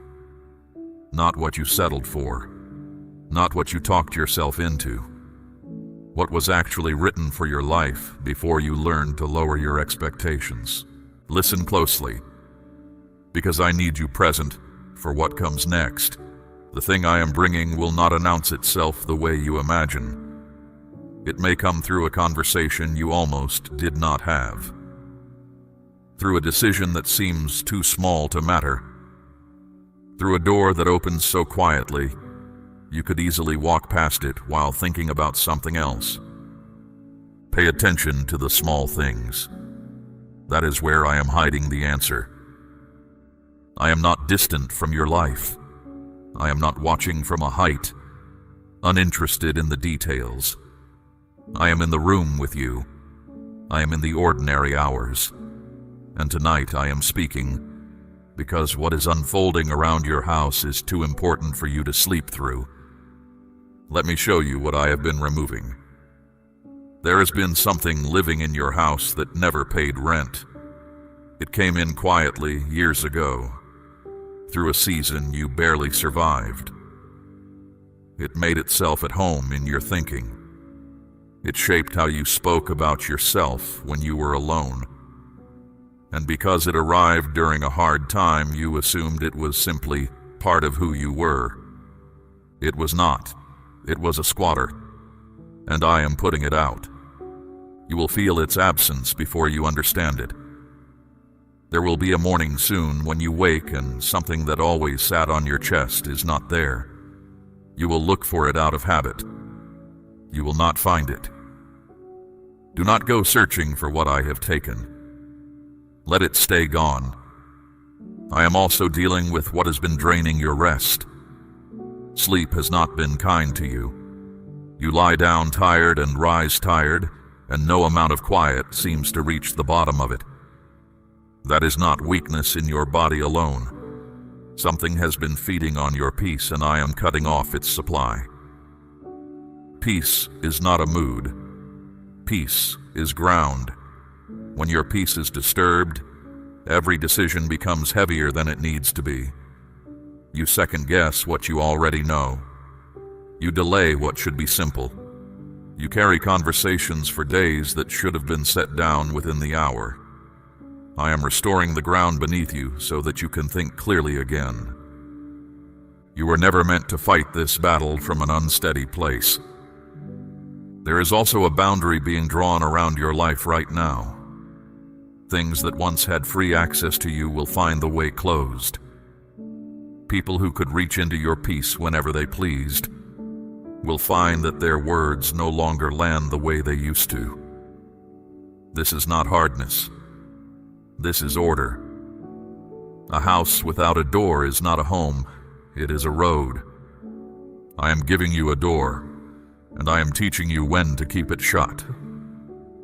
You may notice that certain people begin to drift away without any argument between you. Do not chase them. Not every departure is a wound. Some of it is simply what happens when a life starts moving in a direction that others were never called to walk. Let them go with kindness, and let the space they leave stay empty until I fill it. There are patterns in your life that have repeated so many times you began to expect them. The same kind of disappointment arriving in a different set of clothes. The same season of hope followed by the same quiet collapse. You started to believe that this was simply the shape of your life, that some people get smooth roads and you were given a circle. I am breaking the circle. You will notice this first in small ways. A situation that would normally repeat will simply not appear. A conflict that would normally flare will pass without catching fire. You will wait for the familiar ending and it will not come. That is not luck. That is a cycle being cut at the root, and roots do not grow back once I have removed them. Understand something about what did not work out for you. There were doors you knocked on until your hands hurt. There were opportunities you were certain were yours, and they went to someone else. You took that personally.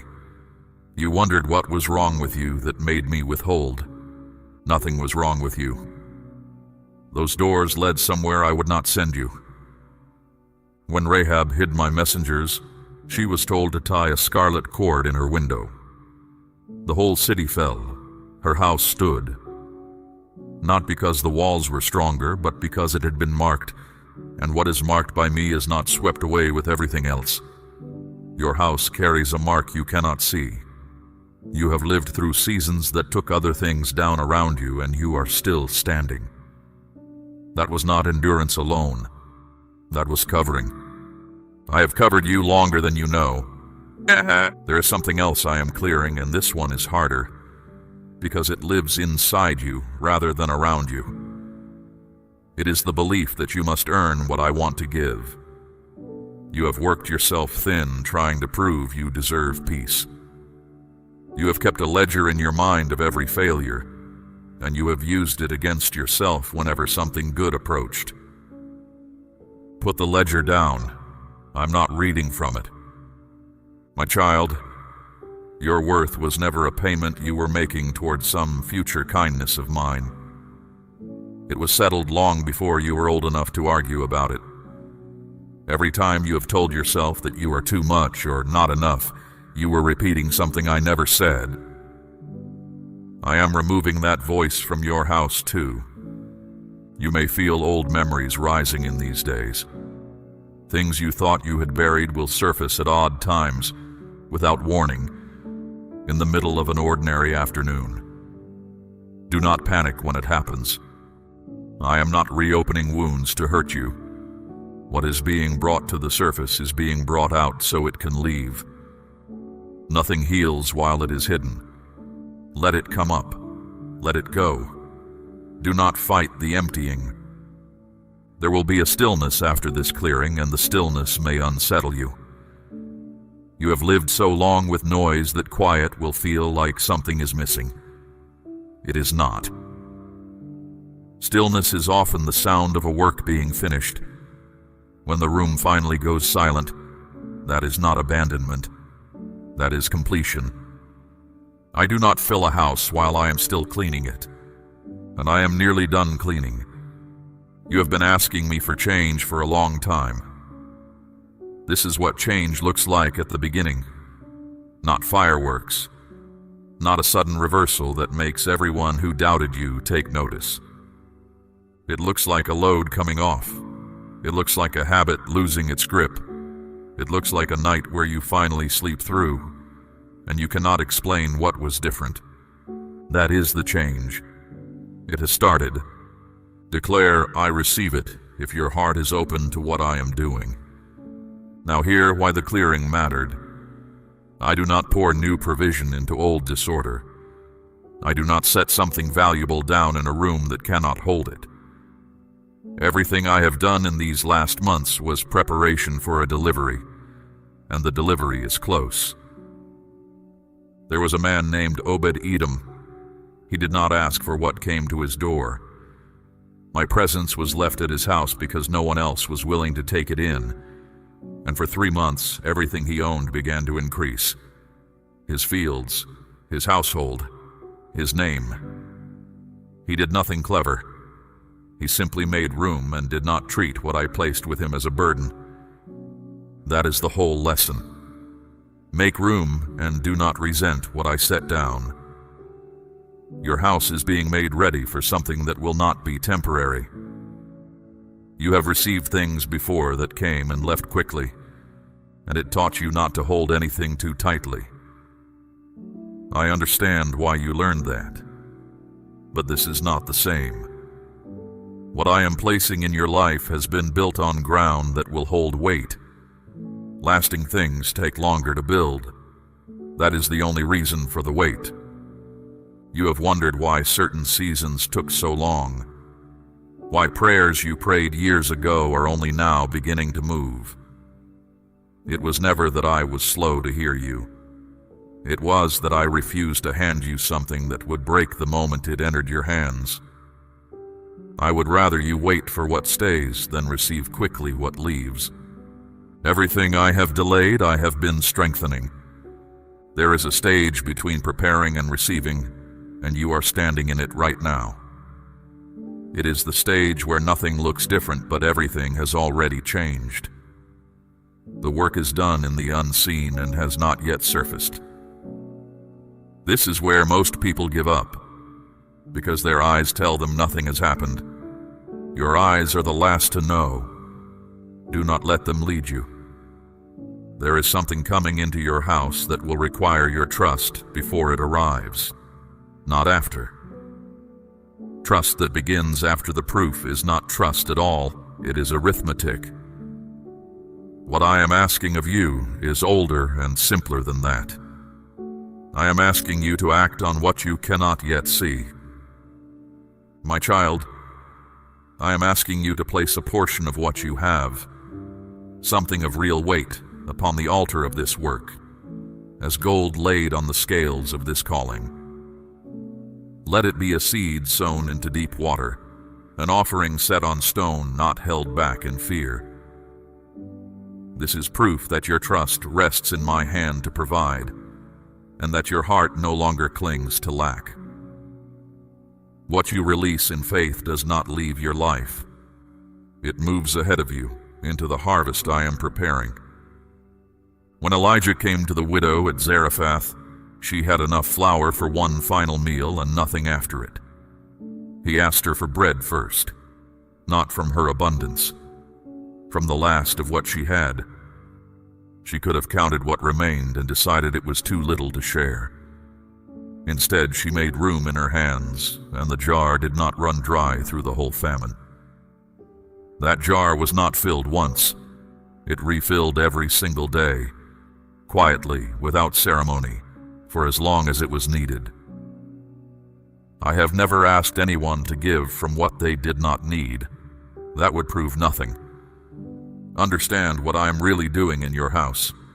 I am not simply improving your circumstances.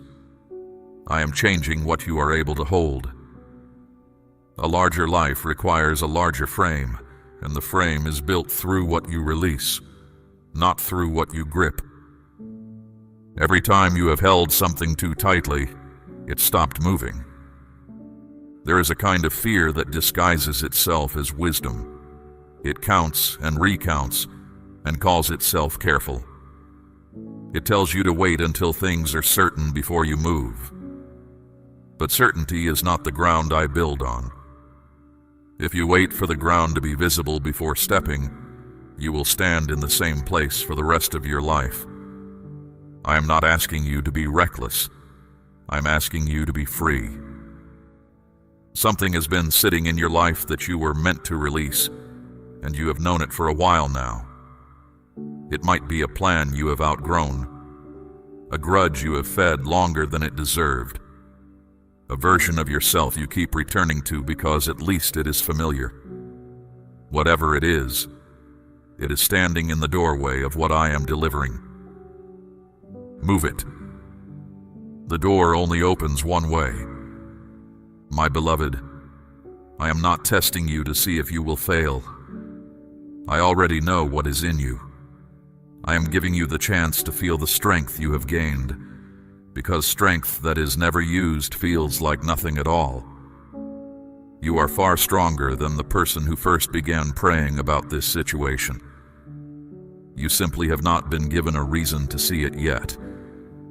You are about to be given that reason. There will be a moment soon when you are asked to act before the outcome is clear. It may look like a small choice, a word you decide to speak, a hand you decide to extend, a step you take towards something that has no guarantee attached to it. That moment carries far more weight than its size suggests. Do not talk yourself out of it. That moment is the hinge. I have set things in motion around you that are already in progress. There are conversations happening about you in rooms you have never entered. There are people who will matter to your future who do not know your name yet. There are arrangements being made that you could not organize on your own, no matter how hard you worked. Some of what is coming to you will arrive through people you have not met. Your part is not to build all of it. Your part is to keep the house ready and the door unlocked, to stay open when it would be easier to close, to keep your heart soft in a season when hardness would feel safer. Softness is not weakness. In your life, it has always been the doorway. Now I want to tell you how it will come, so you do not miss it. Naaman was a commander. He arrived at the prophet's door with horses and treasure, expecting a performance worthy of his standing. He was told to wash in a muddy river 7 times.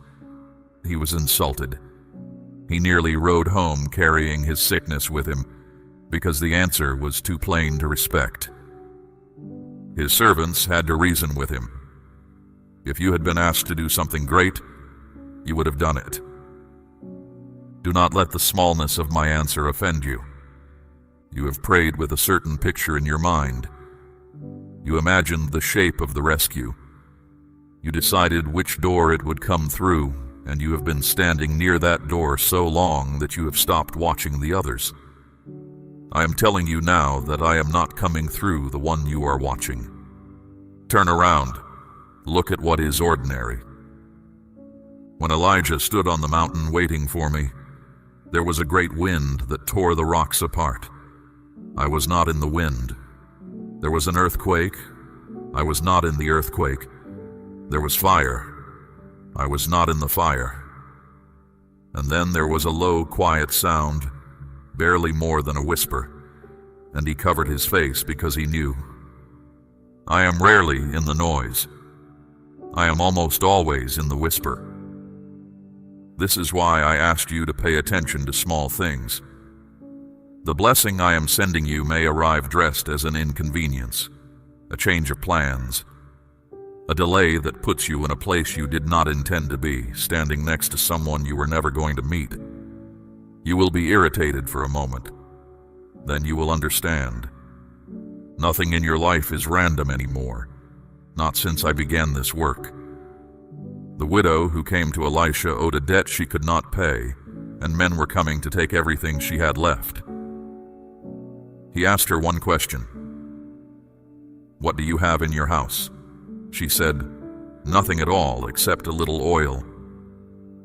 That little oil filled every empty vessel she could gather, and the borrowing of empty jars from her neighbors was the whole of her part in the miracle. She was not asked to produce the oil. She was asked to bring the emptiness. Bring me your empty places. That is what I can work with. You have spent a long time apologizing for what you lack. You have counted what you do not have so often that you can recite the list without effort. But your lack is not an obstacle to me.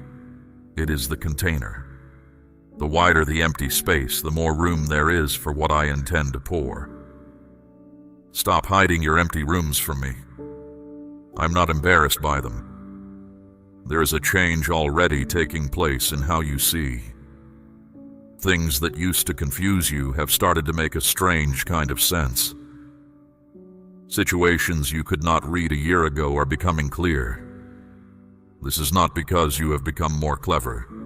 It is because I am giving you sight for the road ahead, and sight always comes just before it is needed. I will not show you the whole path. I never have. But the next step is becoming visible. Take it. That is all I am asking for. You may notice something else beginning to happen. People are responding to you differently. There is more kindness where there used to be indifference. Doors that were guarded seem to open with less resistance. You did not do anything to earn this. I am moving in the hearts of others on your behalf, and most of them will never know why they softened toward you. I work in people you will never think to thank. My precious one, there is something rising in you that you have not named yet. It is a steadiness, a calm that stays even when the day goes badly. You will catch yourself handling something that would have undone you last year, and you will handle it without shaking. Do not walk past that. That is the evidence you have been asking me for. You wanted a sign. I built the sign into you. Listen carefully now, because this part matters. The thing that is coming will feel right rather than look right. It may not have the appearance you expected. It may not impress anyone you were hoping to impress. But when it arrives, something in your spirit will settle, and you will know it the way you know your own name. Trust the settling. That is my confirmation, and it does not lie. There will also be things that look right but feel wrong, and you must be just as willing to refuse those. Not everything that arrives at your door was sent by me. Some of it comes to test whether you will accept a substitute out of impatience. You have done that before. You will not need to do it again. You can tell the difference now. That discernment is new, and it is mine. Do not measure your life against anyone else's. What I am doing with you is fitted to you specifically.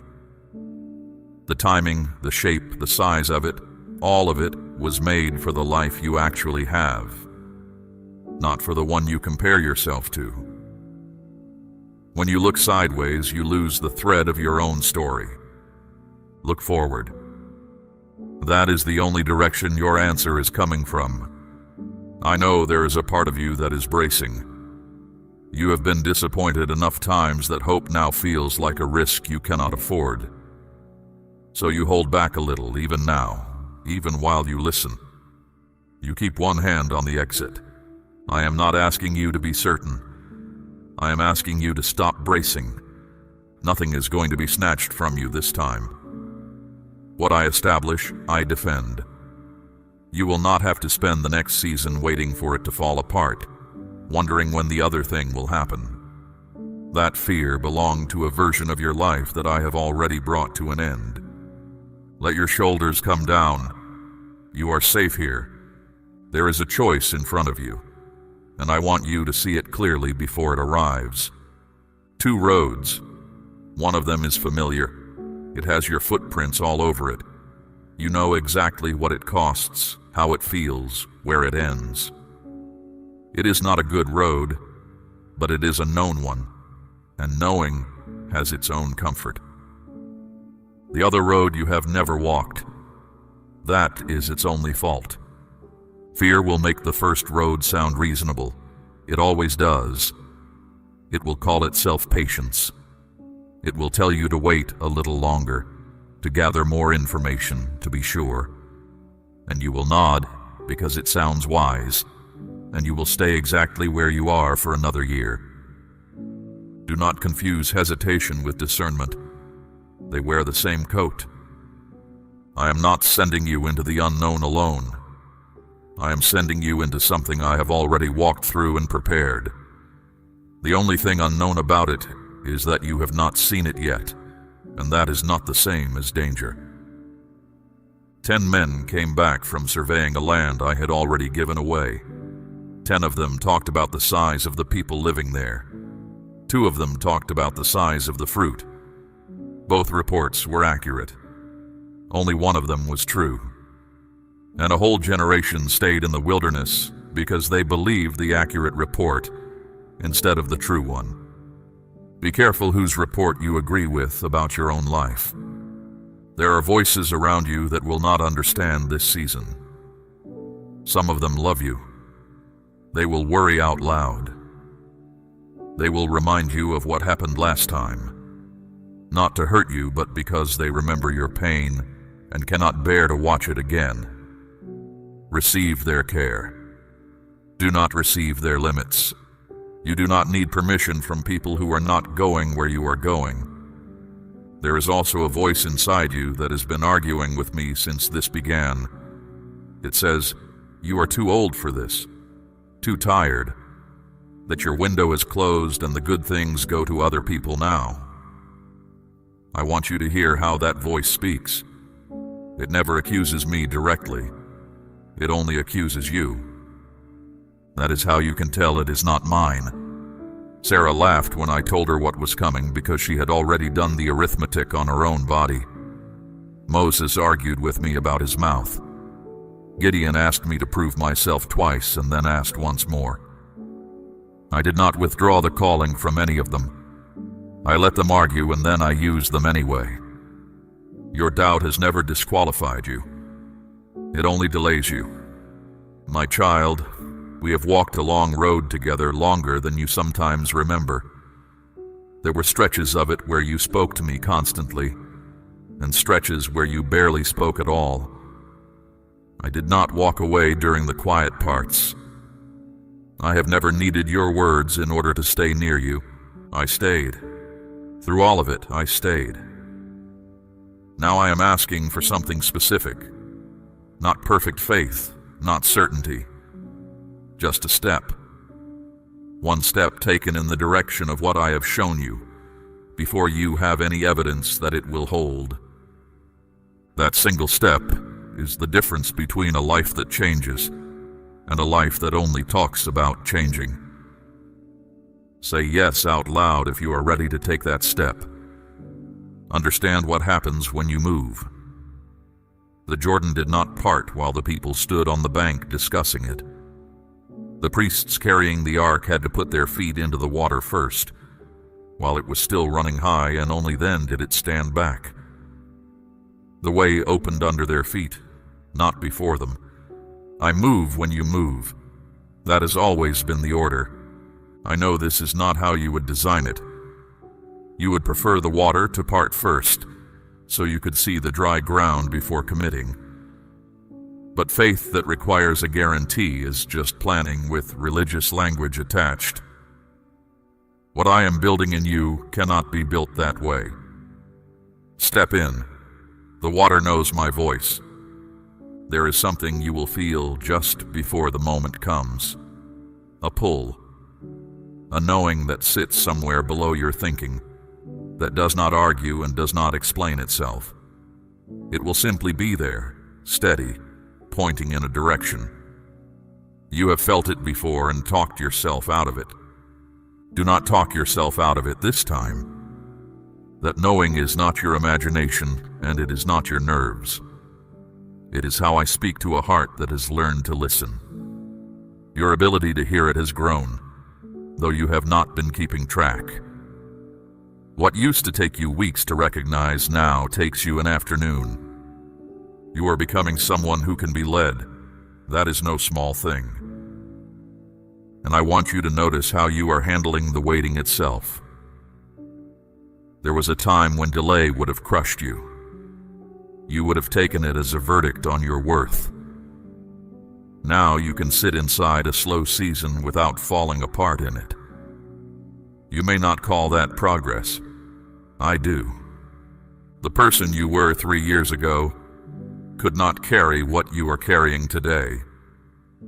That growth was not accidental. Every difficult stretch shaped something specific in you, and I was watching what it built, not only what it cost. I have never enjoyed your pain. I have never sent suffering as a lesson, but I have never wasted what you walked through either. Nothing you have lived through is going to be thrown away. When you finally stand in what is coming, you will understand why certain things had to happen in the order they did. Not all of it will be explained. Some questions I will keep, but enough will make sense that you will be able to set the rest down. You will not need every answer once you are standing in the outcome. So make your choice with your eyes open. I will not force it. I have never forced anything from you, not once in all these years. I speak, I open the door, and I wait to see what you will do with it. The door is open now. Walk through. Now let me speak to you about restoration, because you have misunderstood what I mean by it.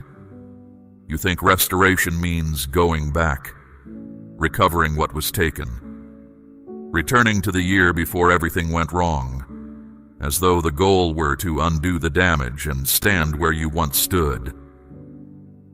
That is not what I do. I do not rebuild the old house. I build a better one on the same ground. There are things in your life you wrote off as finished. You made peace with their loss, or you told yourself you did. You stopped praying about them because praying about them hurt more than accepting them.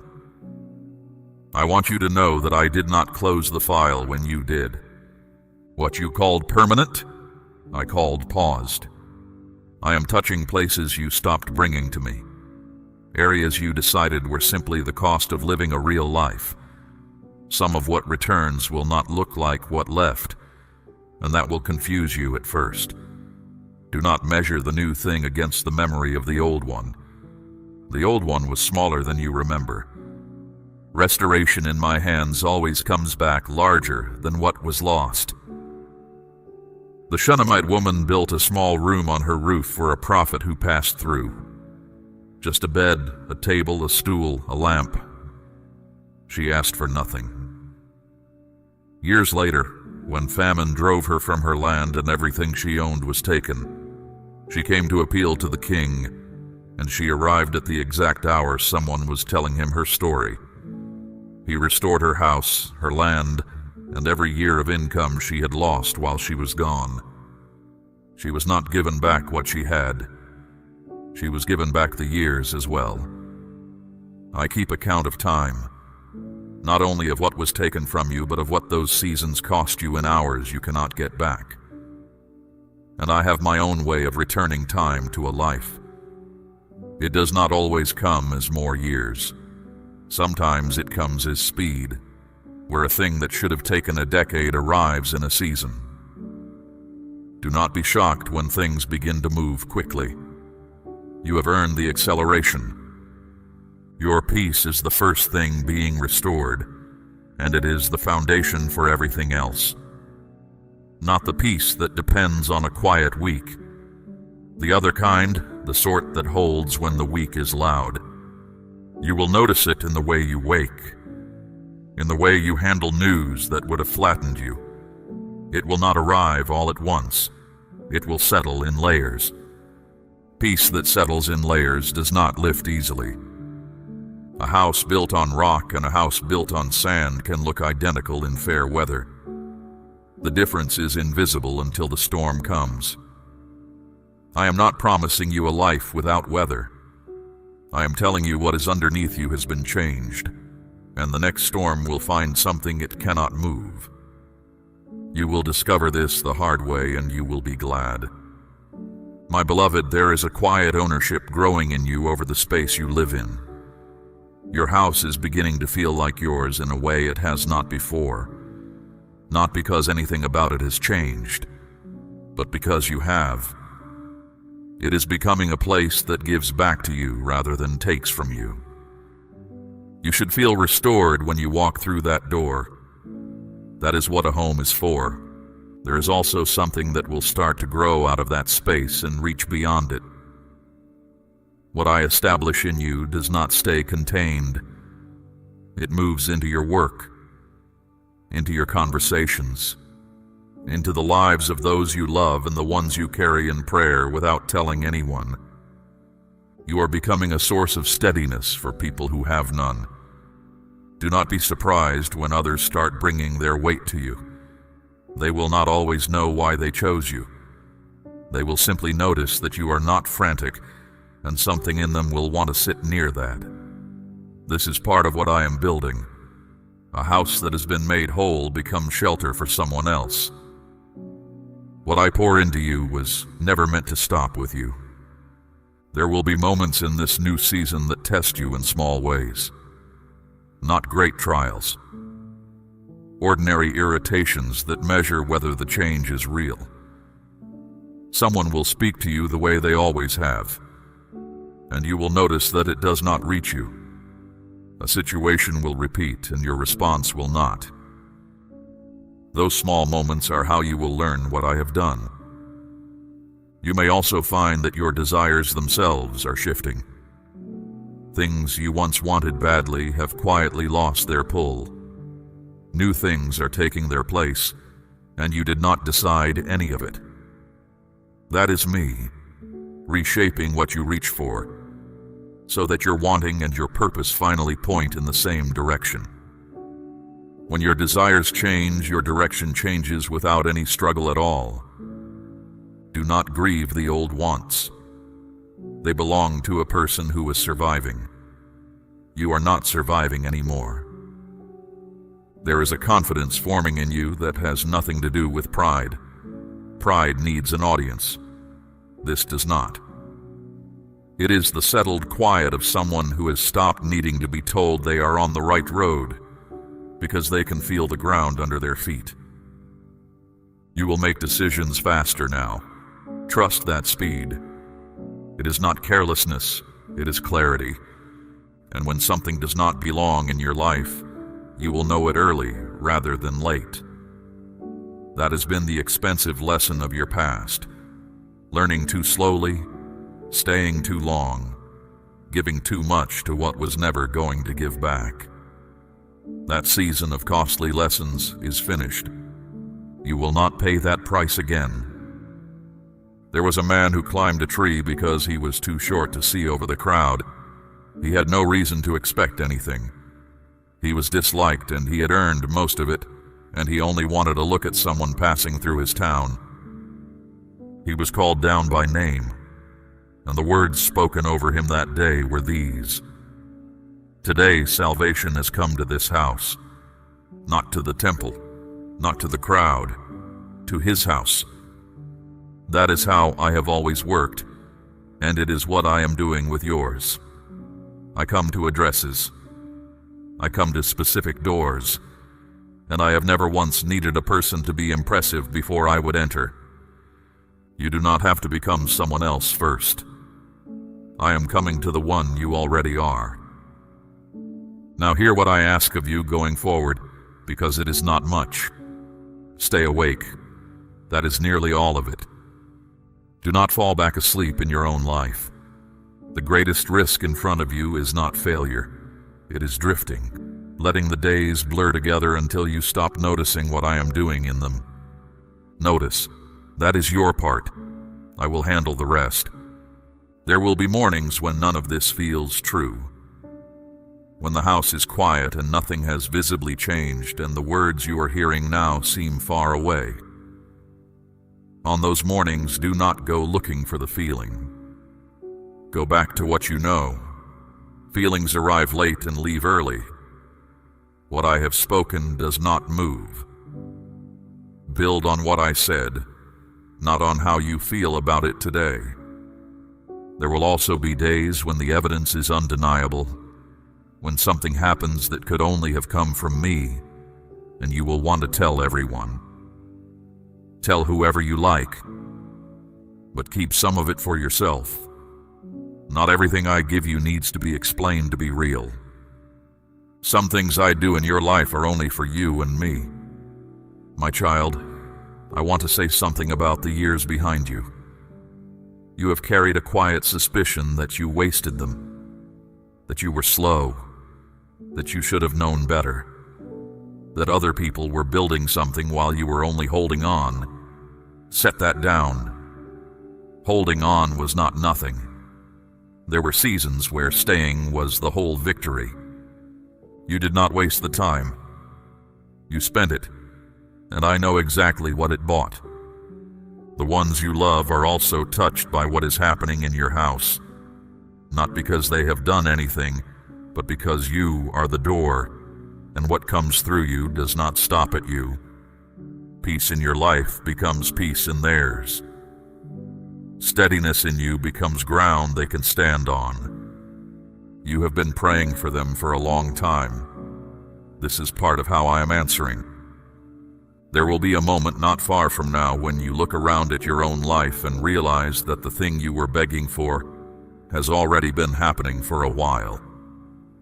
You will not be able to say exactly when it began.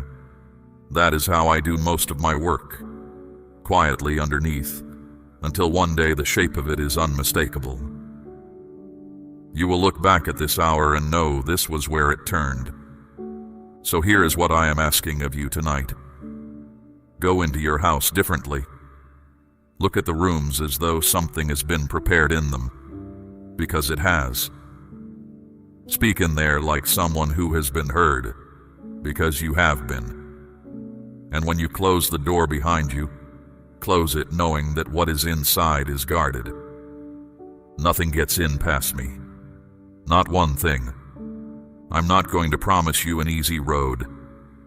I have never promised that to anyone, and you would not believe me if I did.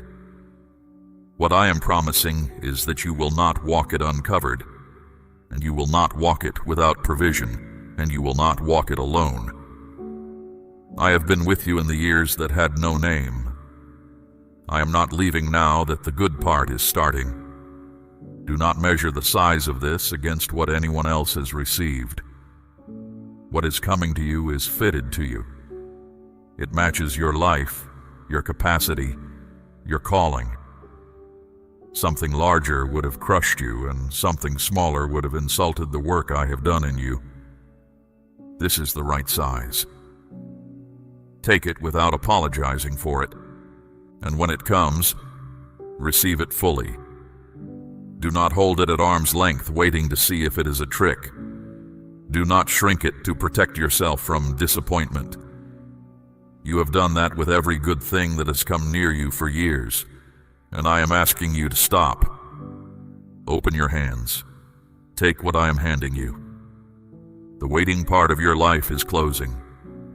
Not because you finally did something right, but because the season has turned, and I am the one who turns seasons. What was prepared has been finished. What was cleared has been filled. What was marked has been kept. Your house is ready, and so are you. You have spent years asking me to move. I have moved. The asking part is over, and the living part begins tonight, in the room where you are standing. Now go and live like someone who believes what they have just heard. Declare it is done if you are ready to walk into it. We run on viewer support only. For exclusive member-only content, scan the QR or see the pinned comment. God bless you.